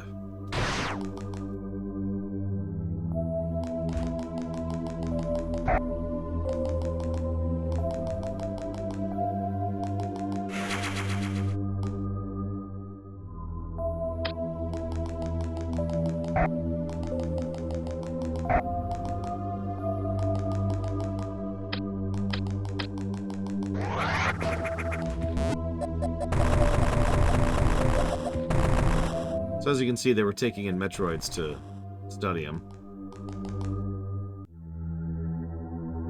At least an Alpha and a Gamma.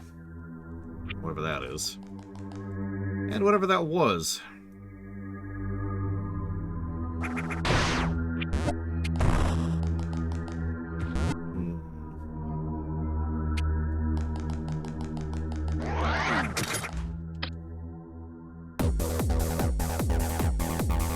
Genesis.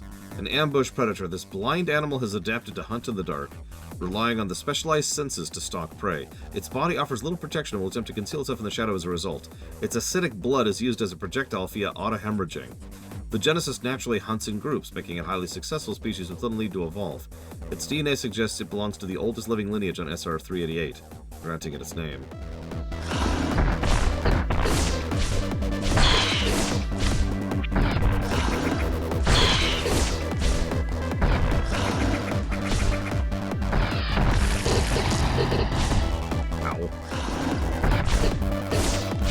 Ow!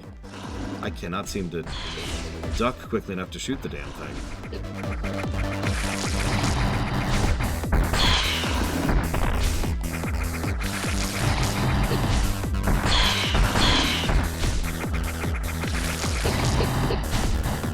Hurts like that. Frickin' bastard, too.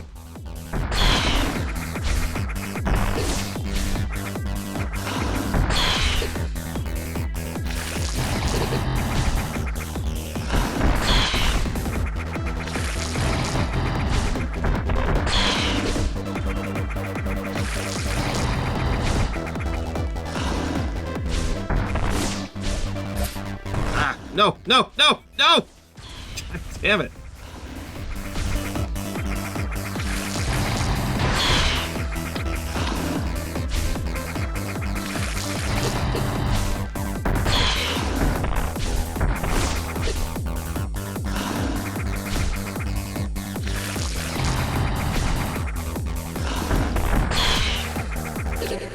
End it. Wow.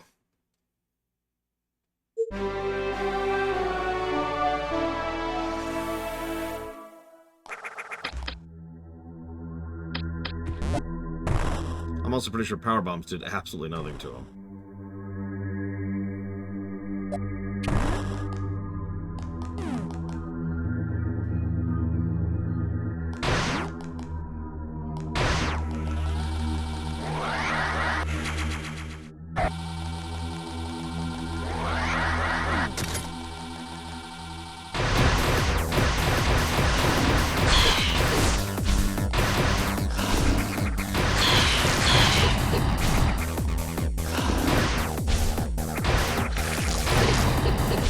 Jesus.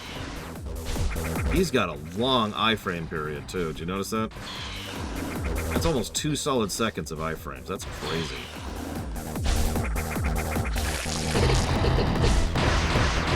those too.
You know, that's another thing I kind of hope they do more about in the future of the Metroid series.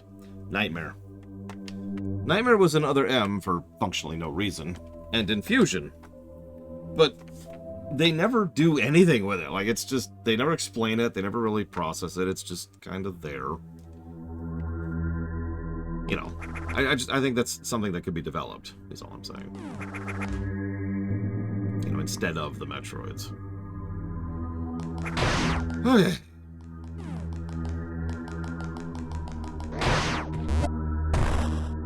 That was fun. And we got an E-tank out of it, so I'll take that.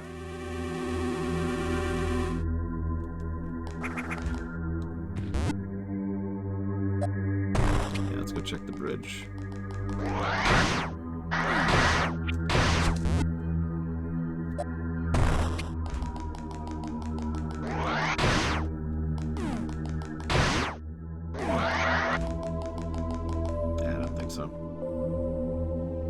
Still a cool sequence.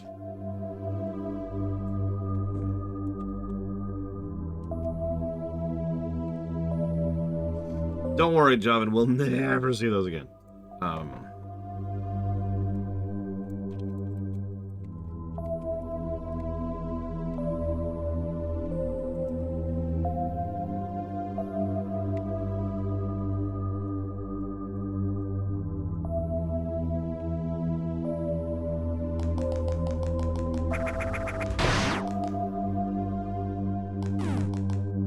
Tell me about it, Dark Driven. I mean, we did just have an escape sequence. Might as well make it an even dozen, right? Also, unless the UI is different, I think there's only 2 energy tanks we don't have yet. Which makes sense. We're kind of closing in on the end game of the original game.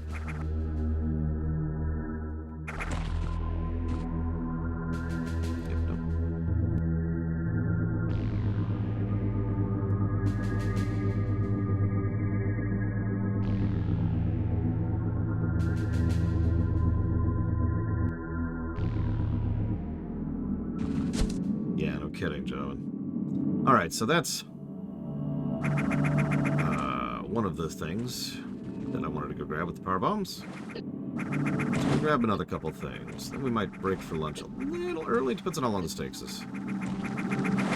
I didn't expect that to be the side quest that it was. That was awesome.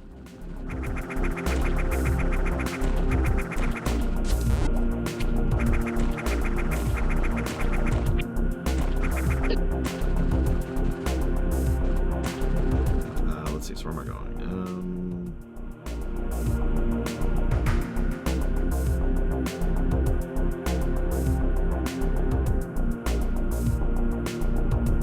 Oh, that's cool. It actually shows the elevator.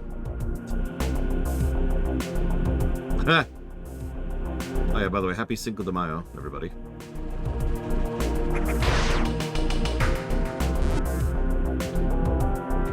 pretty far, Trihexia. We're pretty far below the surface of the Earth in most of these games. Hey, what are you doing watching me on Today, John? Go do something fun.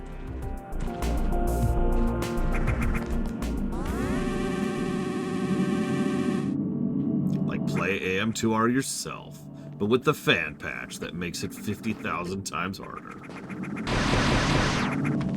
Oh yeah, and happy Eastern Easter.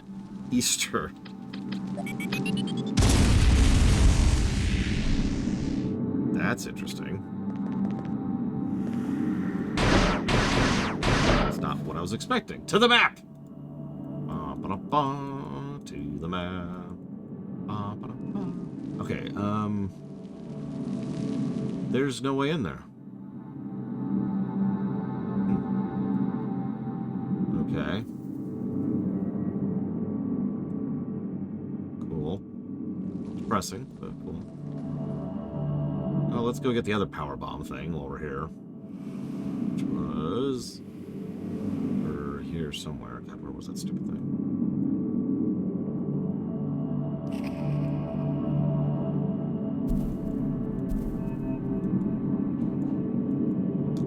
I'm blind. Is it over here? I don't think it was over here. I am right. Well, whatever. Back to the game.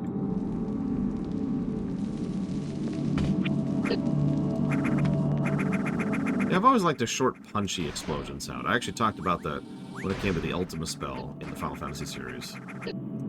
Too often they try to make it like or whatever. No, I just like the big one. The few seconds and then, hey. Ah.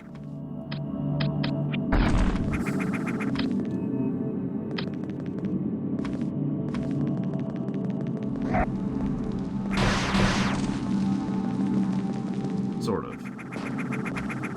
Kind of a ha. Maybe not quite a full ha. Luminaire is also quite awesome. I told you the, oh, I'm back. The other version of it. Okay. The one from the Pixel Remaster. That one sounds really, really sharp.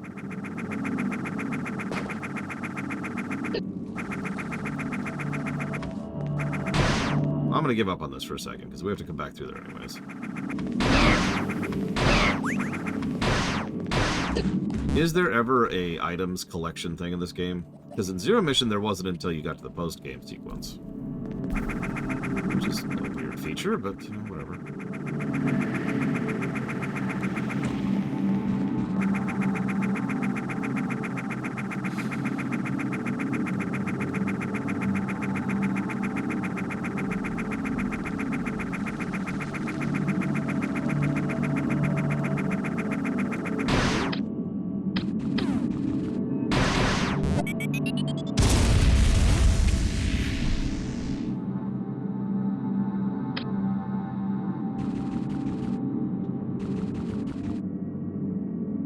How the crap?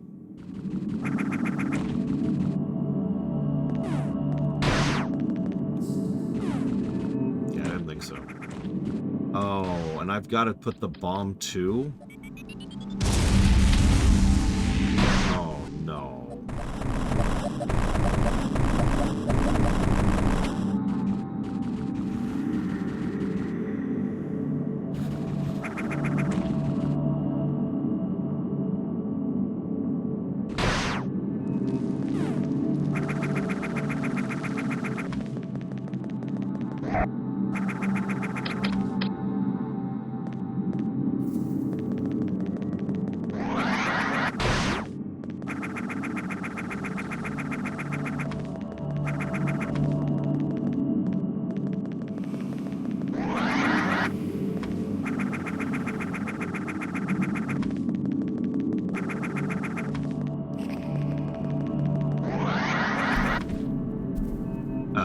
That was weird. I'm not sure what happened there.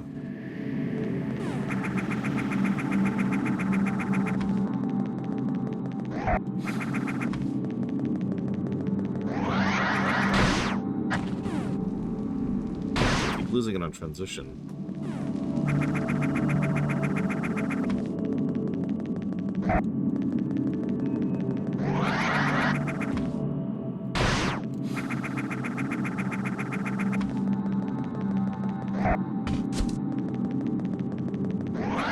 You're right, jumping.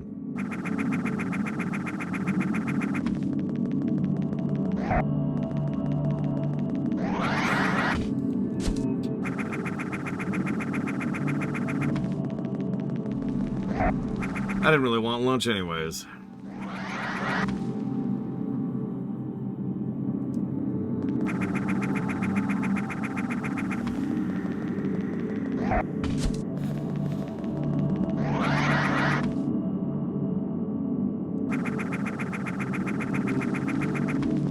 I'm gonna give this 3 more tries.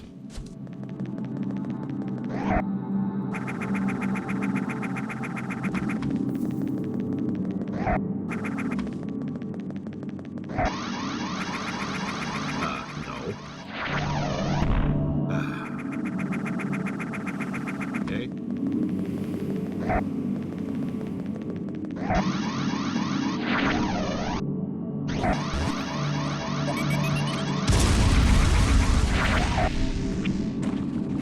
Good thing I only needed 2.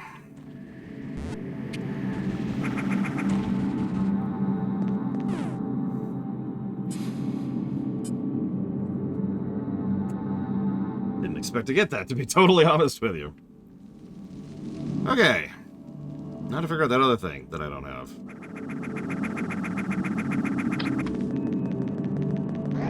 See, now I got 100% this, because I got that crap.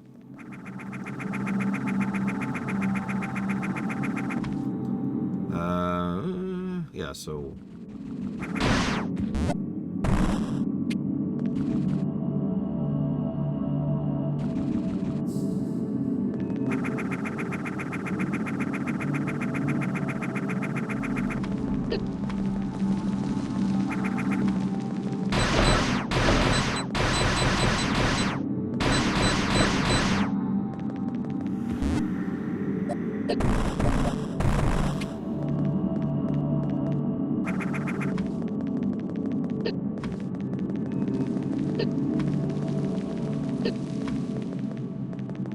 Okay.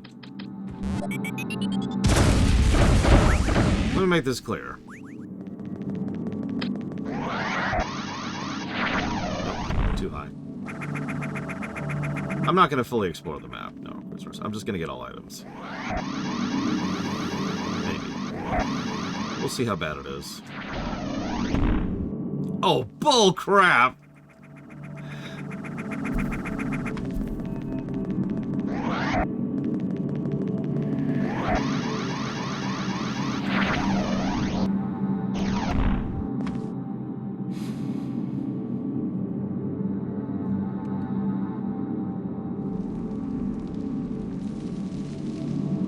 I think my toe hit a pebble there. What's really irritating about this, I have to burn another power bomb now. Be gone. And as figured, just like Super, if you move while the power bomb's going off, you can actually increase its overall range.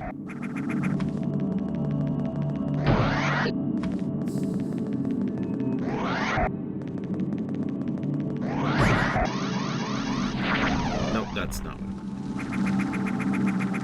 It's weird, Giga Pudding, that good games get good scores.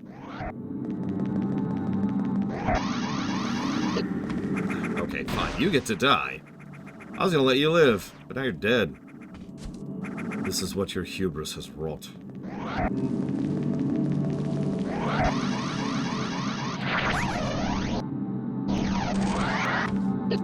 What do you want about I needed to carry that even further? I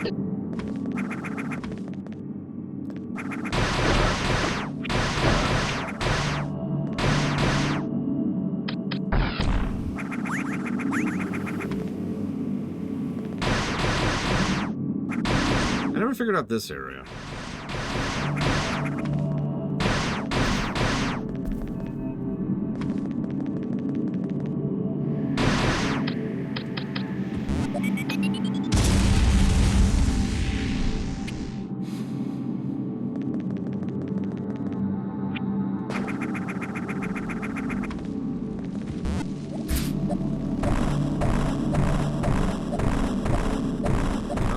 no speed blocks there. I don't know what you're talking about, Rex. I have a very legal copy of this game. I'll take a hint, because I'm out of ideas. This is like the last thing that I know of that I don't have. There was like this thing, then there was that thing, there was that. Yeah, there was the 3 things.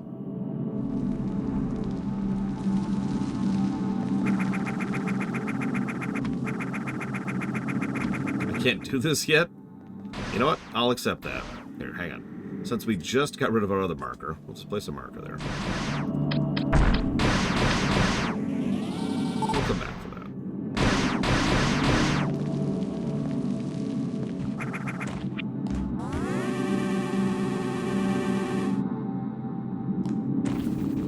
Down into the depths. Hopefully we'll get screw attack soon. I'm tired of enemies interrupting my jumps. This is the wrong way.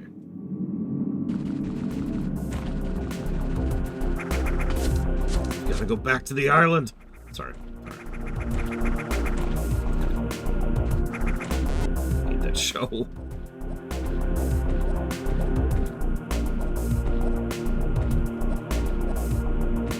Oh god, I do, Dream Whisper. That's... That's really funny.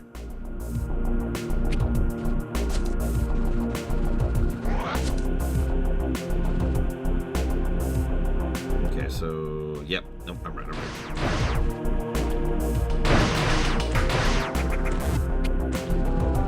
I do appreciate the map actually being worth a damn.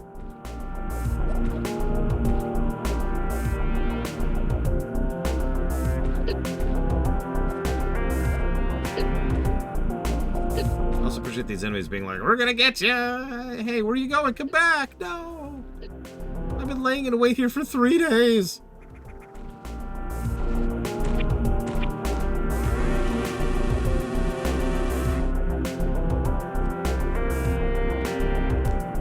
Multiple markers would be legit, but surprisingly few games let you add your own stuff to maps in general, so I'm okay. I'm okay with it.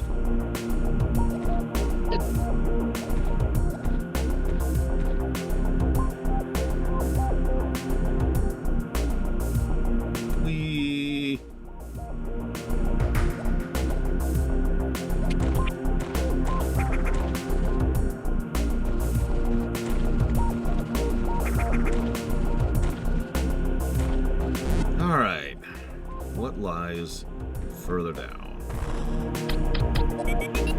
Just in case you got down here, you know, just by bulking the damage. Here's a power bomb limiter.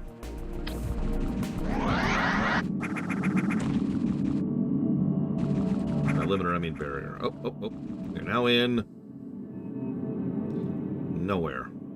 But there are 8 Metroids here.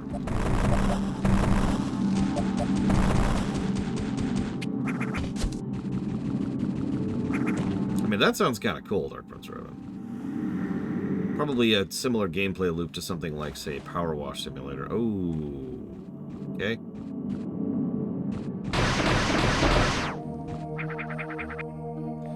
The distribution center. This cave has a massive building outfitted with electrical conduits and water pipes. One of the pipes has collapsed and water steadily floods the lower sections of the facility. Data is insufficient to determine the structure's functionality. Yeah, I'm just gonna go on a wild guess here and guess we're about to get the gravity suit. If not, then we're very stuck.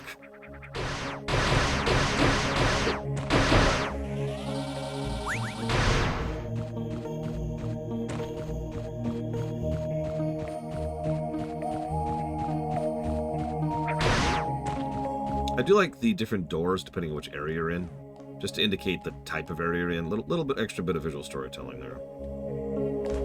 A little bit of flavor. I feel like going down in an area where I can't go up is definitely the right call.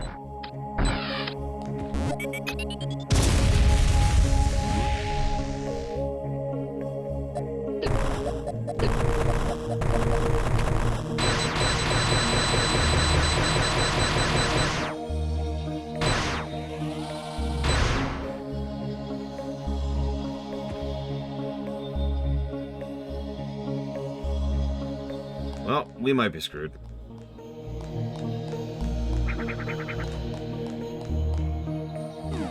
Yeah, no, that was clearly the tink sound effect.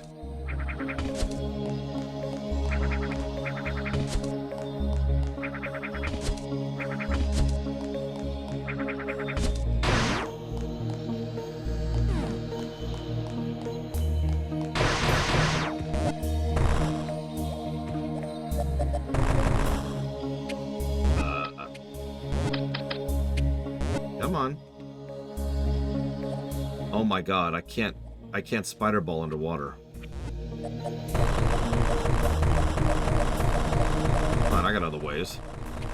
Back in the hull anyways. Okay, so we can't spider ball underwater. That's good to know.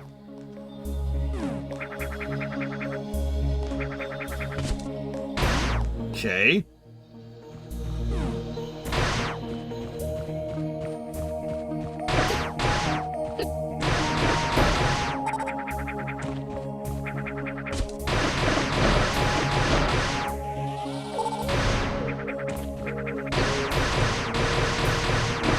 I mean, I would too, Javin.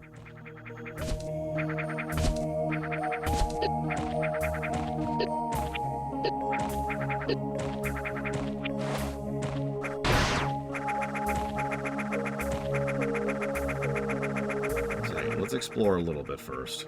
Just fill out the map a little bit. Just see what we're playing with here.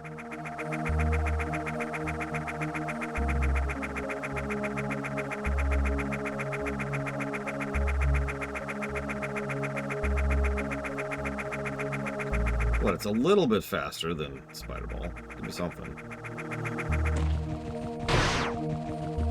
A gray door. Sure.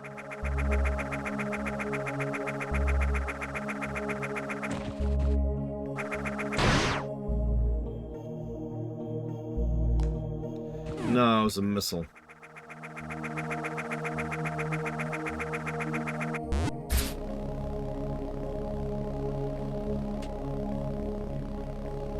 Any guesses where the bombable spot is? And if it's actually a Shine Spark spot? Because that would just be my luck, wouldn't it?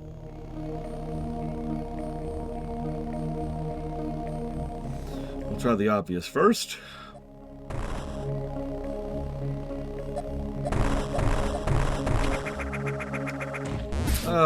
That's awful. That is so awful.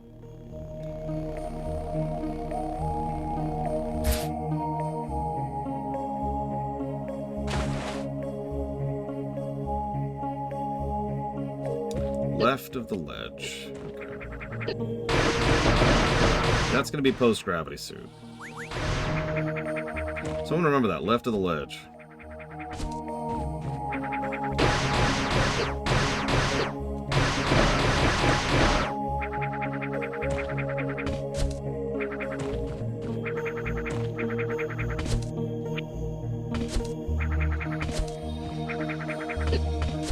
Sorry, yeah. Javin's correct. 3 left of the ledge. Okay, so... yeah, we're kind of pigeonholed. There's only one place we can go, which is here.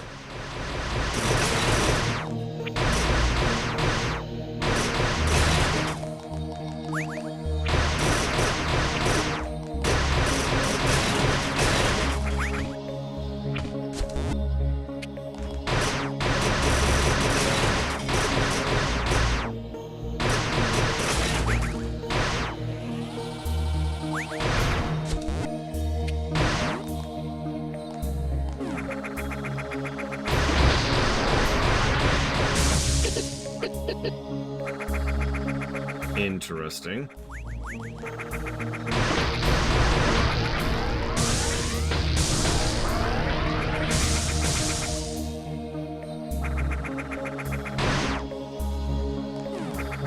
I'll take the refill.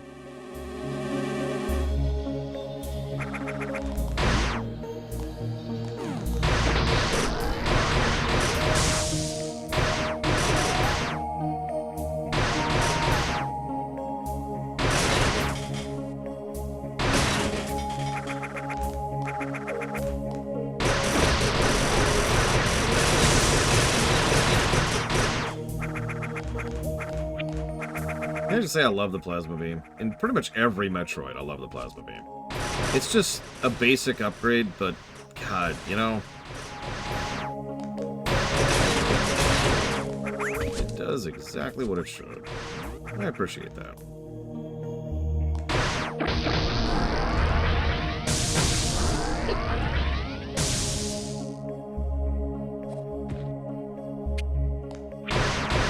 I don't like the wave beam in Prime 1. It's actually my default gun in Prime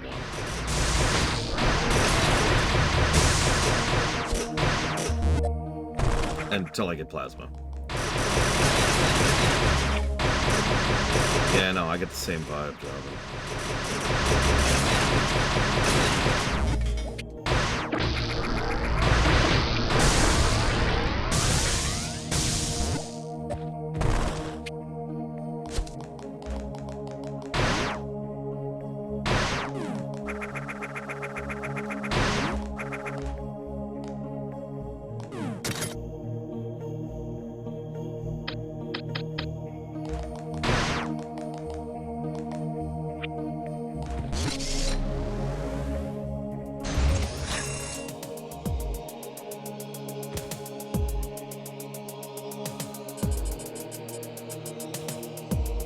The wiring link to this facility provides power to various structures within the region.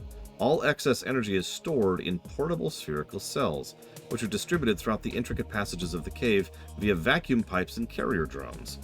These cells are filled to maximum capacity. Any exposure to beam weapons will destabilize the energy charge.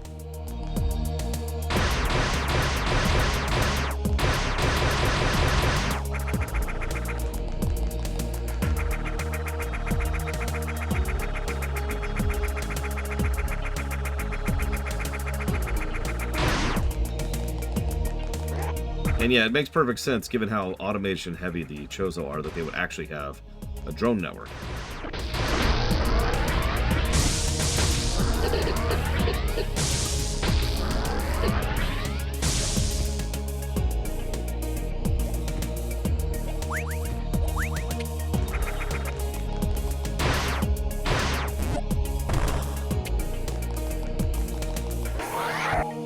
Interesting, DZ Maven. I've seen 2 of those now, I think.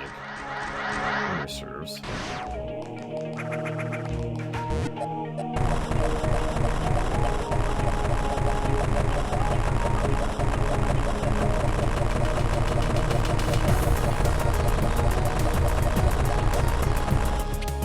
Okay.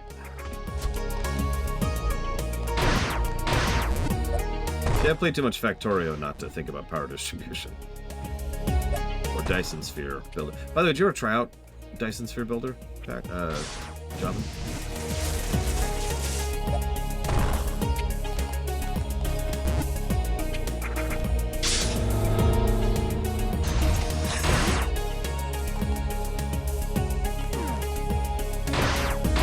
But did you try it out?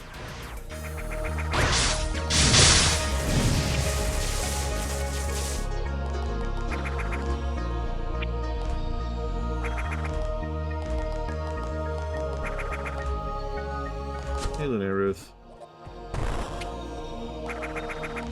Can I, like, nudge this thing without, you know, killing it?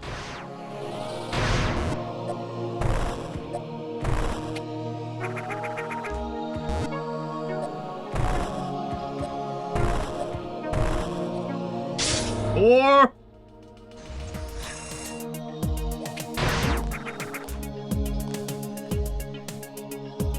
always appreciate linear. Thank you. You know the question. Up to 3 things.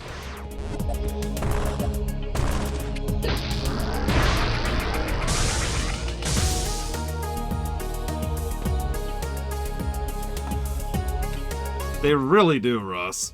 Not that I'm complaining about that. Let's see if we can,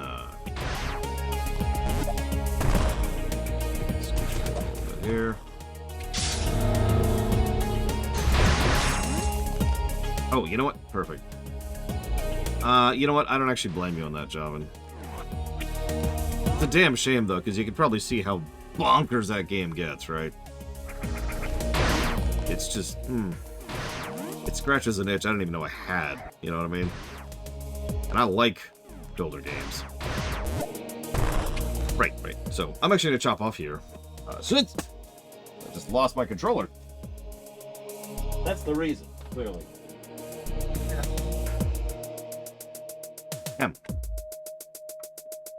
Also going to solidify some of my thoughts on the level design as we've been going through. See you all in a bit.